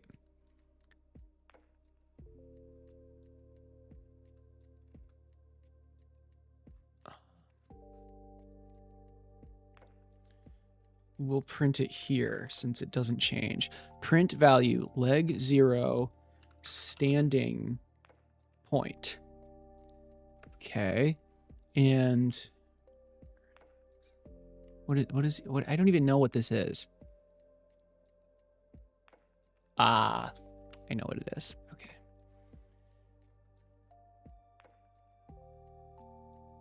This is no. Am I setting? Oh my god. Oh.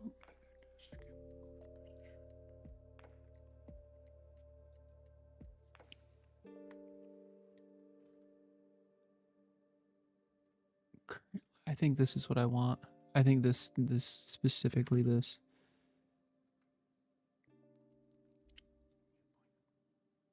That's fine. This is fine. I want get gate point. No, that doesn't make any sense. I want this.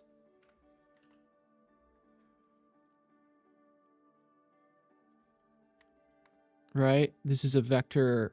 Yes. It's an array of vector 3s. Yeah, so this should give me the current leg position. And then when I move to position, current leg position equals position. Yeah, good. Okay. So my guess is that when we're entering the walking state, the initial, like this is not being set properly. Where's...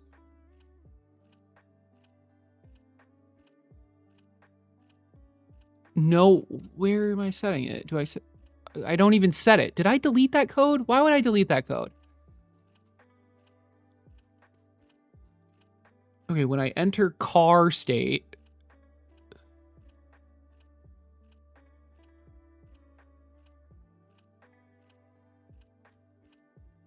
Okay, I didn't.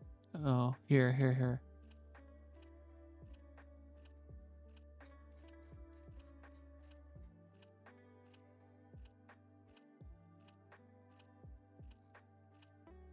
I didn't delete the code. The code doesn't exist.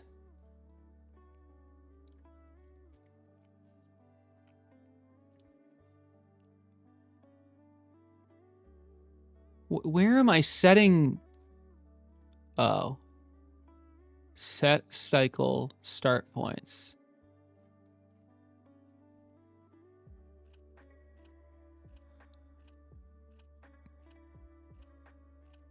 Did this just never worked.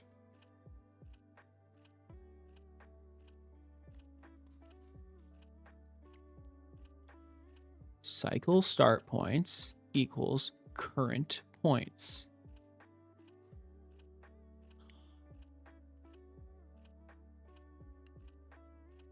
Oh my God. Yeah, I refactored current points to this. Where was that? Where is it? This. I refactored current points to current leg positions. So then when I was fixing errors over here, current points doesn't exist, so I freaking added it here. No, I already have current points. It's current leg positions. Which, like, obviously, current points doesn't make any freaking sense. But since I did it a week ago, I forgot that all right. So that's why it's starting at 0, 0, 0, and that's why it's freaking out. Now, why doesn't it, like, slowly go back to... Well, we'll see. Hopefully now it should at least start in a position that makes sense and then go to whatever that is. All right, and then, okay, at least that makes sense. Standing state, yes, we print our last value, and then let's continue printing it somewhere here. Yep, here.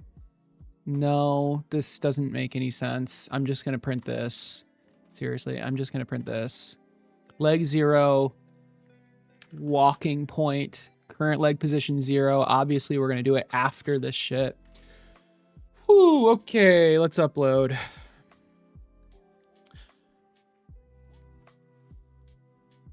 Well, we'll see if I understand it.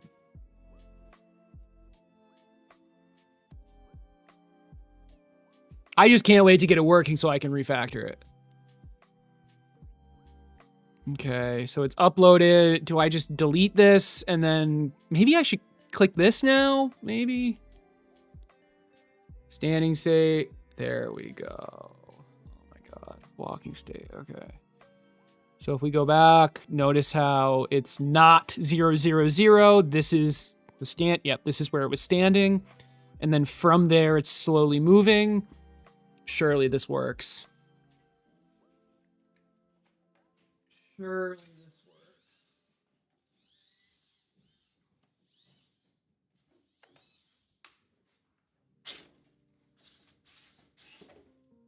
I don't know why it did. Hey.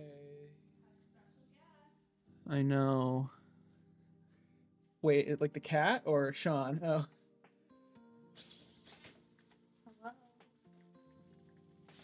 Wow, look at that. Shut up. Ah! I'm pretty sure X and Y are flipped. That is way too fast. It's scaring me. You should have seen it earlier. Like, It's a little freaky. You call it freaky. Wait, how many people are watching? Currently 22. Currently 24. oh my god. Hello. I added YouTube. God. so cringe. Oh my god. I'm pretty sure. I'm. Yeah, we were watching Jersey Shore.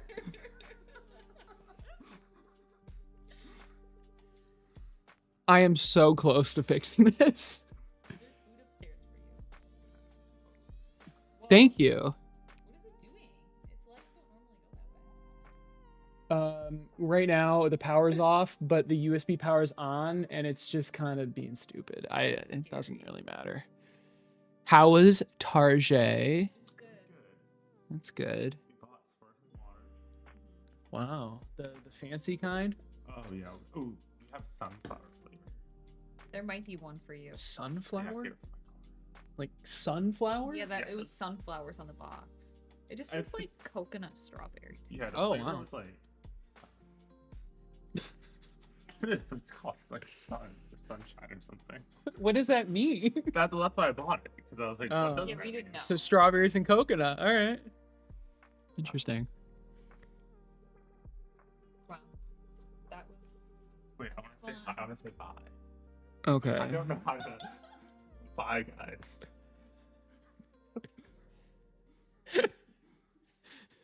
There's like a 30-second delay in chat, so if you're, yeah, well, I'll let you know if they say anything.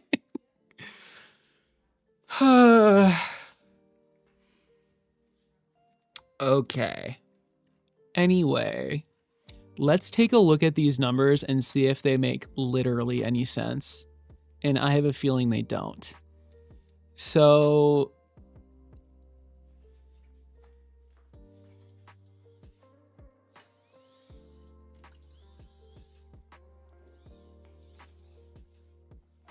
zero, leg 0 should be this leg. Okay. 0, 180, negative 123. 0, 180, negative 123 should be around here. And then it goes to, so, and then walking, I had it walk forward. So it should do something like this. Right? Or maybe the other way. So I would expect it to start moving this way. And I know you guys can't really see this very well, but I would expect this leg to move this way.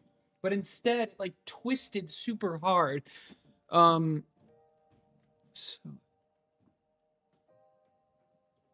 okay, this is the X is moving in the opposite direction.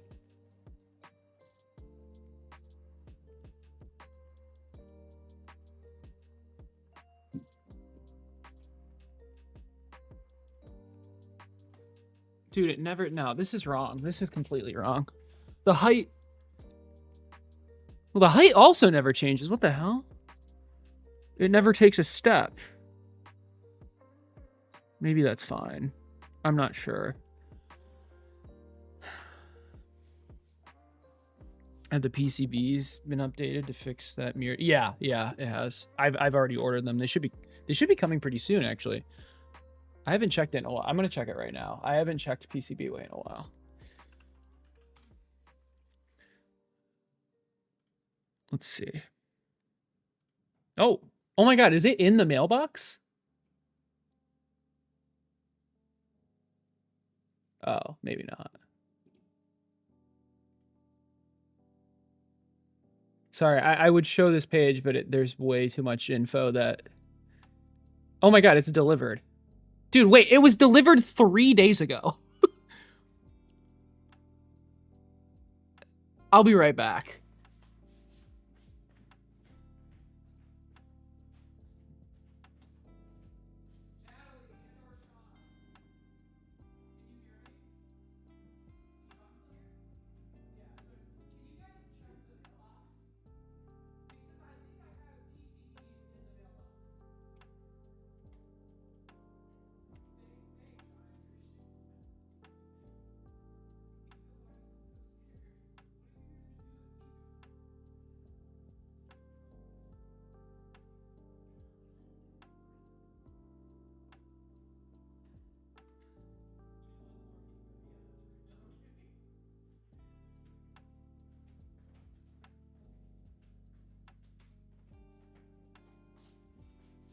All right. Well, I mean, maybe don't order it until until I confirm it's working. Maybe move each servo a few degrees or in the middle. Yeah, well, I think we'll see. Because like I was having this issue before where I was literally just doing the wrong points. I'm pretty sure it was I had in the old code it was YXC instead of XYZ or something. Like it's going all the way to 150. 150x, which is like this is supposed to be 0. 150 is not even in. That's way too much. 30, yeah. X and Y are switched. It has to be that. Now where do I switch it back is the question.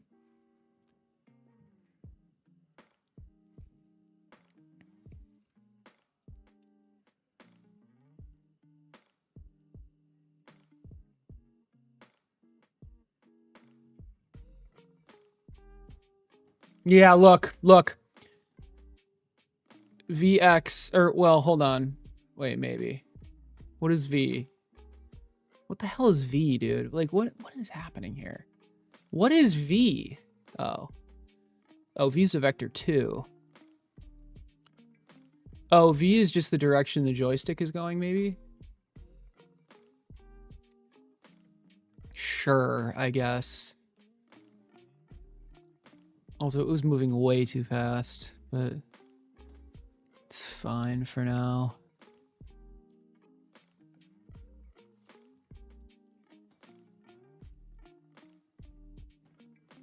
Okay, so yes, look. This is distance from center. Oh no, wait, does this make sense? Maybe this makes sense. Oh my god. This freaking math. What the hell? Control point 0 is where the leg starts. Yes, that makes sense. Control point 1 is where the leg ends. That makes sense. It's a straight line. This is the push. Yes. Lifting is a little more complicated. Fair enough. Okay.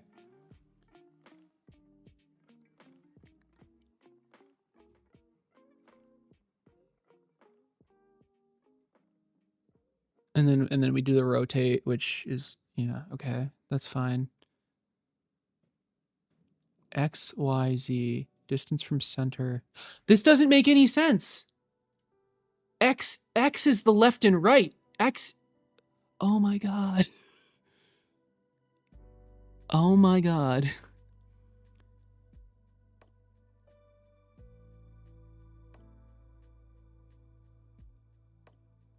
Holy shit. How, like, okay, can you guys see this? So I have it currently that this is Y, this is X, and this is Z. In this local grid of the leg. But the code, I mean, very clearly, like you could see this rotate control point. This is X. Why would distance from the center be affecting X? That doesn't make any sense.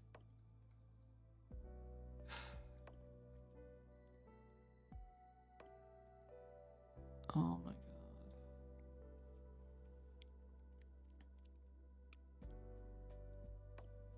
But yeah, like the cycle start point would be like here. The center point of this curved propelling line would be like here. And then the end point would be like here. Yeah, rotate stride length. Yeah. Oh my god. What is where is this? Rotate stride length. Distance from ground is fine.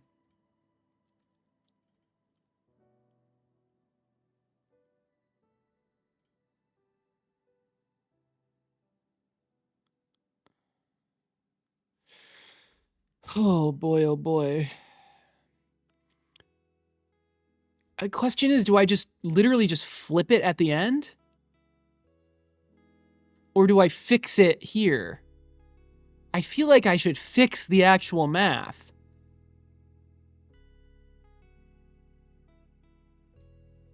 Are your servos misaligned? Each servo only hands moving along a plane of 2 axes. No, the servos aren't misaligned. I think I just changed the inverse kinematics code or something. I don't know, but this is how I've been coding it, and then the old code was just different. Because I had to do this, I don't know if, I think you were here last week, but, oh, misassigned, oh, Jesus, sorry, oh my gosh. The servo's misassigned, possibly, I don't think so, though.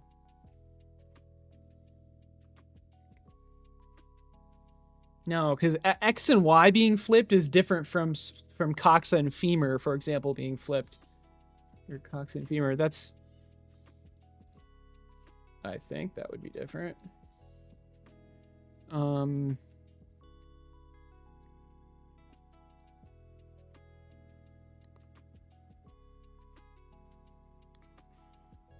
I mean, because I have, for example, standing state.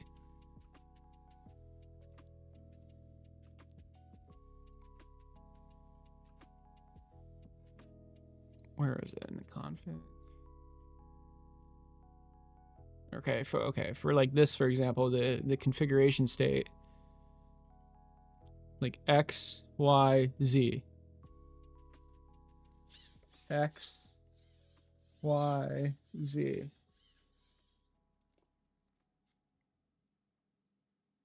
It was just flipped in the previous code.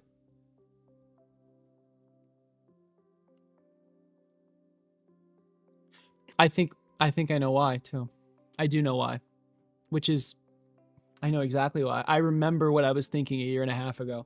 I was thinking, this is what I was thinking. The front of the hexapod is here, right? So Y, normally Y is forward and backwards. So this is forwards and backwards, even though that makes literally no sense. But relative to the hexapod, this is forward and backwards. And this is side to side. But relative to the local leg grid, this is forward and backward. And then when I was getting the IK to work, I fixed it, I guess. Not the femur line.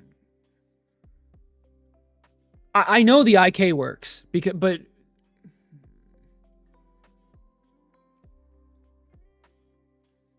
it's fine. I know what's going on, but I could either change the IK or I could change this. I'm gonna change this because I like how the IK is working right now. How long? Okay, I'll be right back.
We got him. Yeah, I'm not going to change the IK because I like how the IK works.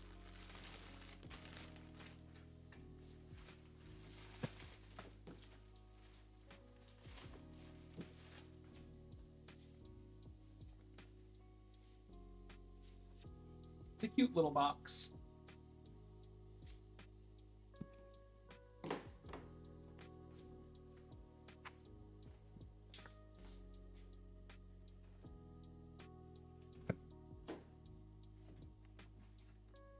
And we got a cat too.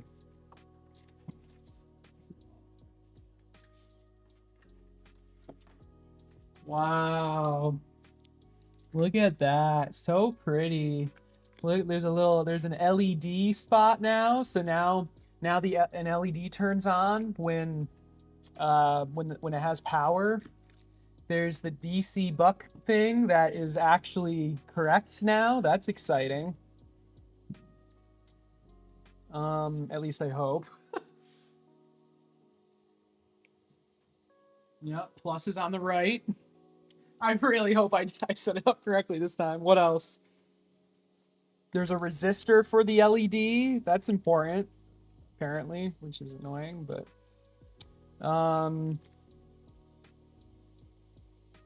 yeah, looking nice. Yeah, I'm not soldering this today. Oh, I made the pads bigger, I think. Probably.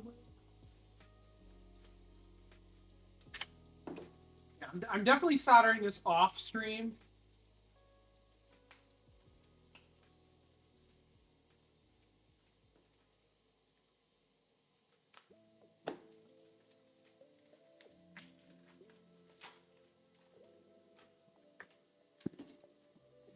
Ooh, look at that. Wow, shiny.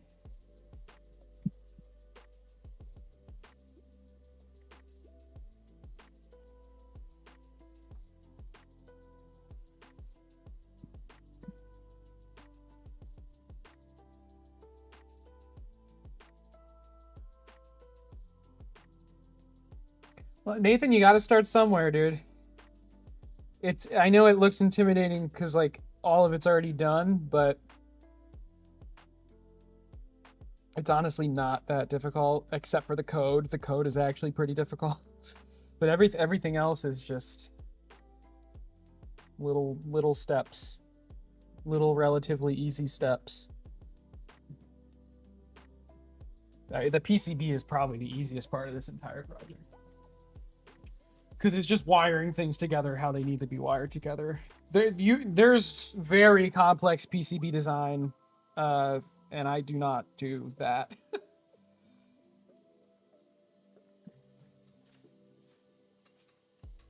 Where are the other PCBs?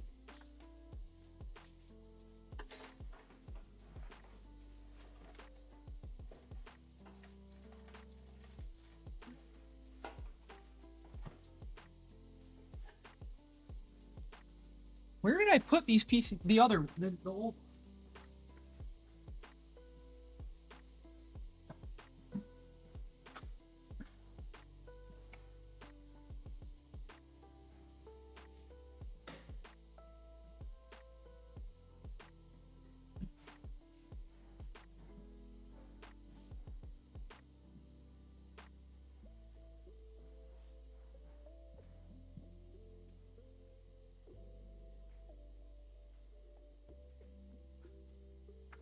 Oh, I found them. Okay.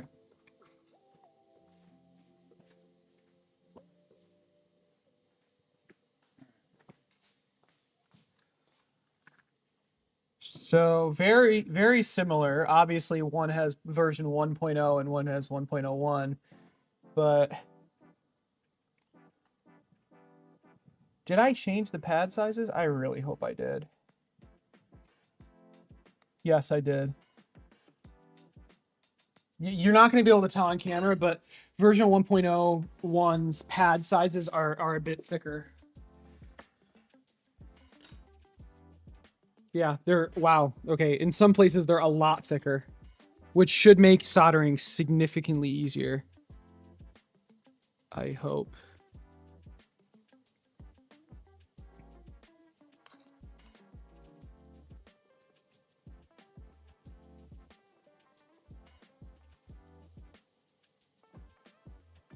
Yeah, cool. This should be easier to solder. We'll see. Not right now, though. All right.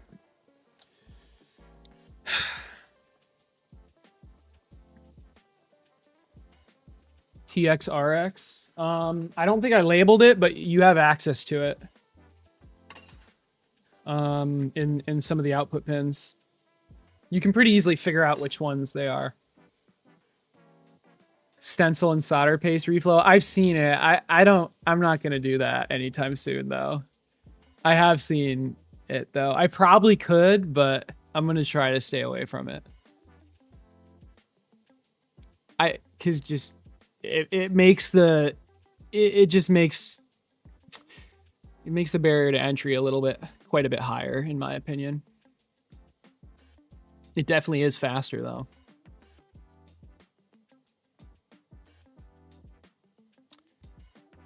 W Workshop, thanks. I appreciate that. It's a really nice space. All right, let's go through this code and change the X and the Y. Okay, let's think about this too, because this VX, see, this is where it gets a little confusing. Because like VX, what is this even?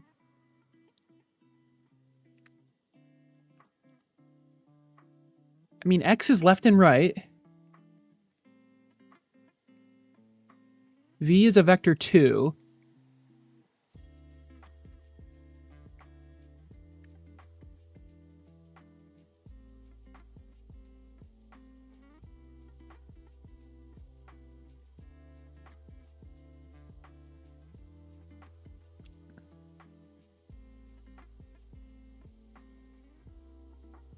V dot Y. What the hell is... So basically V is the left joystick's just vector, like how far it's pushed in which direction. And then I'm changing it based on some things. That's fine. Okay. All right. That's fine. So V is just the joystick. What is...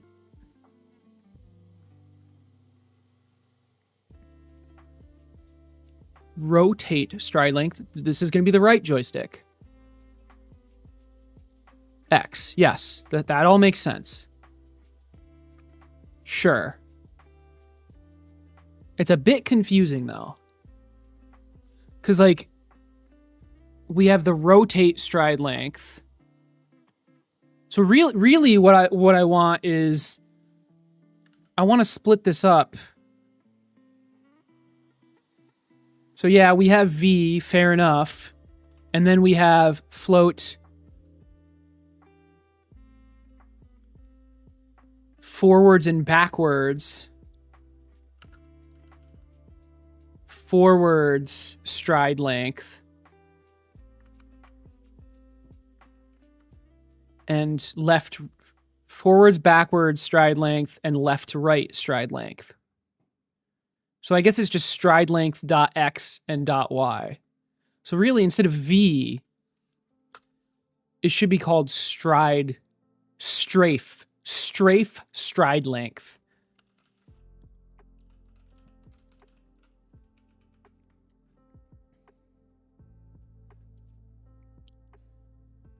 All right, someone help me here. I want to change this variable in every spot it's used.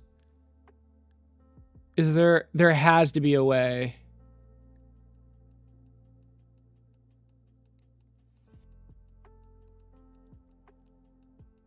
Symbol, go to symbol in Control F?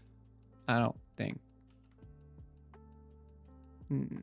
I need like specifically this variable. Yeah, we're in VS Code. I mean, I could just have AI do it, to be honest.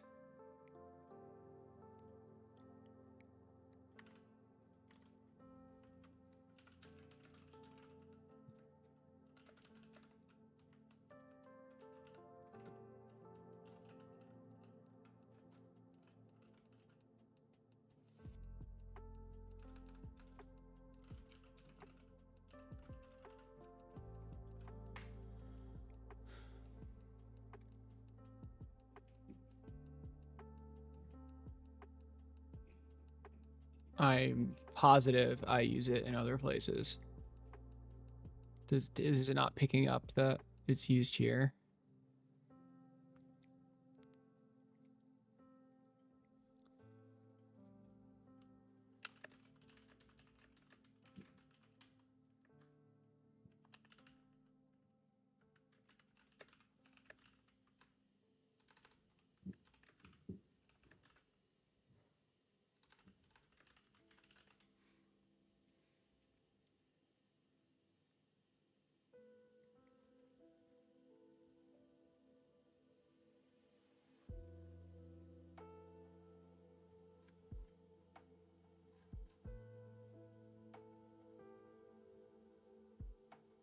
F2.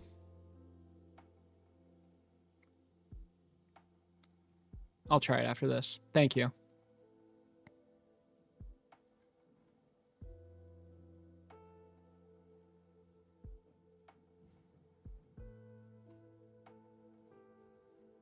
Looks like it got it though. Yo. Holy shit. No kidding.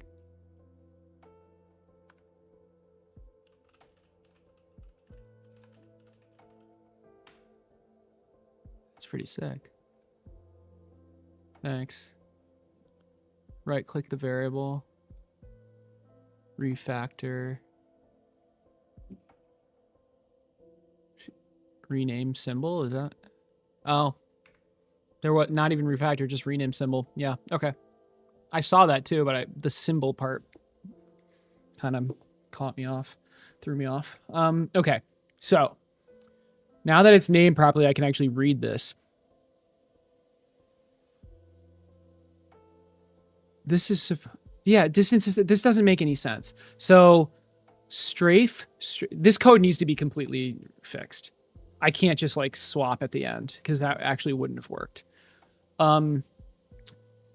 Control point 0, yes, it's where you start. Control points 1, so the end of the cycle of the step. You have sure the X. See, this is only strafing. So you start. Sure, it's the X, yes. Stride multiply, sure. No, you're not adding distance to center. That doesn't make any sense. You're adding that here.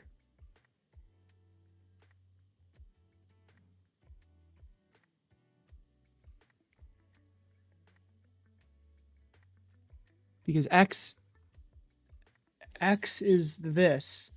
Distance from center, which is Y, is this. And Y is the second one. So strafe, stride length, Y times, yes, this makes more sense. Why is this negative?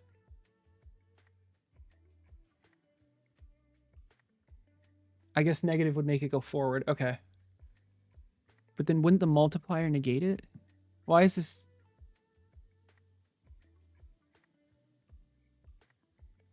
Stride length, Y. Why is this negative?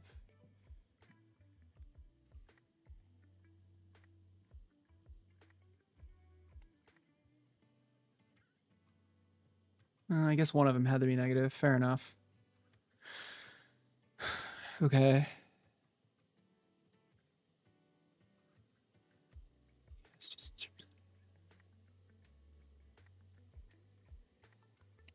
So this is X.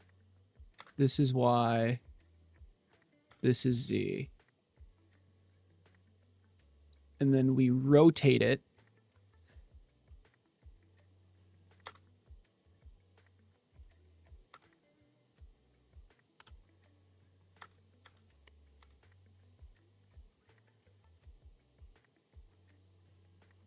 And then we rotate it around, yes, this, rotation, yes, distance from center, that's fine, X.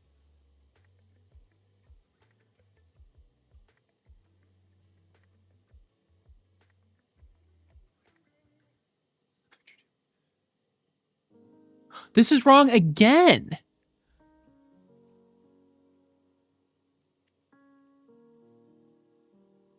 God, I had X and Y completely flipped.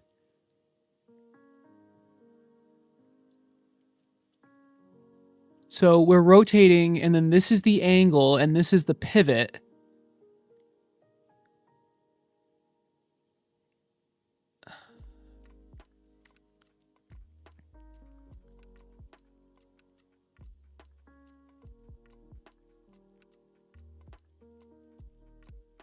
Oh my God. But why would the X be distance from center? That doesn't make any sense. It should be 0 distance from center. But that makes me scared that... I mean, I've already changed the X1. Yeah, all right. This has already been flipped, so this should be flipped as well. All right.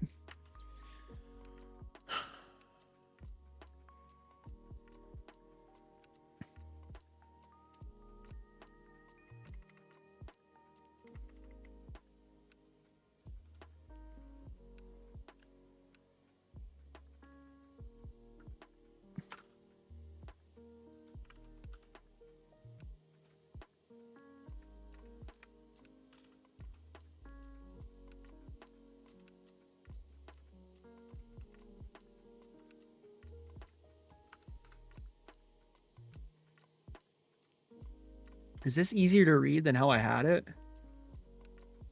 Probably.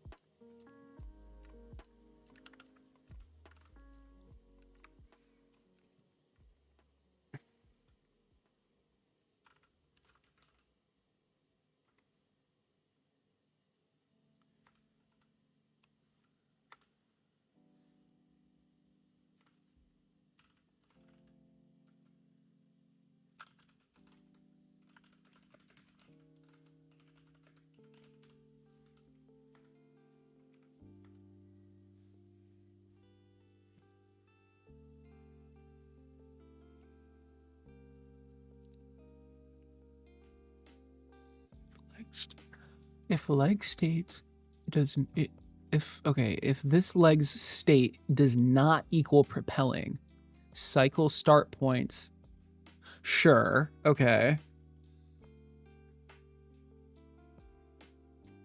sure, okay, I guess I'm not super. I think this has.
I did mute the mic. Sorry. Oh my God. How long have I been muted? Jesus.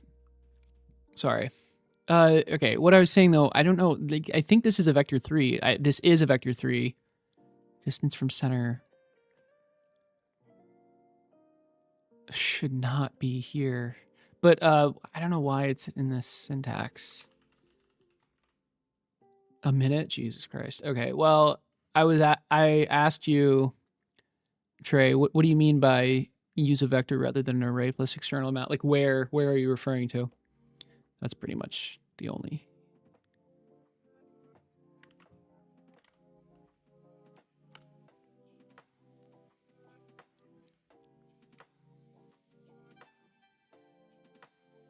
Okay, let's think about this for a second. We're rotating in place. So we're here and it's purely rotating. So here, the last control point is here. Rotate stride length distance, yes. But it should be this.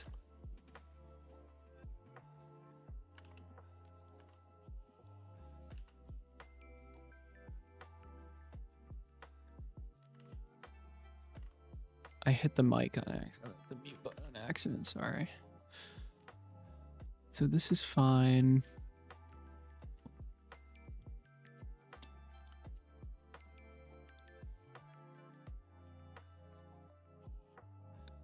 Oh, this would be the halfway point, which is why it's 0. I see. And then this is distance plus, yeah, distance from center plus 40. Sure. Yes, that makes sense. That makes sense. This is distance from, okay. They know their length and capacity. Yes. Oh, I see what you're saying. Unfortunately, I mean, so look, the idea is that this control points, I think this is what you're referring to. Control points is an array of vector 3s with a max of 10. And get point on Bezier curve needs to know how many control points are being used in this control points array. And in this case, it's only 2. But for example, down here, it's 4. Now I know I made it 10. Really, this max only needs to be 4. Really, this only needs to be 4, but because it's C++, I can't like make a new list. Or maybe I can and I just don't know how, but like what I would do in C# is just make a list of 4 things and then pass that list in and then I just count the list length. But with this, I have to like pass in the amount of things in my little list. It's so stupid. But so if you know, I mean, if there's a different way to do it, let me know. But I mean, really what I could do is have like a control points array for like a propelling control points, propelling strafe control points, which would be an array of 2, propelling rotate control points, which would be an array of 3. But I would still have to pass this in, so actually never mind.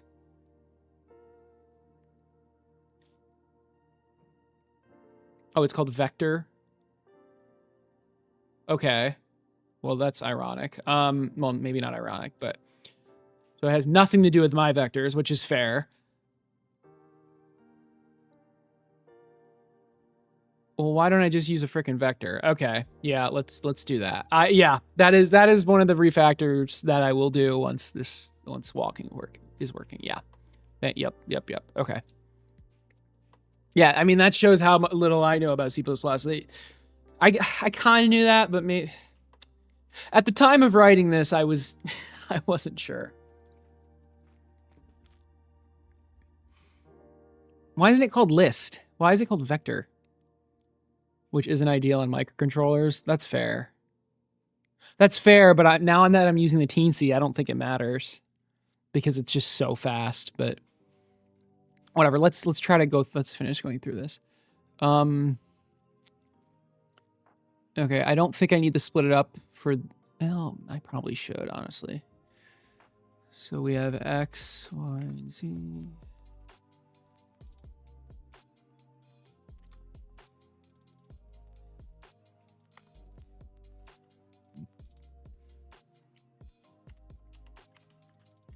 Whoa.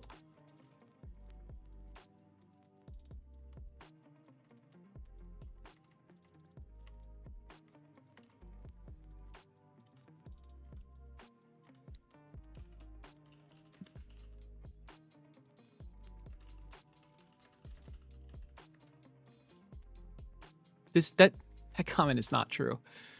So this cycle is a curve line, yes.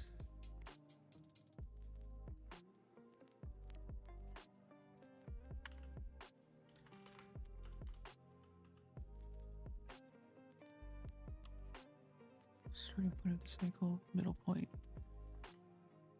Middle point. Starting point of the line. Ending point of the line. Okay, starting point of the curve. Middle point of the curve. Notice how the Y goes out and everything else. So basically, I don't know if you can see this very well. So this curve, let's say the starting point is here. The ending point is here. And then the middle point is here. So, I mean, basically,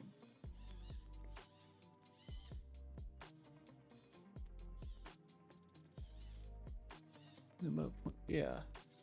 So 0 X rotation is just straight, it's the straight out how the leg is.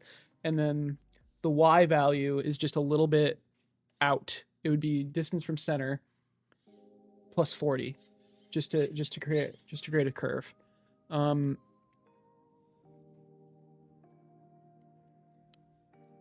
Yeah, this all makes sense. And then that's the Z. And then finally the ending point of the curve. Oh my God. I'm doing it this way just so it's easier to read.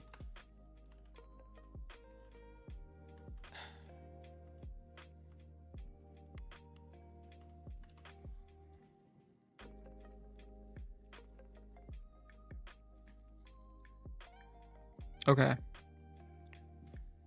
Rotate stride length. Distance from center. Distance from ground. Yes, this is all good. This is all good. All right. And finally, get point on Bezier curve. Rotate control point. Rotate control point's amount. Map flat. That's all fine. Okay.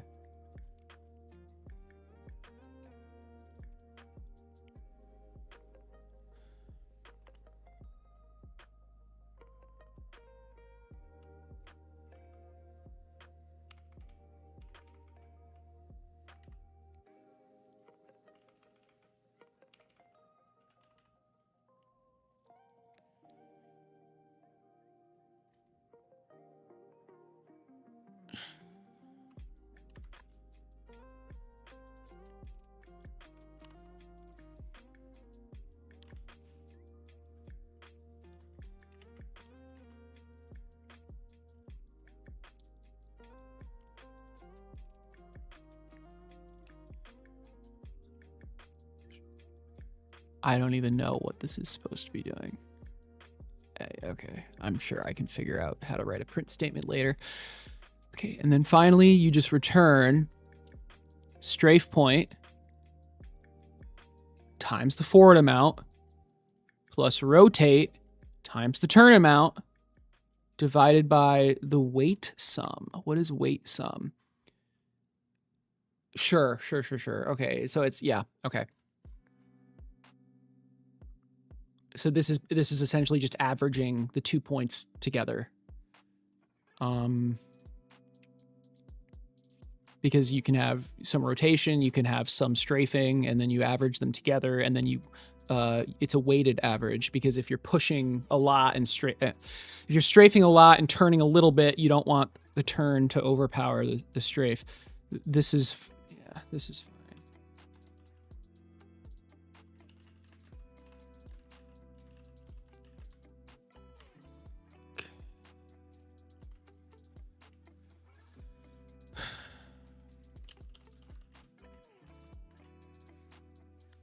Okay.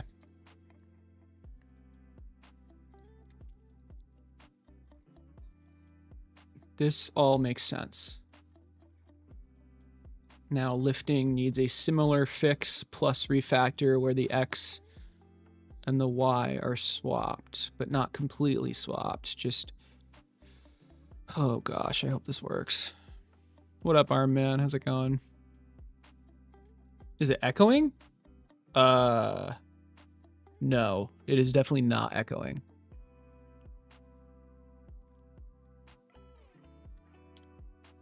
It's going well. It's going well. I'll if this works, it'll be going very well. but we'll see. I like making a slice struct that is just a pointer and a length. That's cool. I like working in anything but C++. What would you use the slice struct for? It's a pointer and a length. Then you just pass slices as single. I'm gonna be honest, man. I'm not sure. I can't imagine where I'd use that. And I'm sure you're explaining it well. Pardon, it's std.span. That can wrap an array but tracks it. Oh, so it's not vector. Interesting. And macros is something I think would be handy. Directly from an array. Interesting. Oh, it's totally not needed. They're just saying what they do. Yeah, Arm Man, I'm not either, dude. No, that's not true. I mean, you joined at not a great... I mean, it's not a bad time, but I just realized my lights are off. Is this going to make any difference? The lighting is already amazing here.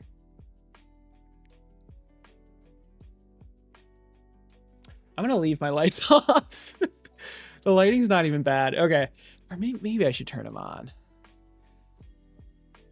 Now I'm really bright. It's hard to tell, though. That does look better.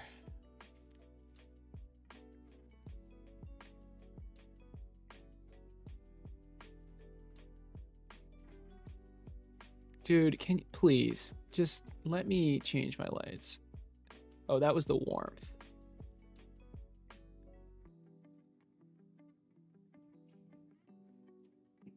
I literally can't even tell that these are on. Oh, there. Okay. All right. So that, yeah, let's get rid of that shadow. There we go. Okay. Okay. Anyway. Yeah, I already have enough light coming from this side.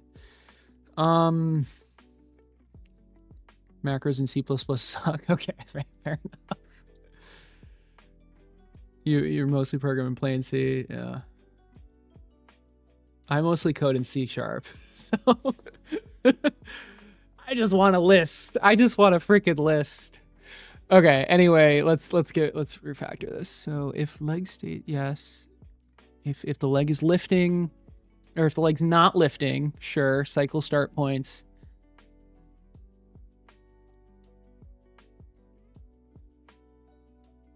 Equal leg current. Okay, wait, when do these get set otherwise?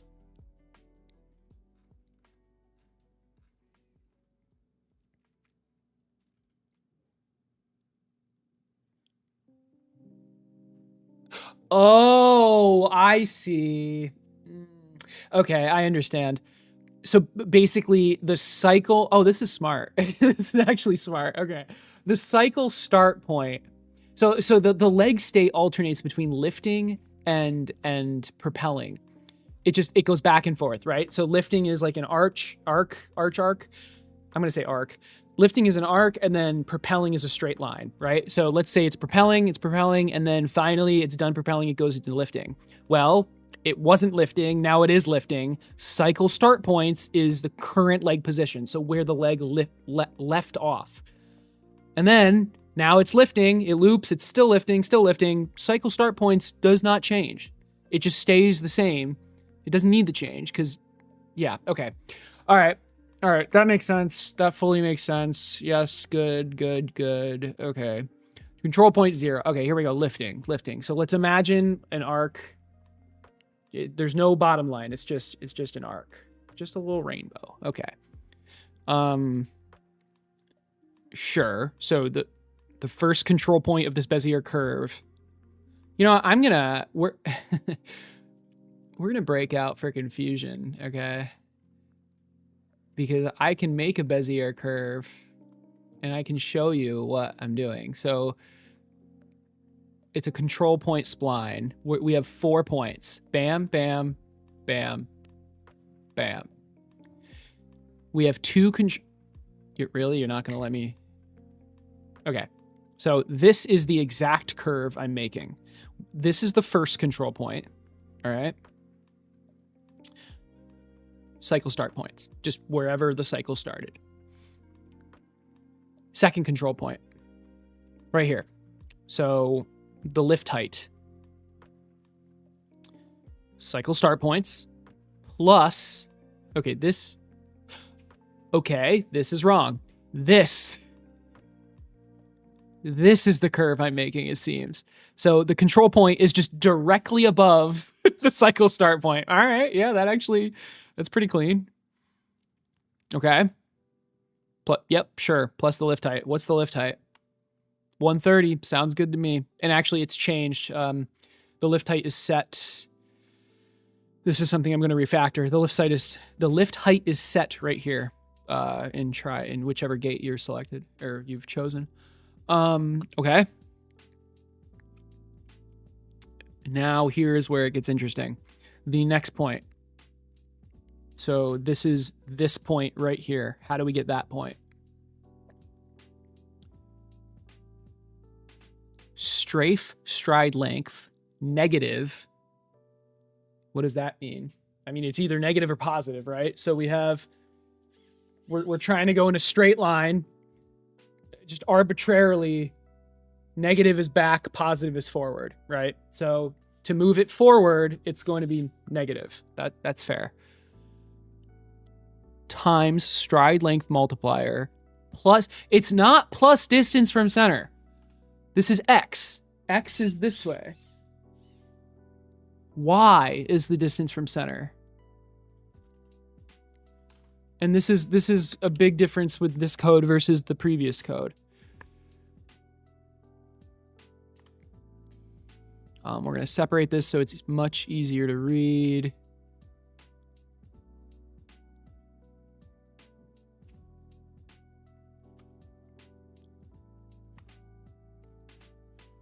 And I bet this isn't the only thing we're going to change too.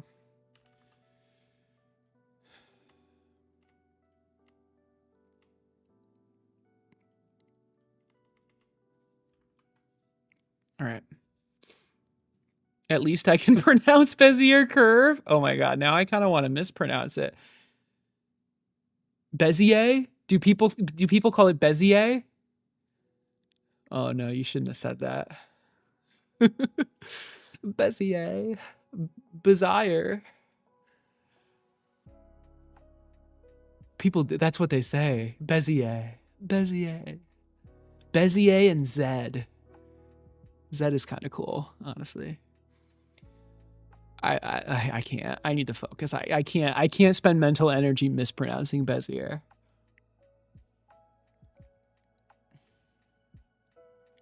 Yeah, yep. I'm trying to get code from the older Hexapod to work on the new one. And because I've changed how the IK works, and essentially X and Y are flipped, kind of, which is making it slightly more difficult.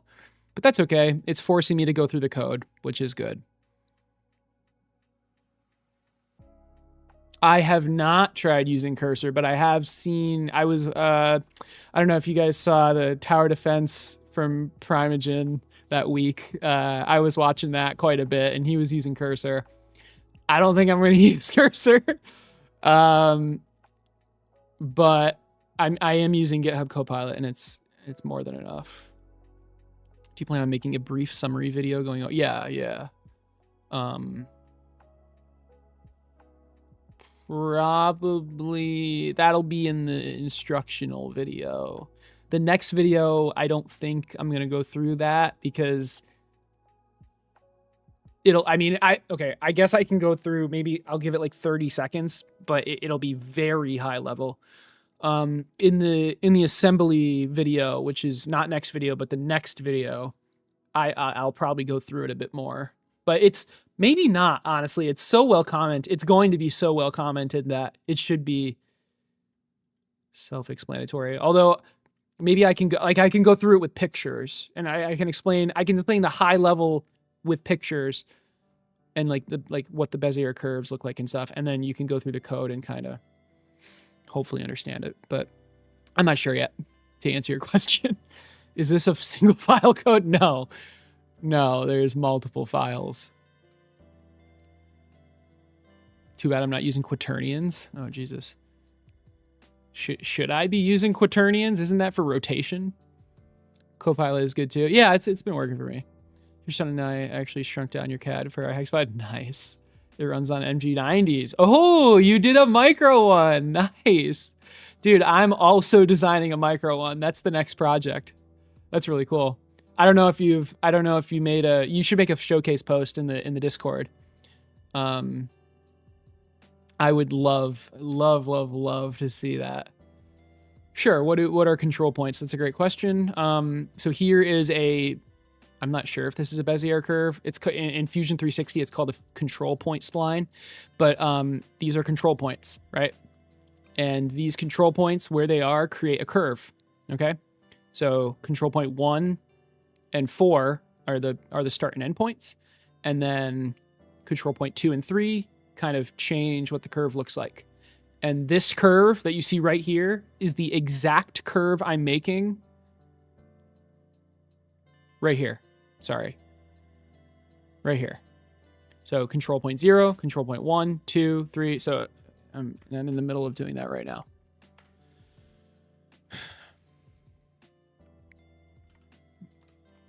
Like I'm literally in the middle of doing that.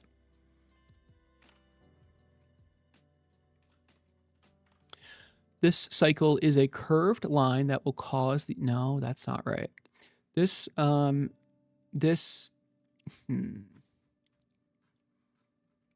I call it a cycle. I didn't really know what to call it, but this cycle is a curved line that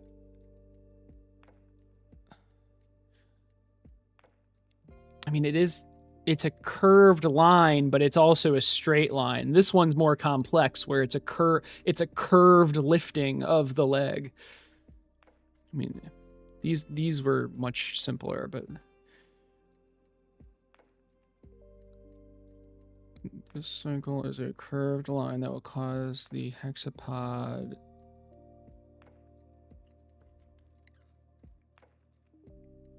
it's a little bit confusing too, but fair enough.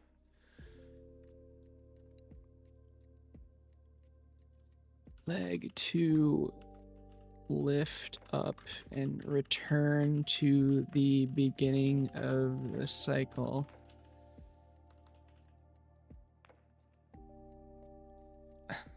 This is confusing.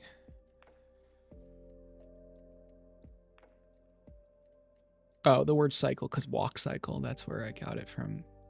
God, like how, oh my goodness. This doesn't make sense. It's a curved straight line. It doesn't make any sense. It's this. It's this. You can't even see that. It's you can see this one. It's this. Right? It's the lift. I've already done the propelling. Now we're on the lift. This cycle is a curved line that will cause the hexapod leg to lift up and return to the beginning of the walk cycle. Sure.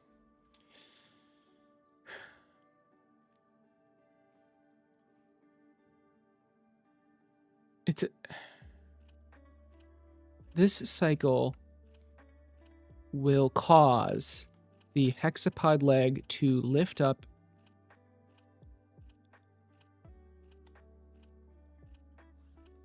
in a straight line. Okay, hopefully that makes sense. All right, anyway. Starting point of curve. And then this, so this second point is this point.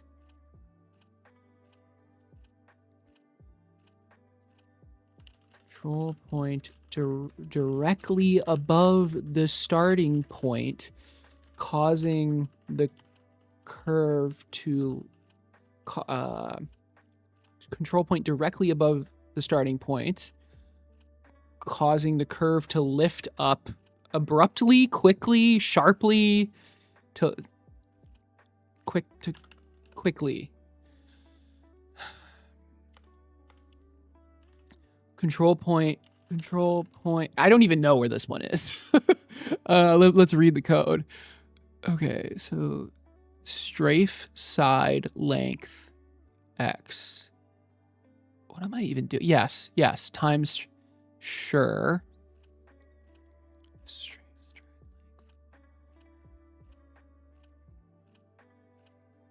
This stride overshoot thing doesn't make any sense. In fact, it should be in both. The idea was it like goes farther than it needs to. This doesn't make any sense. I'm not even using it. I'll add it later if I need it. It doesn't make any sense. Okay. Stride length x. That's fine. Strafe stride length is a vector 2, which is basically where the joystick is being pushed. So X is left and right, Y is up and down for the joystick.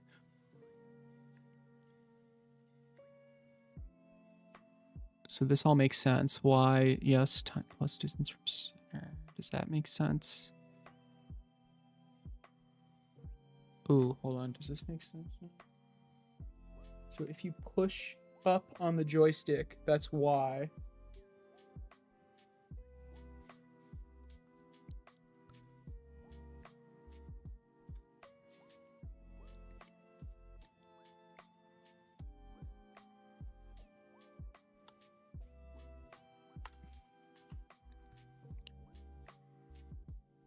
I need to draw this out.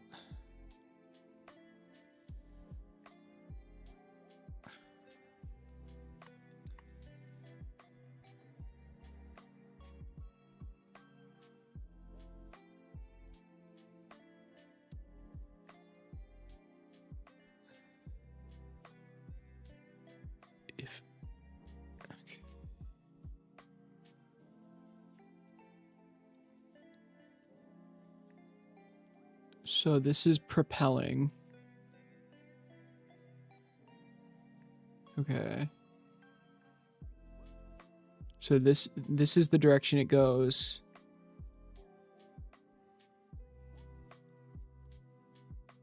Isn't this just the lifting? So it just needs to get back to like, if you're pushing the left joystick forward, it goes, okay, but what about the lifting? So now when we're,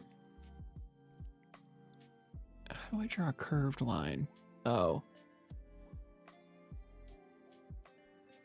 Okay, so now lifting, it goes like this. Pretend like this is 3D. It goes up and then back like that.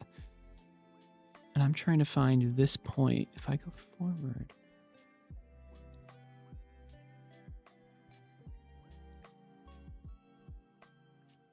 Why? This isn't even hard. This is just... This isn't even difficult. It's just X. This is Y, this is X, because the whole grid is, oh my God, stop.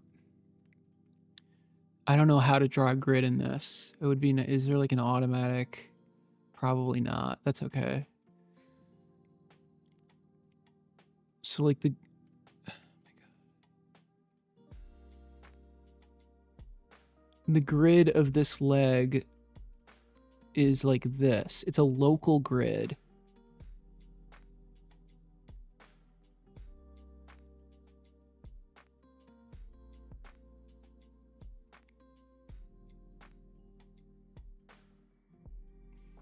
it's a local grid where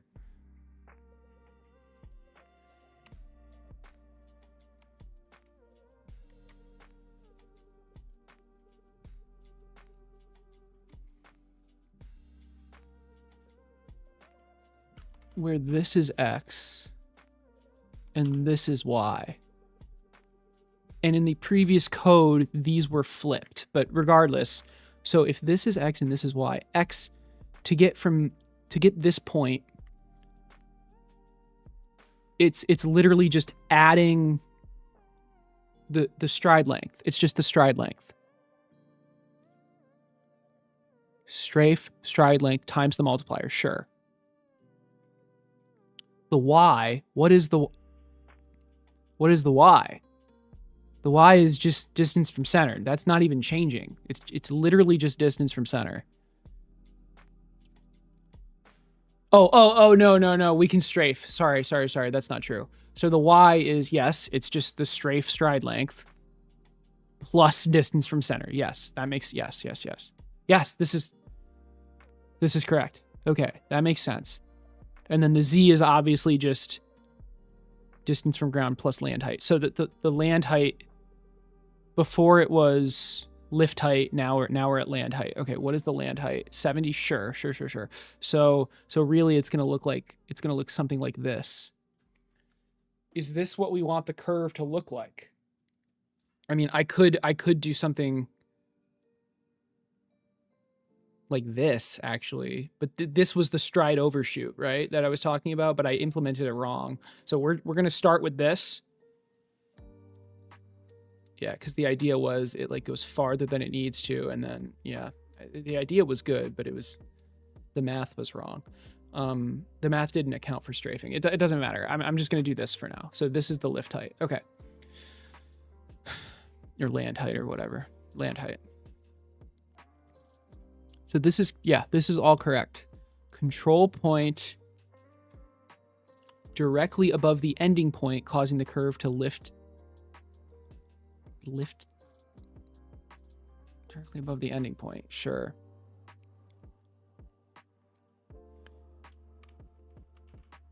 Preventing the leg from just jamming into the ground. From running into the ground. Because like imagine if we didn't have this point, it would just be this. And the leg would just run right into the ground. That's why we need this point. I mean, frankly, but if you make it too high, it's gonna stomp. So anyway, and then finally, ending point of the curve. Okay, which is what? Which is this, and this is also wrong. X distance from center needs to be added to Y, not X. Because again, in the previous code, X and Y were flipped. Because in the previous code, for some reason, even though I made it a local grid, I called this the X and this the Y because I was imagining the grid in relation to the hexapod, and the hexapod's forward is that. But it's a local grid, so oh man. Ugh. Confusing. Okay.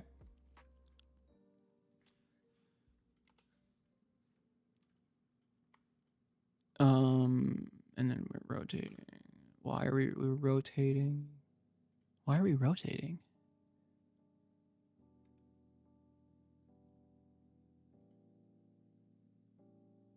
What are we rotating? Rotation.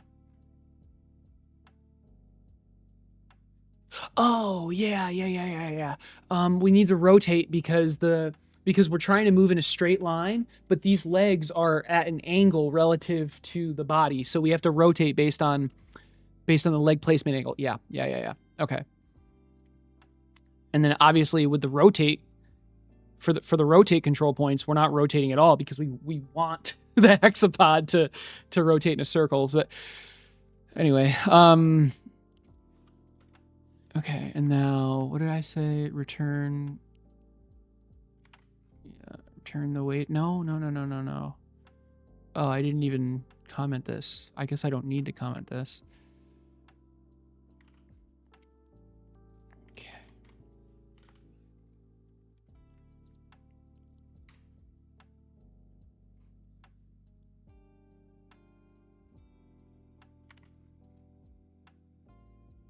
This cycle will cause the hexapod leg to lift up and return to the beginning of the walk cycle in a curved line.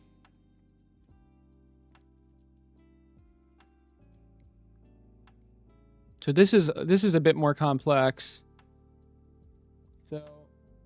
So this is the lifting for rotation.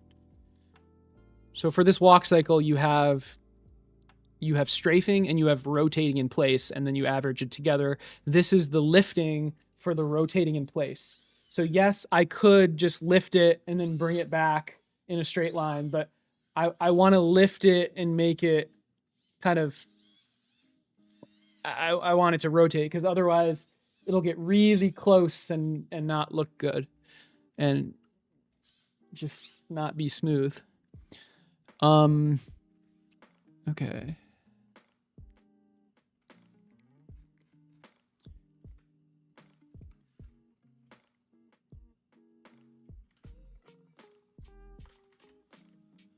And I have 5 points, so I actually have, no. Can I add a point? I don't think I can add a point. Well, I have a 5th point, and this point is edited in 3D space, which causes the curve. It's hard to explain, but this point right here, this is the curved point.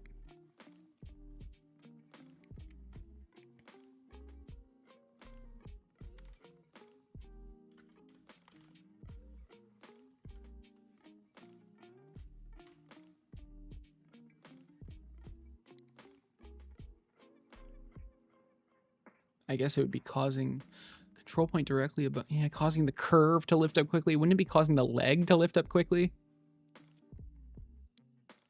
That's fine.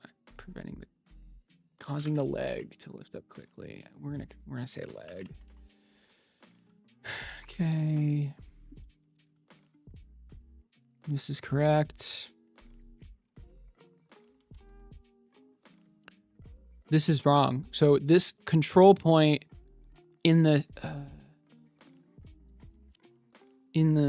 center control point at the apex of the curve, causing the curve to curve. I don't even know how to explain that, because it's a curve, but then it's also curving. Jesus.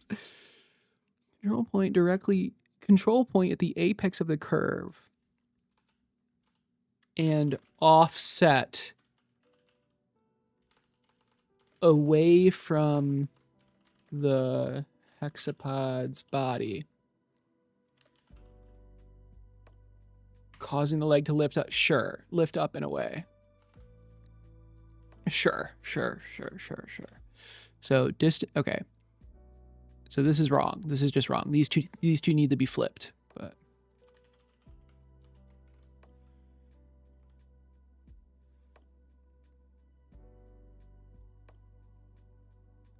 no, stop. Oh my God. So it needs to be 0. This, yes. This, yeah. This.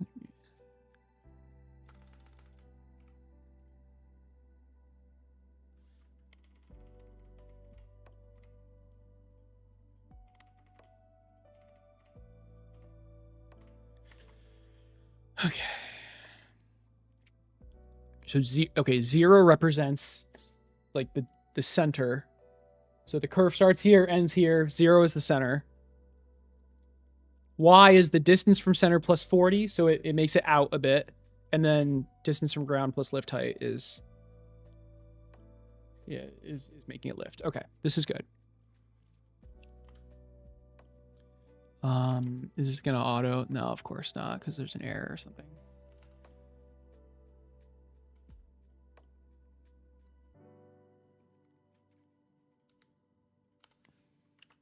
Now will it auto?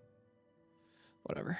Okay. This is the control point directly above the ending point.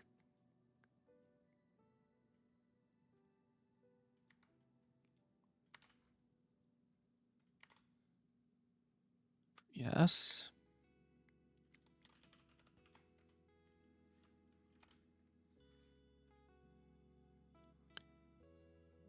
Rotate stride length, yes.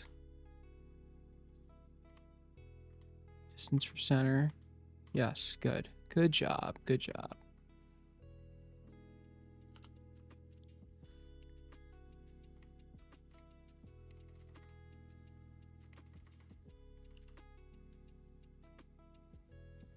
And finally, this is the last one. It's not even autofilling the comments anymore. Ending point of the curve.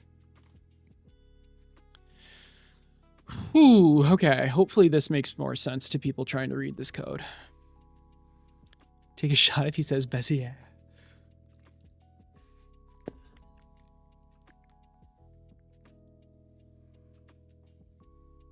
Why would you use an AI for the IK?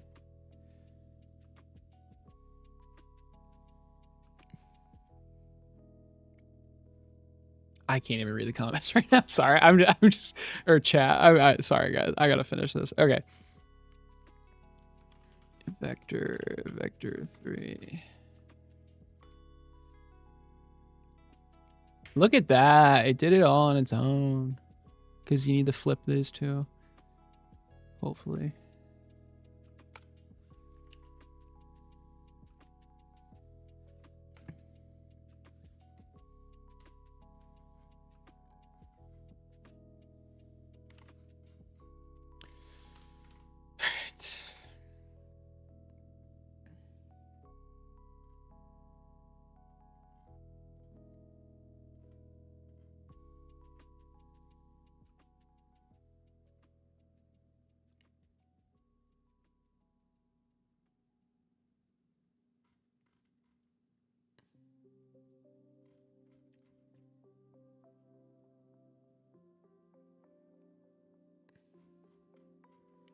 Okay. I'm kind of scared to try it, but this is it, right? Here we go. It also runs too fast, so maybe I can change that as well. Jesus. So we have this. Where do I like change how fast it's running? I did make it in main. It's running 100 times a second. And I did that here. Its main is running 100 times a second. So in the previous one ran around 10 times a second. So I think I need to make it 10 times slower as a starting point.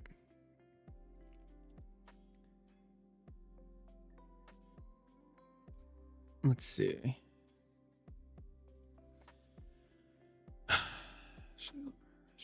Progress change to max speed plus. Okay, max speed times global speed multiplier. Sure. Max speed times global speed multiplier.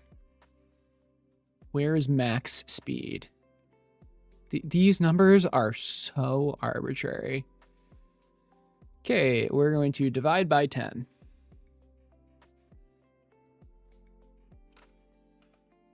Sure. And while we're at it, divide by 10. Okay, there you go. Upload.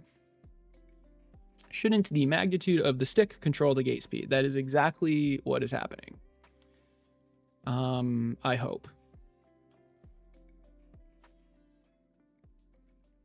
So we have the joy 1 current magnitude. The forward amount equals the joy 1 current magnitude. And right here we have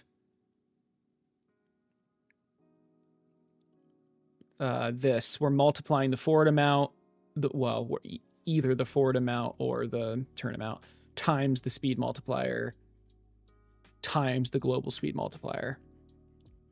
What the hell? Oh. I was like, why do we have a speed multiplier and a global speed multiplier? And also, what is happening with these parentheses? Dude, this code. I think it has something to do with changing the hexapod like overall speed with the potentiometer, and one of those values, whatever. Okay. Whatever.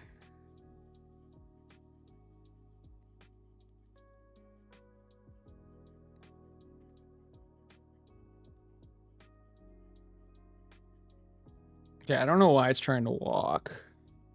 Like, the controller's not connected right now. I guess I'll connect it. I don't really know what's happening here. And now it's in standing state. And now it's in sleep state. Okay. So we're walking. Now we're walking faster. Let's make it walk slowly. I can't really read these numbers. Like, I don't really, it's hard to say what it means, but I can tell that we're getting numbers that make sense now. The 75, ooh, the 1 might not make sense there. Why is it? Oh no, that does make sense. Oh, that does make sense. Oh, that makes a lot of sense. Okay. I think it's gonna work. Although, honestly, I don't think it's gonna work. Oh gosh, here we go. Sure. I'm just gonna let it.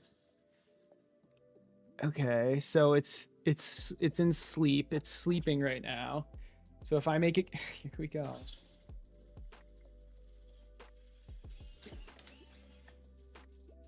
Okay. Right side looking good. Left side looking not good, but that's okay.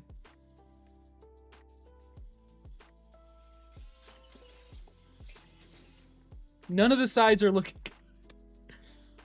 Oh boy.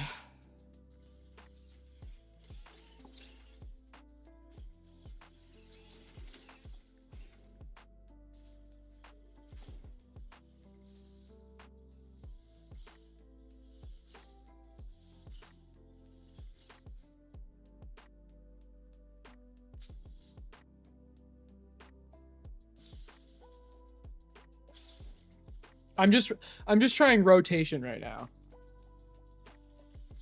The lift height is way too high.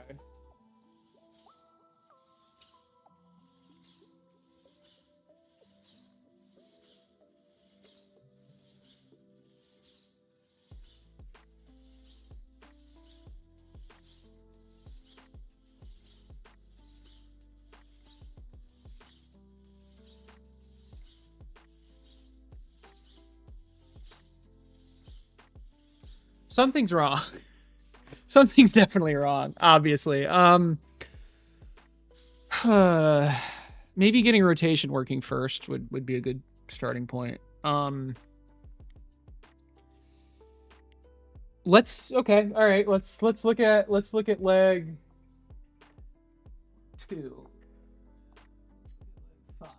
5. Let's look at leg 5. So where am I printing?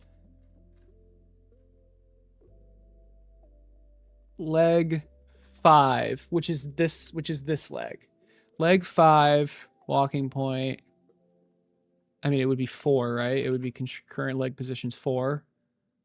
0, 1, 2, 3, 4 is fine, yeah.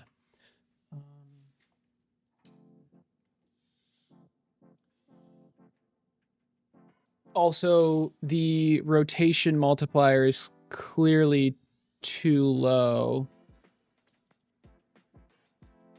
I don't even know where that was being used. Global rotation multiplier. Oh, interesting. Okay. Let's put that back. I think it was way too slow. So all I've changed was the print statement and the global rotation multiplier. All right, let's see. Let's upload it. What do I expect with these positions? Okay. Dude, what are you doing? Just freaking. All right, serial monitor. Well, let's. What do I expect? I mean, I can calculate the numbers. I guess let's just see what it does first. That is still very messed up. Seriously. Okay. Let's click serial monitor, restart task. Now it should be printing out. Yeah, okay.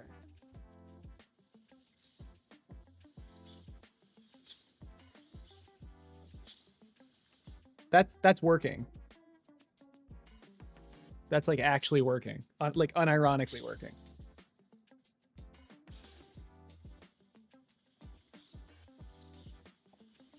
It was just going so slow before.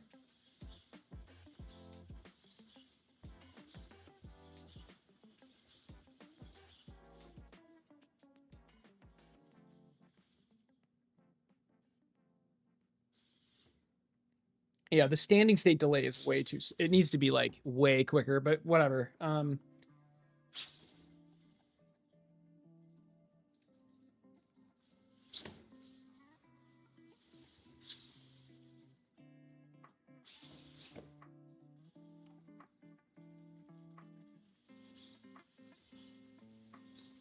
I'm changing the height as it's walking. It's looking good.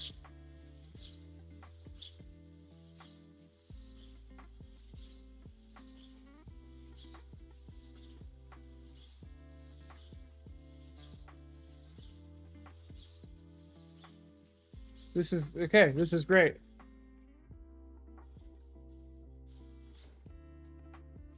I think.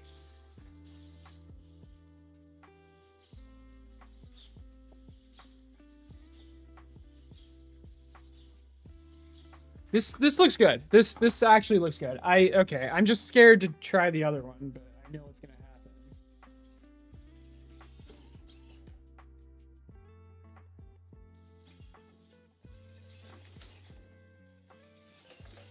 Dude, the middle leg isn't even moving.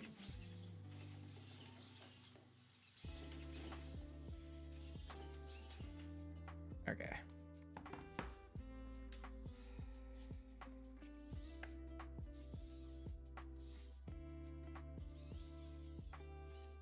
Okay.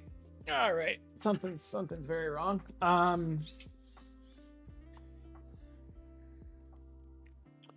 Yeah, something is horribly wrong. The day you look at old code and don't say, what the F was I doing here, is the day you stop growing. That's very true.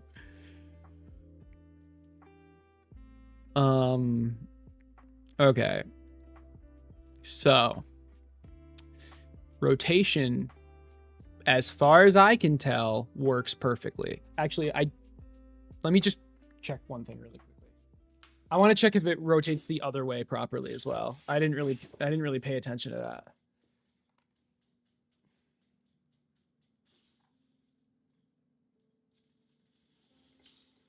So this is rotating to the right. I'm checking every leg individually just to make absolute certain. Yep. And then rotate to the left.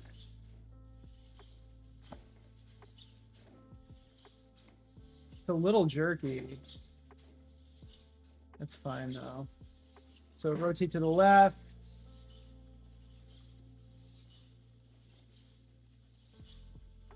Okay, it's all working. It's all working. So something is just wrong with the straight points. So here's what we're gonna do. I'm gonna turn off. Well, okay, hold on. Let me see if I can figure out what's wrong first. I think it has something to do with like the multipliers or something. Okay, propelling, and it's nicely commented now.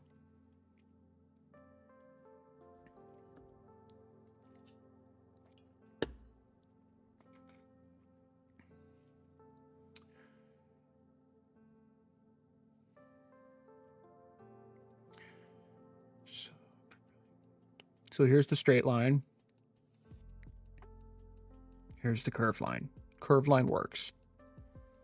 What is going on with the straight line?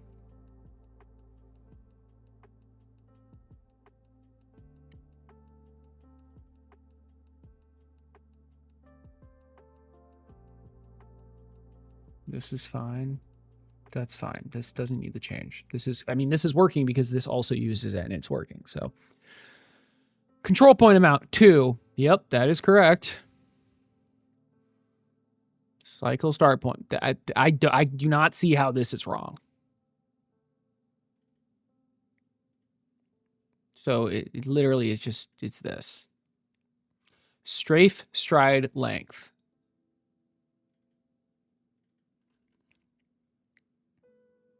Oh my God. Okay, where's the rotate stride length? Where's rotate stride length? Where do I cut? Yeah, look at that. It's just this. So why is the strafing stride length so just insanely... I'll be right back. I need to pee. I need to model a Red Bull can holder for the top. Dude, did you see the video where I did that? That's really funny. Not for this hexapod, but I literally did that. What I really want is like an arm, like a robot arm that can pick it up and drive it around. That would be awesome. You should check that video out.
All right.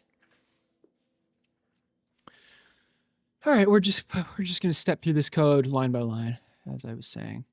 So, I mean, this is just disgusting. I don't even... It looks like I was limiting... Jesus. All right, we're going to just... Okay, so strafe stride length is a vector 2. That makes sense. Joy 1 current vector. That also makes sense. Where is this even being set?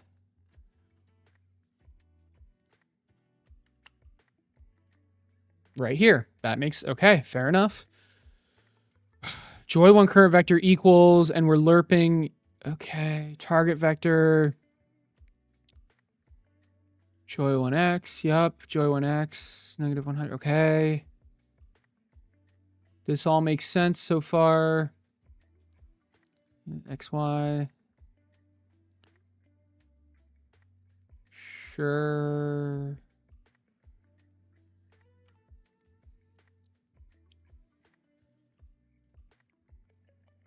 I mean, it should be pretty smooth, but oh, the code runs so much faster now that this should probably be divided by 10.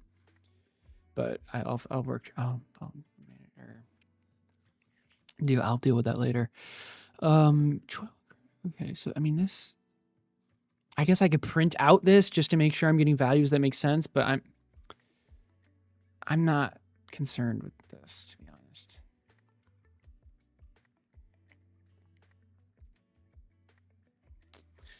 Maybe I should be concerned with this though. Like what? Maybe the values are like insanely high or something.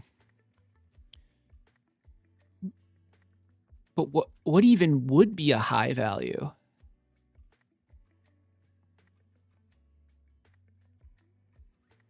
It's hard to say right now. Strafe stride length equals stride length times x. What? This isn't even... Okay, I think I understand now. I understand now. Well, one, this needs to be flipped because I wanted forward and backward to be... Oh, well, no, actually, yeah, forward and backwards, which is... Oh, this is so confusing.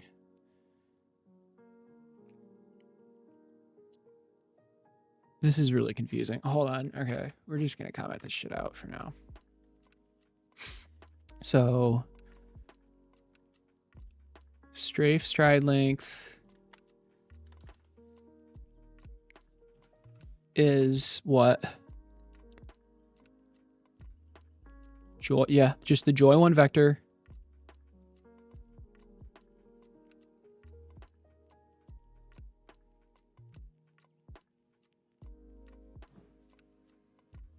Times the global speed multiplier. Sure.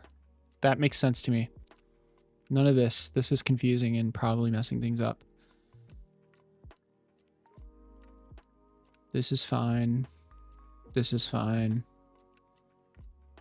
This is a print statement. Okay, now what is going on here? This is fine. We already know this is fine. What? Okay. Strafe stride length X. Okay.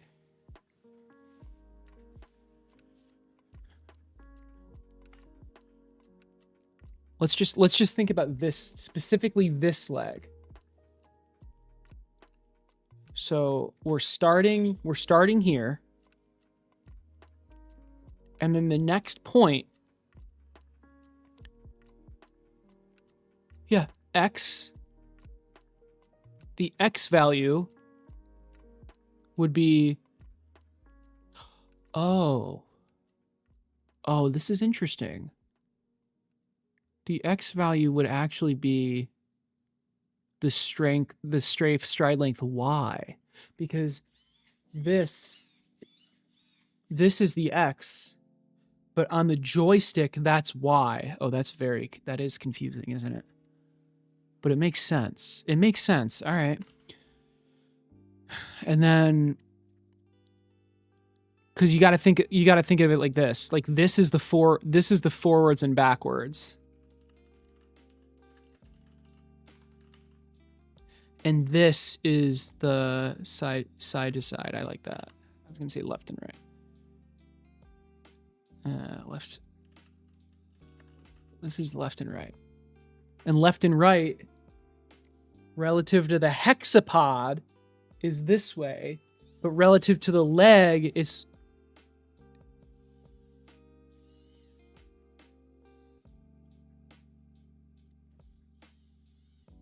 the wait.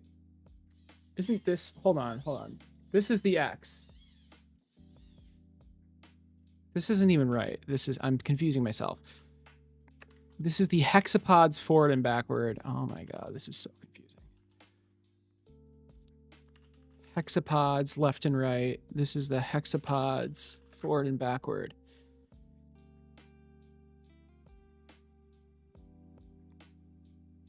So the hexapods left and right should be the legs Y, and the hexapods forward and backward should be the legs X.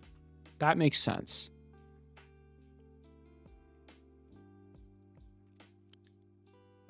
Okay, but really,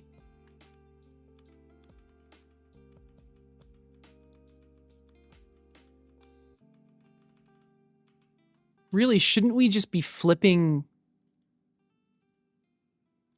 this, the strafe stride length? Shouldn't we just flip the X and Y here?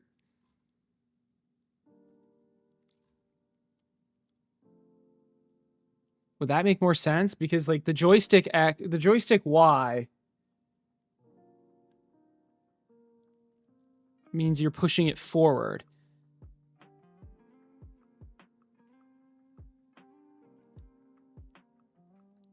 Oh my God. How do I want to do this? I mean, I feel like no matter what I do, it's going to be confusing. So, oh gosh.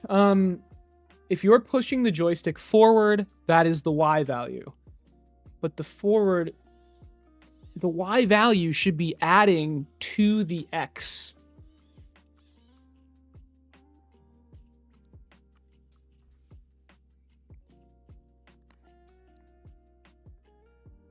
Okay. Yeah. There you go.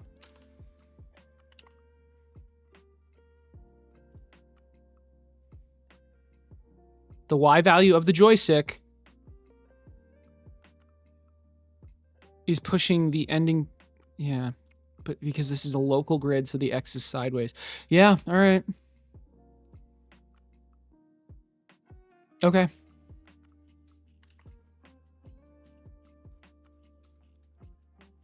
If anyone understands what I'm doing right now, I will be impressed.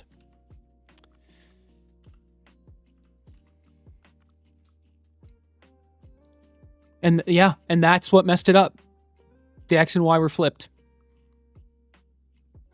I bet this will work now. Like, unironically, I bet this will work now.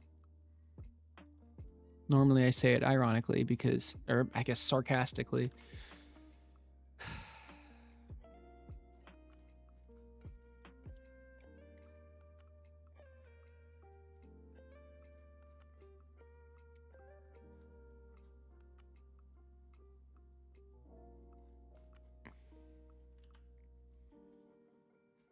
Also, it might make more sense to just like have the straight line propelling and lifting like back to back, but probably not. No, definitely not. Never mind, because they need to be averaged together. Yeah, never mind. Never mind. Okay, let's try this. So what have I done? I've vastly simplified the stride length, the strafe stride length vector 2. Like vastly simplified it. And then obviously I flipped it. I flipped the X and Y.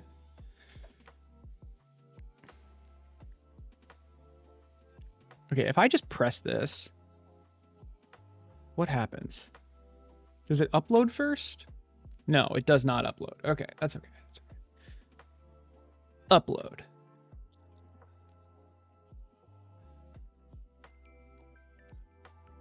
Yeah, the joystick relative axis does not need to match the hexapod, but I did in the previous code, and I hate that. Yeah, you're totally right. Love this. Love this. Okay.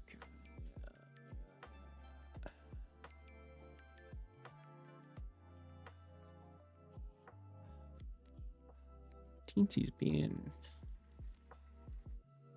feisty today. There we go.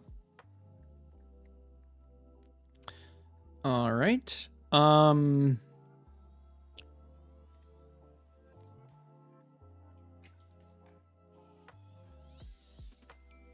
we go.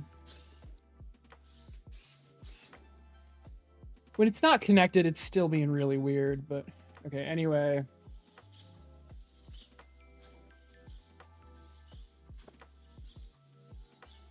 So rotating is good. Albeit a little weird. It's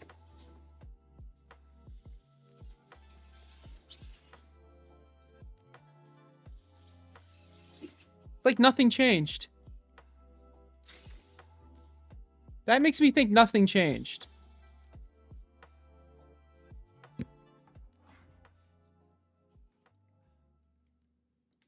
I mean, I freaking flipped X and Y. Why does it look exactly the same?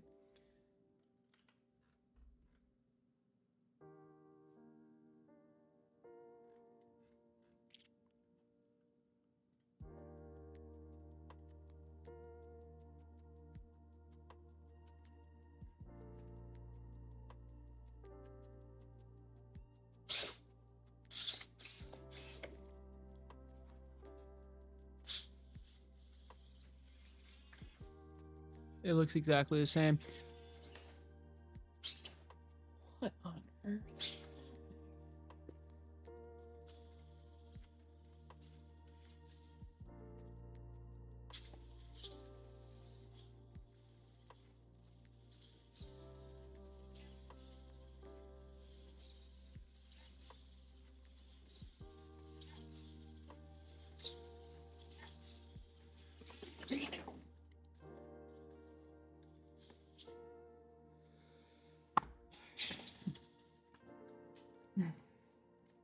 All right.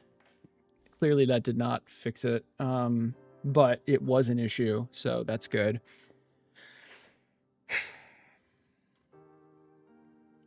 I think I'm gonna have to start. Yeah, all right. We gotta figure this out. I'm only gonna do leg 0, 1, 2. Only gonna do leg 4, which is, it should be this leg. I'm only gonna make this leg walk, and I'm gonna make it go forward and backwards, and we're gonna see what's going on. So, let's, if leg equals 4, print. No, I don't care about the cycle progress. I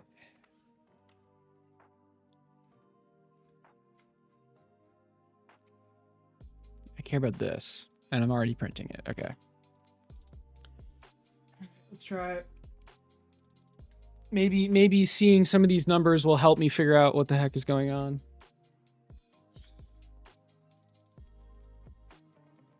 Yeah, I did save it. It did properly upload. Probably.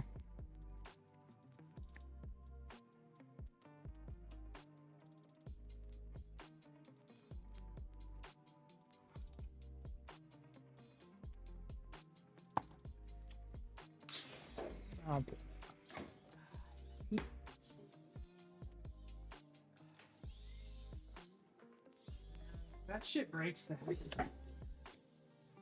If you plug it in, you have to turn it on, then plug it in.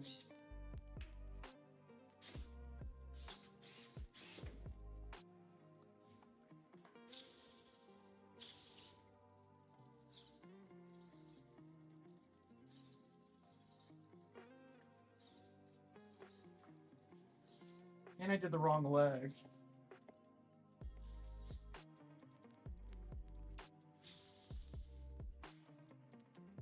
Okay, I mean, I don't think it helps that leg 2 is actually leg 4. How did that happen?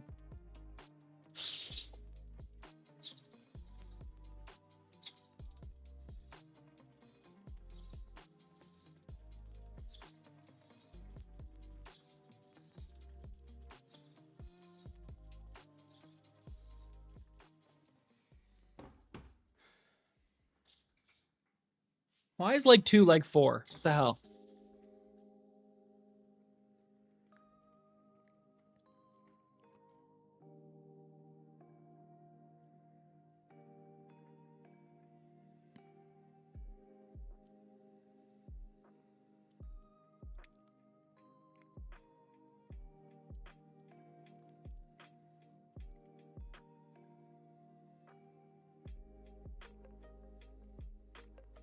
Where?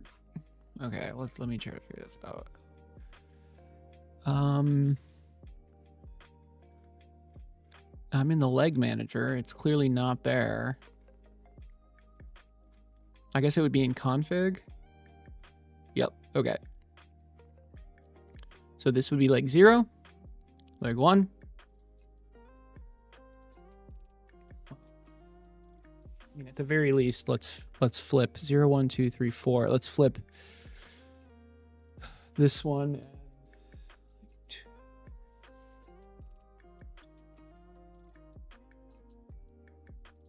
So I'm trying to flip leg 5 and leg 2, right?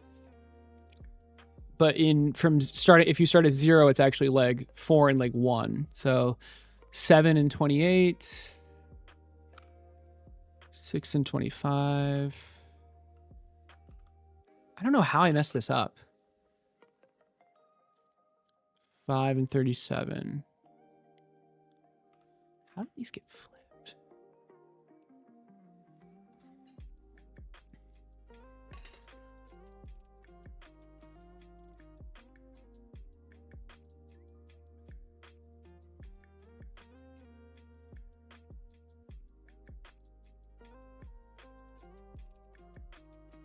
I don't really know.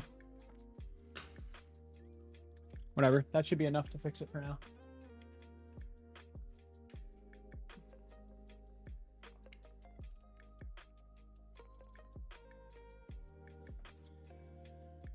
Okay, let's stop this.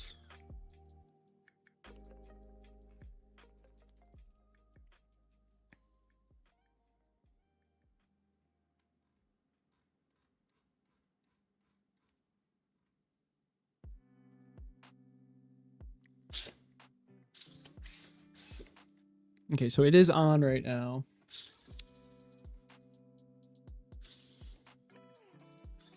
Okay, so this is the leg that's moving now. Good.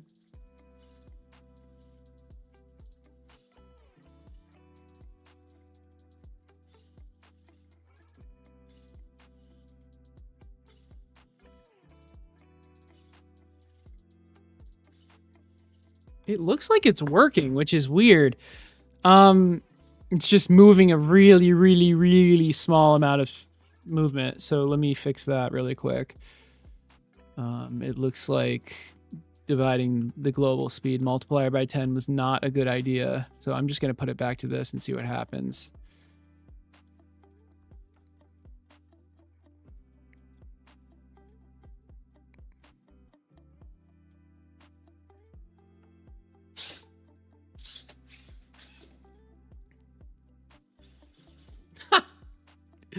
Okay.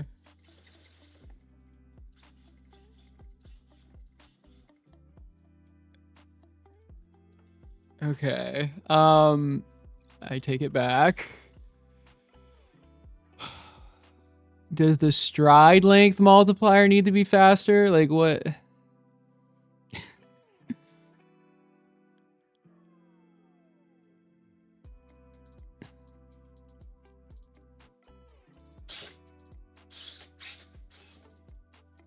Where else is the speed? Oh, I see. The global speed multiplier is changing the progress amount and the stride length amount, whereas the global rotation multiplier is only changing the rotation. That's confusing. So really, this should be oh gosh, global speed. So this is basically the animation speed. What about the stride? No, this should be like times stride length multiplier, which needs to be. Oh my god.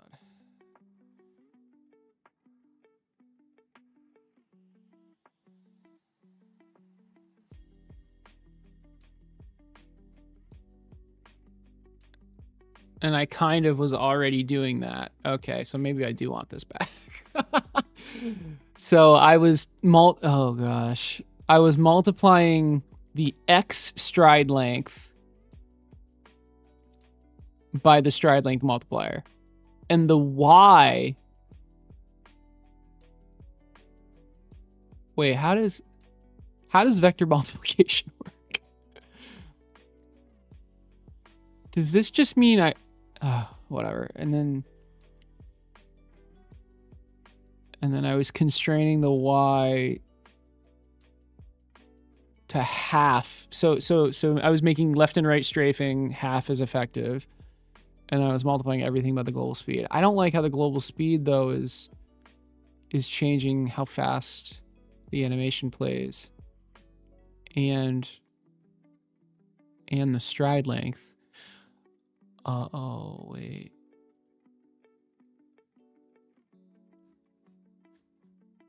Well, isn't that how the dynamic stride length works? Isn't that? But then why wouldn't the dynamic stride length affect the rotation multiplier as well?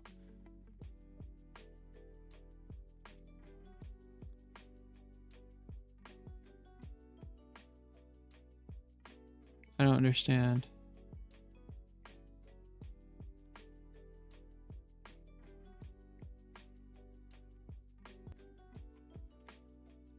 This is so freaking confusing. So I have the speed and I have the stride length. Yeah, isolate one leg. That's exactly what I'm doing.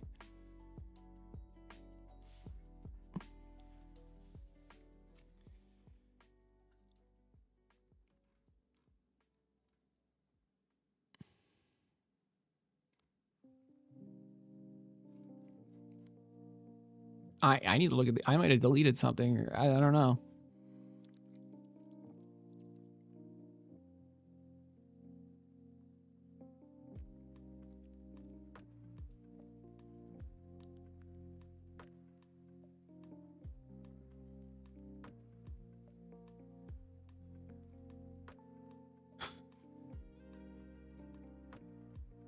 I mean, I know for a fact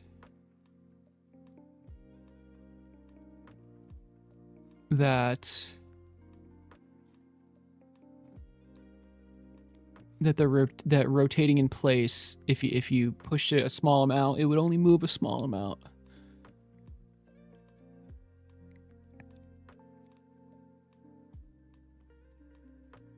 Rotate stride length.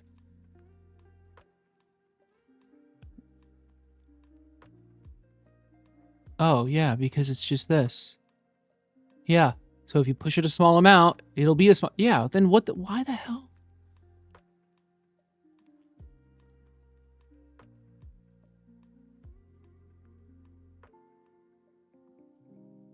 Where's the... Okay, joy 1 current vector. Yeah, okay.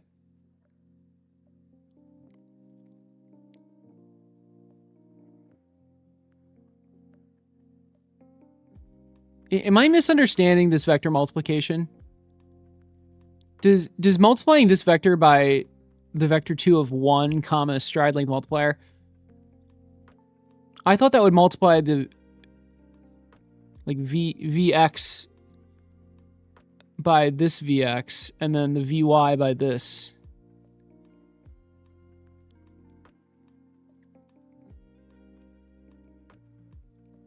But maybe I'm misunderstanding.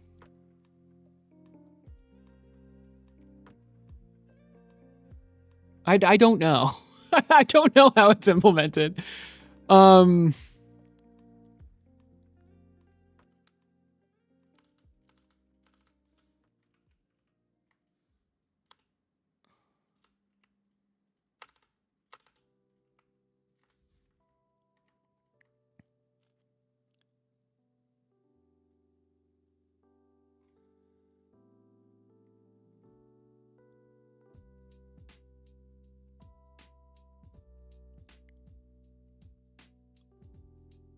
Yeah, I mean, if I just multiply it by a float, it just multiplies them both. But that's not what I was doing. Yeah, oh my god. I don't remember what a dot product is, but all that's happening is that v1x is multiplied by v2x, and then v1y is multiplied by v2y.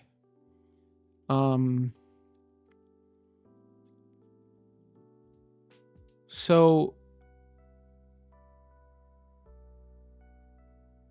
the x is just not being changed at all, or in this case, it would be the y.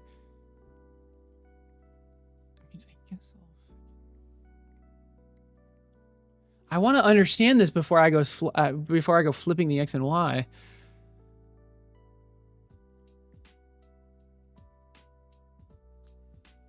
But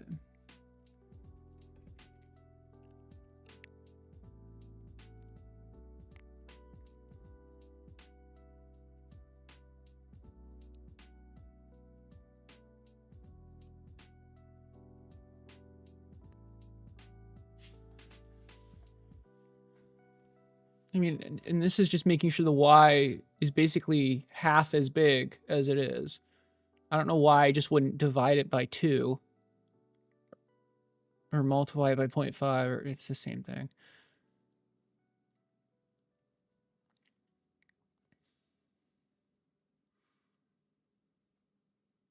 But this isn't, this is keeping the x...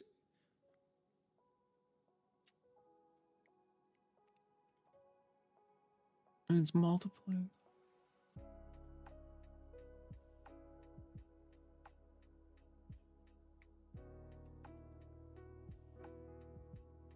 Yeah, all right. I think all right. So let's flip it.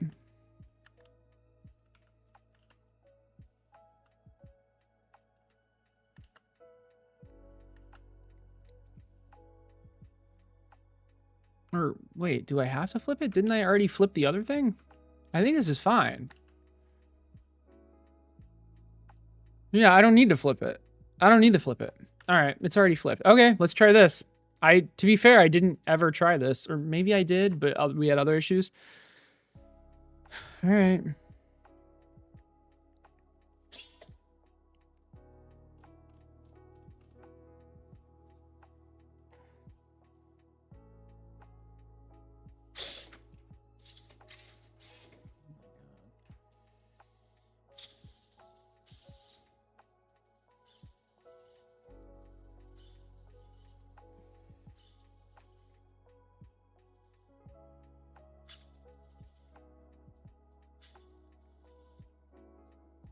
I think it's working, but it's moving just a really small distance.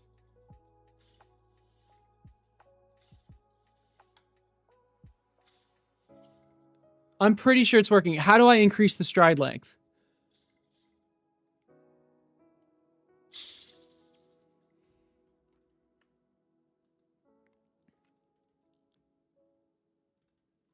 I mean, I'm pretty sure it's like here.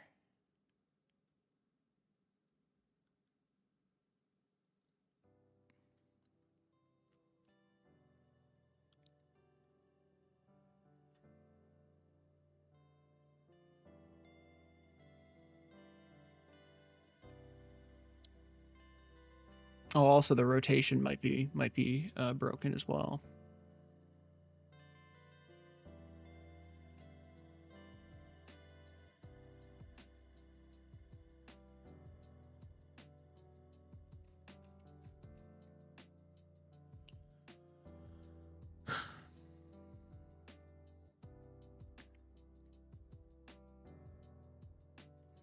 I think, yeah, it's an issue that it's being multiplied by the global speed multiplier. That's what's making it so small.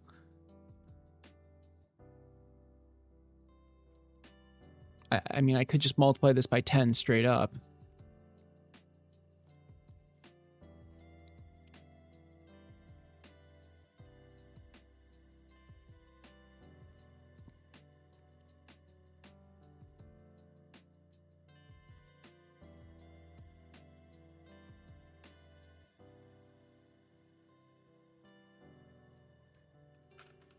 I hate this solution, but I'm going to try it.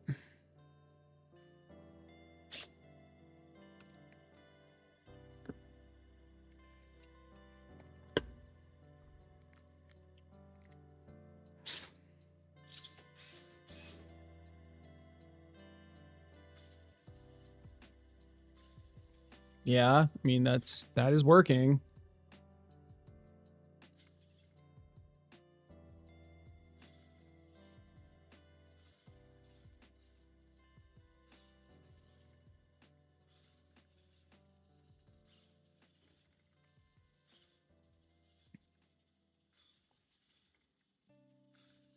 So this is me pushing the joystick forwards.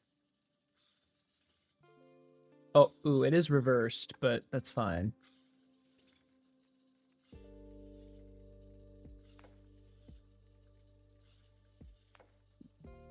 So maybe it was the rotation that was causing issues.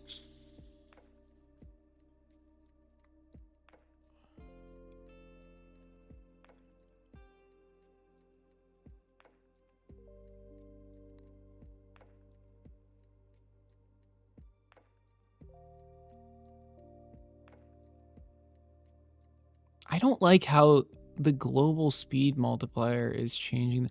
Oh, yeah, actually, I do like that because that's the dynamic stride length. Okay, that's fair.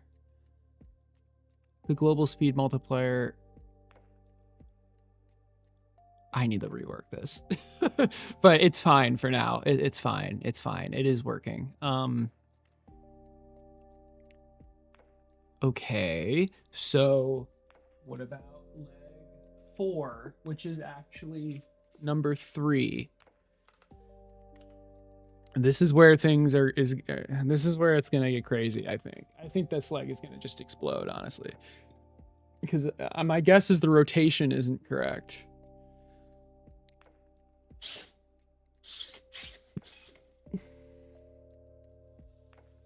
Seriously? Are all the legs reversed? So 3 and 4 are flipped. That's cool. 3 and 4 are flipped.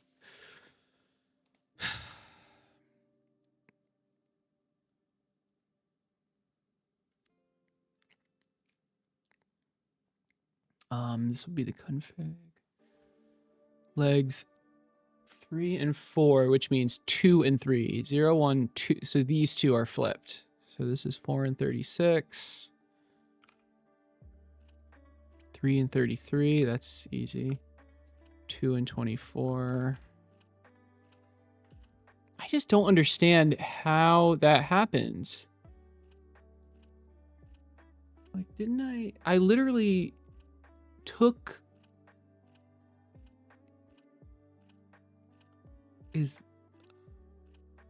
How did I mess this up? Because I took it straight from the KiCad thing.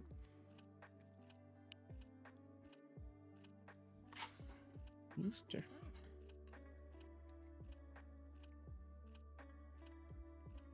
No, this is correct.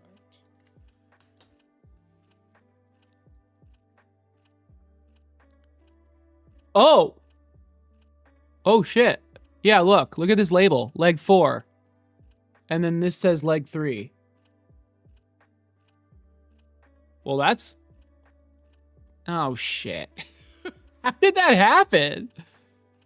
Yeah, and leg 2 and 5. What about 1? Leg 1 and 6. Everything is flipped. How did that... Man...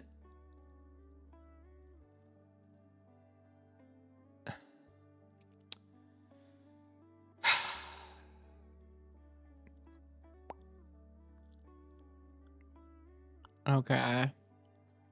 So how do I go about fixing that? Whatever. Okay. 15 and 10. I'll fix it later. It's not a big deal.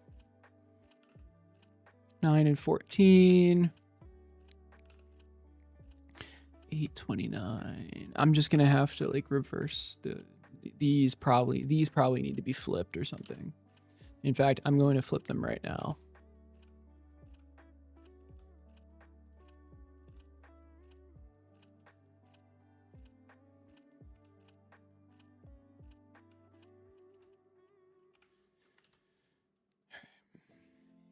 See ya, Arm Man. Have a good night. If you want to stay for like 1 more minute, I think it's going to be working. But I have to go to bed too.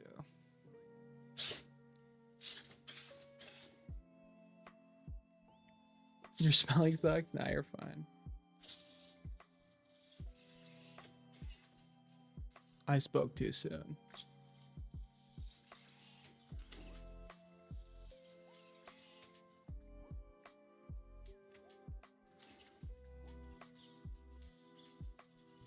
All right, well, it's safe to say you can go to bed. Don't worry. It might take longer to fix.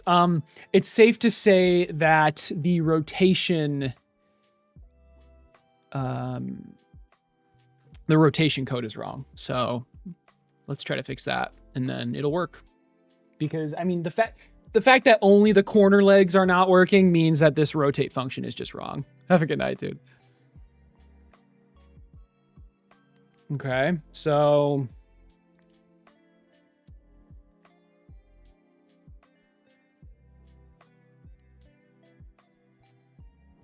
could be the rotation angle. Could be the rotation multiplier. I did just flip these. We can try flipping them back. I mean, I don't like the idea of just like randomly trying things, but I'll try flipping them back.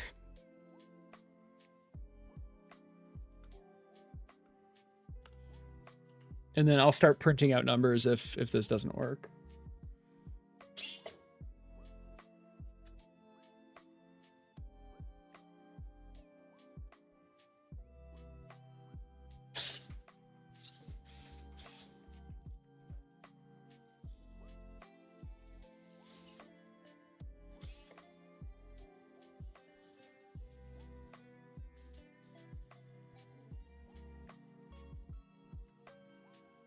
It's the rotation. I mean, I already knew that, but look, it's this instead of this. It just rotated It just rotated the wrong way. So, okay, you can chill out. So this is the line, right?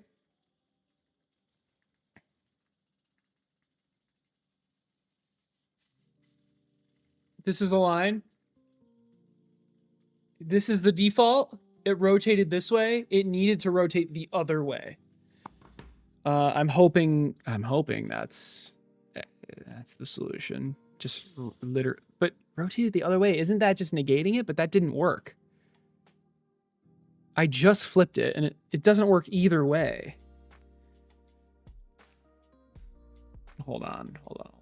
Okay. So we're rotating this vector around what point?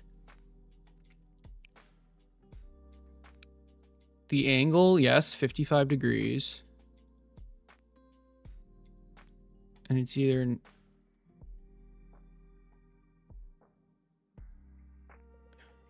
What? Okay, maybe I do need to flip it because like it literally was rotated the wrong way. Right?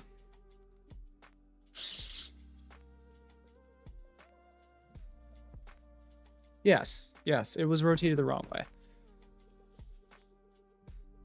But hold on. Okay, let's think about this for a second. So we're rotating this dot rotate angle and then a pivot, and we're rotating this vector. Okay.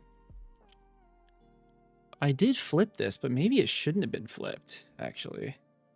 Wait, why would this need to be flipped? Oh my god, that doesn't even make any sense. Right? I did flip that. Did I flip it?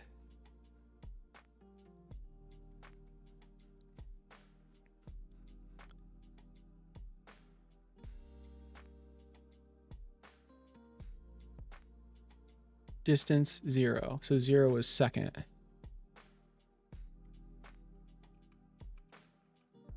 I didn't flip it. And that's what I thought. You didn't have to flip it, but maybe you do need to flip it. Wait. Did I flip it or not?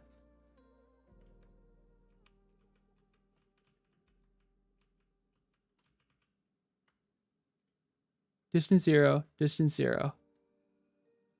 0 distance. Dude, what the hell's... What did I flipped one of them, but not the other? Like, what? Distance 0, x, y. Distance 0. Distance 0. Okay. What's going on here? So let's just try keeping it the same for all of them. I literally flipped it, but I didn't flip the other one. Holy shit.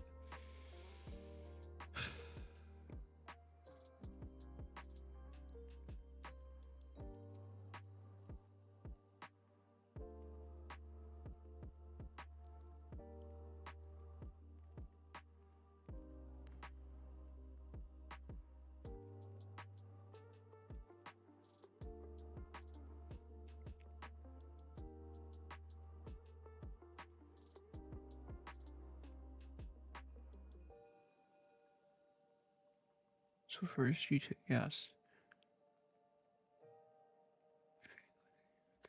You take X, you subtract the pivot, yes, Y, yes, this makes sense.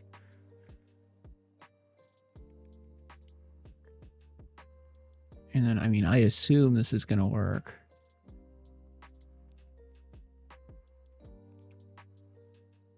X times cos. I don't know trigonometry well enough to, but I mean, this makes sense, I guess.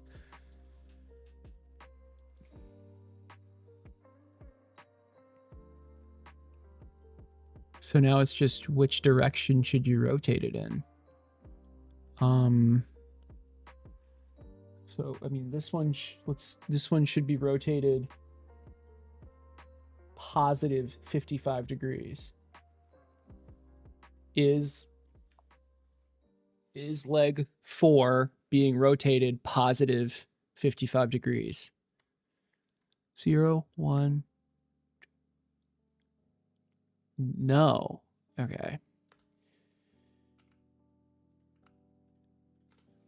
Okay, we're going to go back to that. We're going to go walking. This is the X. This is not the X. Oh my God. It does need to be flipped. That's the X. X is 0. Y is this? Okay.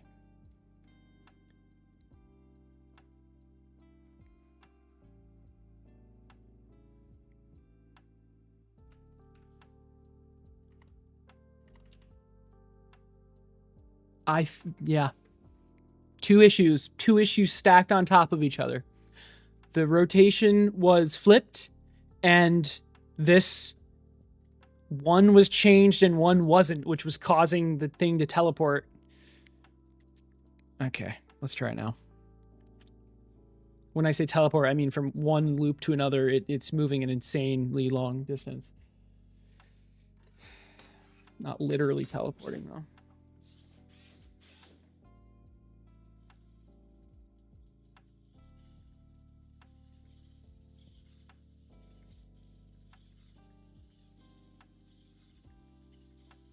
All right, well, 50-50 chance. It's rotated wrong again, but that's fine. Literally a 50-50 chance, so. All right. Here we go.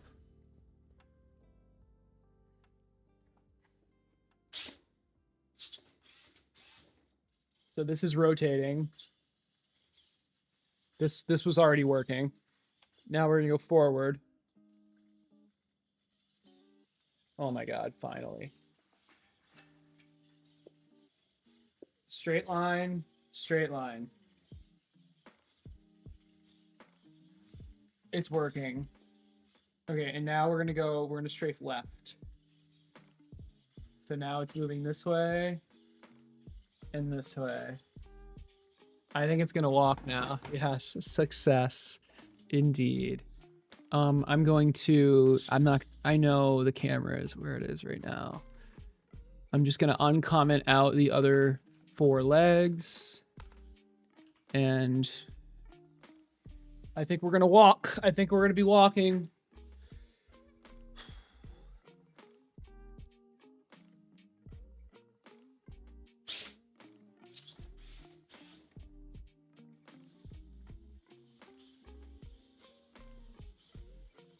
Okay, so we're going forward. This is rotated wrong. This is correct. This is correct. This is correct. This is wrong. This is wrong. Legs 1 and 3 are flipped. Legs 1 and 3 are flipped. Legs 1 and 3 are flipped. I'm saying it so I don't forget. 1 and 3 are flipped. Wait, rotation multiple. Yeah. 1 and 3 are flipped. Wait, but is the direction correct? I can't even tell. 1 and 3, 1 and 3, 1 and 3. Okay. 1 and 3.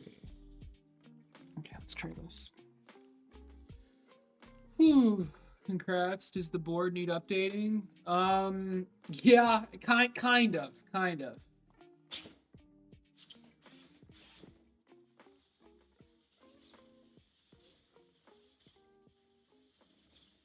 Good. Let's strafe to the right. Good. It's all working.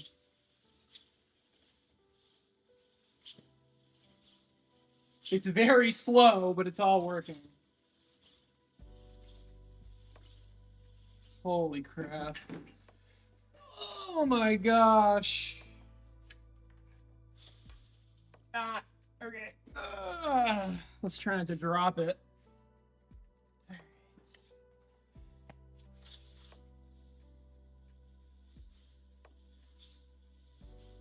A screw just fell. What?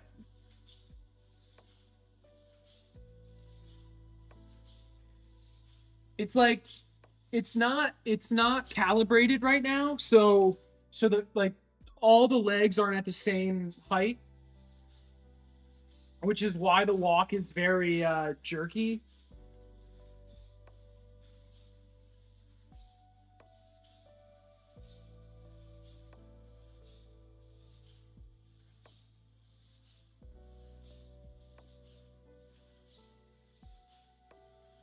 But it's working.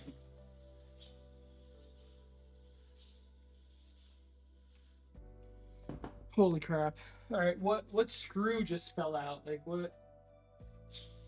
Okay. How did I lose a screw? What? It didn't shear. This is a screw. It's probably one of these. Yep, there, right here. I do not know how this came undone.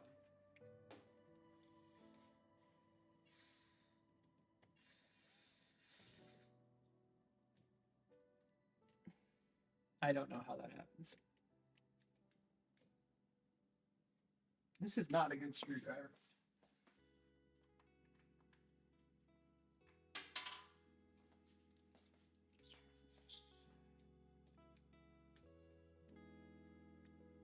There.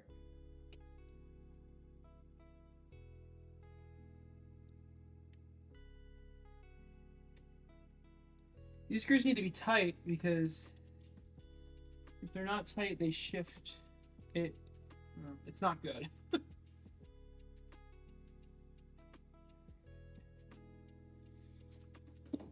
Okay.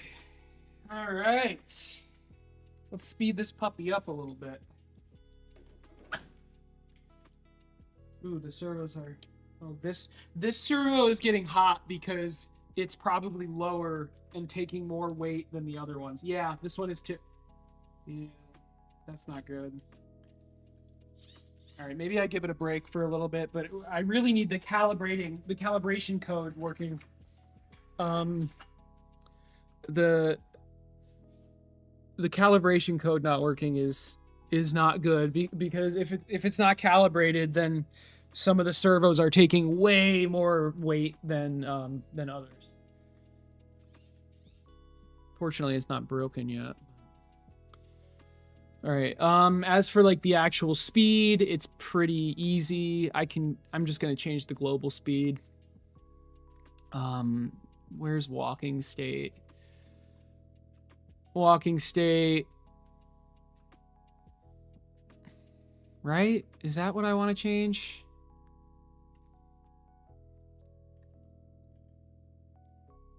The stride length is fine. Global speed is slow, though. Right? Speed multiplier is changed here. So it's 1. Currently, the speed multiplier is 1. Okay. And the global speed multiplier, I just want to make sure. Where was that being changed? Yeah, look, left slider right here. Global speed multiplier equals left slider plus 10 times 0.01. Dude, what? Okay. Okay. So it would be like 110 divided by 100. So really it starts out as 10. But I think I took that code out. I did take that code out. Fair enough. It's cold. It's so freaking cold. Natalie turns the heat down and it makes it so freaking cold down here.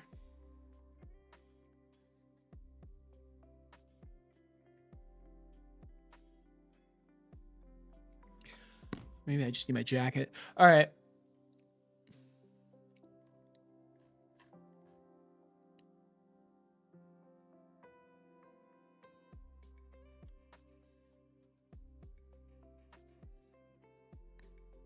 I mean, do we just double this?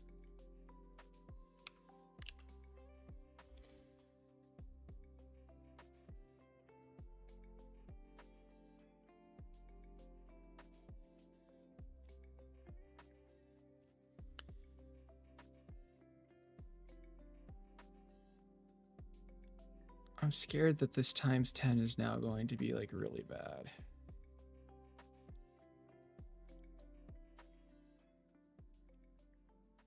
I mean, I just doubled this. I don't know, but I guess we'll try.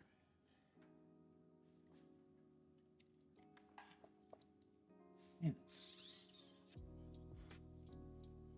the fact that it's so hot, I don't think I should run this right now.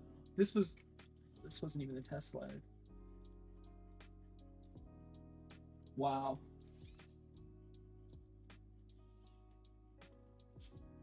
It's really hot. It's very hot. I think I need to call it, actually. We can work on this tomorrow. I don't want to run this anymore. I mean, I guess if it's not supporting any weight, I can run it. Famous last words, though, right?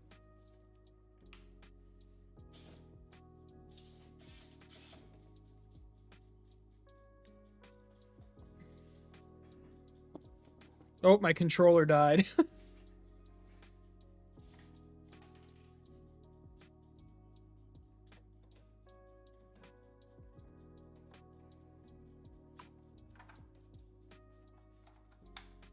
Super easy to change the battery, though.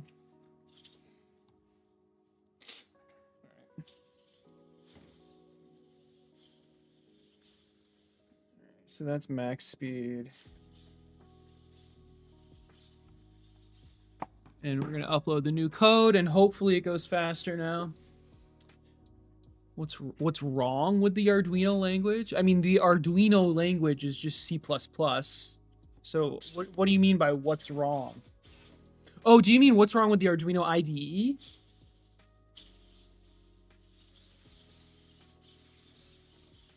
Yeah, I mean, look.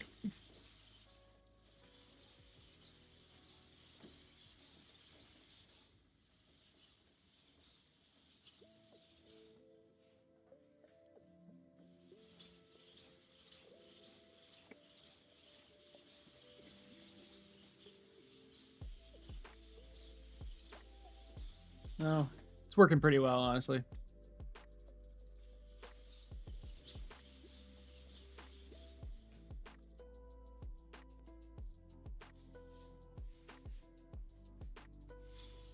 Jesus.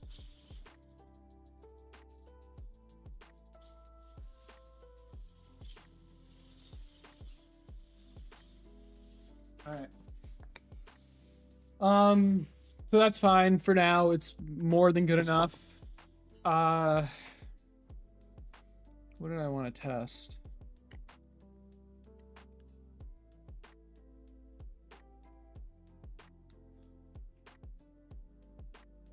I don't want to run it though. It's the servos, a couple of them were getting hot because I'm not able to calibrate it. Oh, it's still the same language. Yeah, it's just in Visual Studio. But it's slightly different because with Arduino Studio, you have like the .ino files, which are kind of confusing. Well, it makes everything way easier. Basically, like, I'm pretty sure just all of the .ino files can like see each other. It's weird, but it just makes everything easier to write.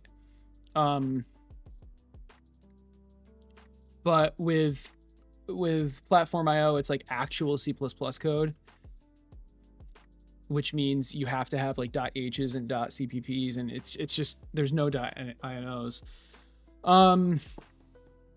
So it's a bit more annoying. It's harder to use, but it does make things more organized, and frankly, it's worth it because using Visual Studio Code is so nice. The editor, and then you got the Copilot.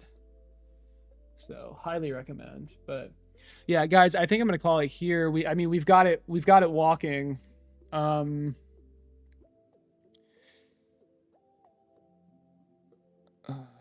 Do I want to record a little more? The servos were getting hot, so I'm kind of worried. They don't smell bad, but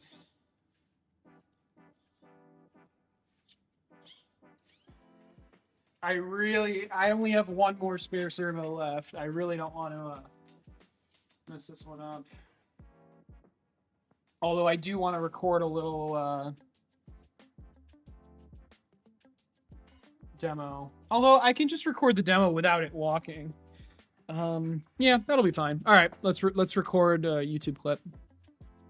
Yeah, you just caught the tail end of it working, so that's good. All right, I'm probably gonna ramble a little bit, but it is fresh in my head what happened. So first,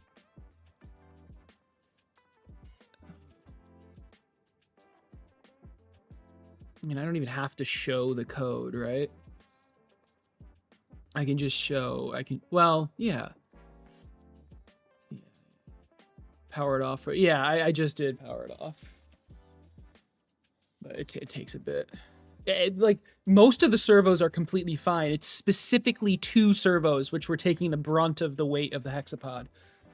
Because the legs aren't calibrated. It is so important that the legs are calibrated so the weight is equally distributed. But anyway, all right, I'm gonna attempt to record a clip.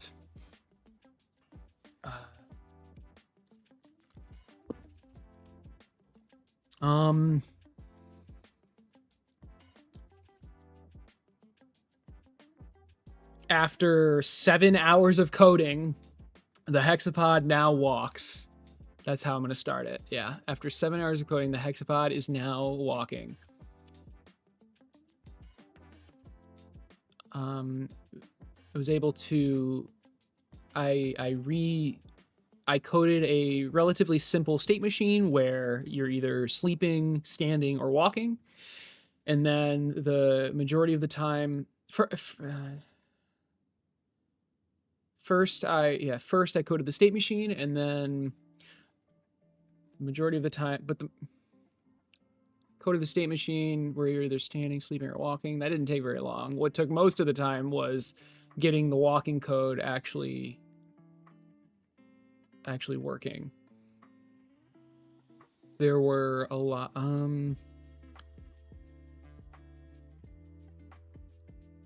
The X and Y being flipped.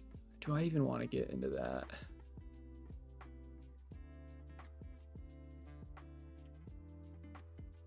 I'm not going to really get into this. I'm just going to say there were some issues that I had. There were multiple issues that made it difficult to debug, but they're fixed, and let me show it off or something. Yeah. Okay. All right. This is a test. I really don't want to have to re-record this, so let's see if the audio actually works.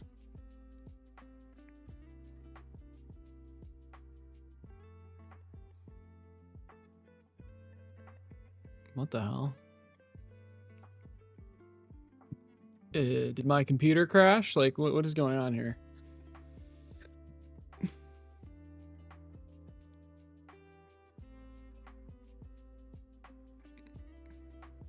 This is a test. I really don't want to have to re-record this, so let's see if the audio actually works.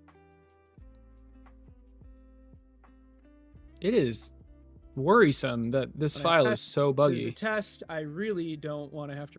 All right, well, anyway, it worked. What is going on with my computer right now? So what's next? I want to actually get it walking. That's car state.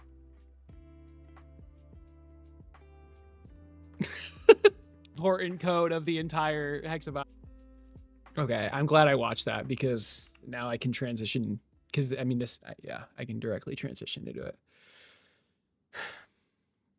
All right.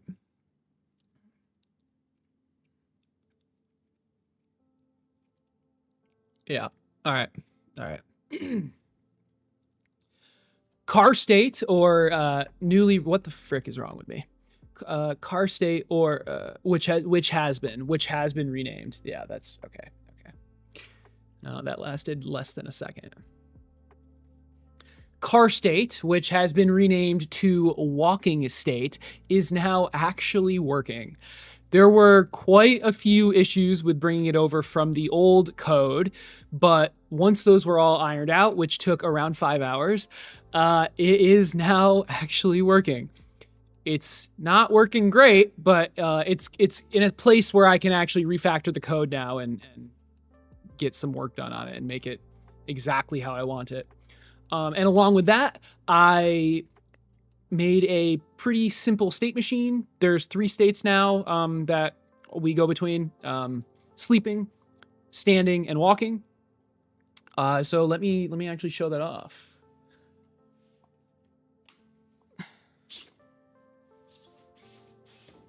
The startup is not ideal, but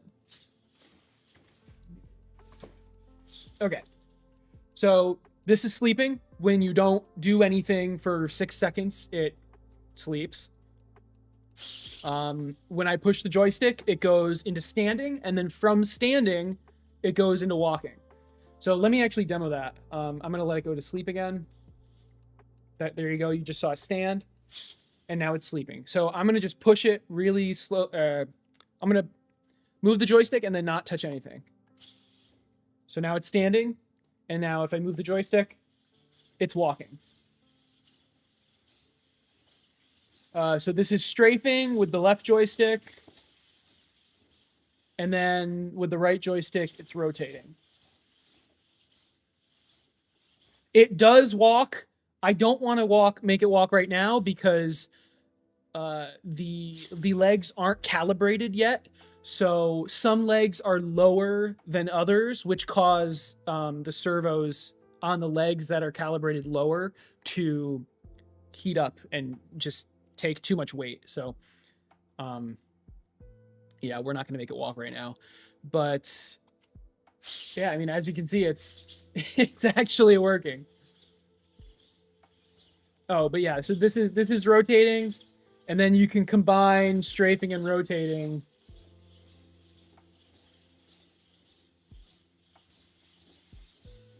Yeah, so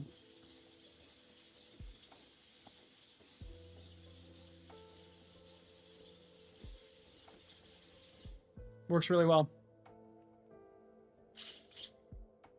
Standing, sleeping. There you go.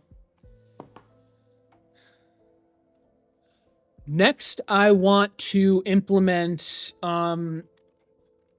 so we're on the generic controller code. I'm going to go over to the Hexapod controller code, which has the calibration page in it. And I'm going to make it so that calibration page actually affects the servo calibrations on the Hexapod. So yeah, that is the next step. Oh my God, I almost pressed stop streaming. That would have been awkward. All right, cool.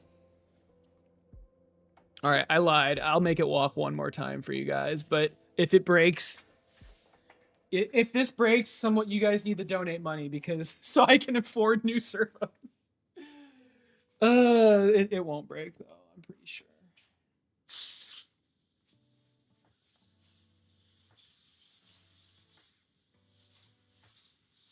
Yeah, I mean, it's...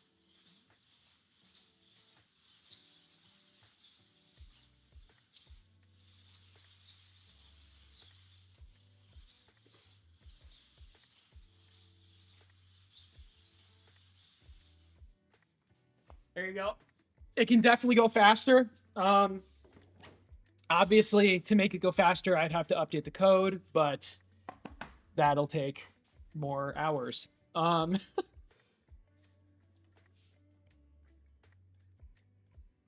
Seems like it's holding up though.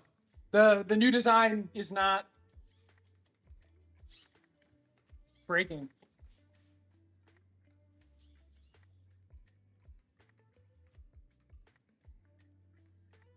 I think it's working pretty well. I don't see any cracks or anything. So that's good. Not that we're pushing it that hard, but I mean, this is significantly lighter compared to the old one. But yeah, I mean, now that it's working, I can safely refactor the walking code to, you know, to how I want it. Because, like, yeah. I mean, look, it's working now. This is great. Oh man, the fun is now just beginning. Holy crap! Like, this is so disgusting. It's so bad. And then this should be on it. This should be in a completely different page. You shouldn't even need to, like, as the user, you shouldn't need to look at this at all. You won't need to look at this at all. The only thing you'll be changing is this.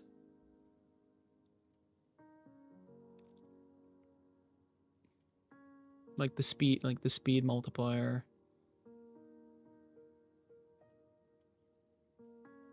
Cool. All right. Tomorrow we'll get calibration done. Yeah, I hope you guys enjoyed the stream. This was great. We got it walking. So yeah, it's uphill. What's the saying? I don't even know. It gets better from here though. This was the annoying part, like debugging and like fixing it. Now I can fine tune it and make it do exactly what I want. All right, guys. I hope you enjoyed. Have a good night. I will probably be streaming tomorrow, so I will see you then.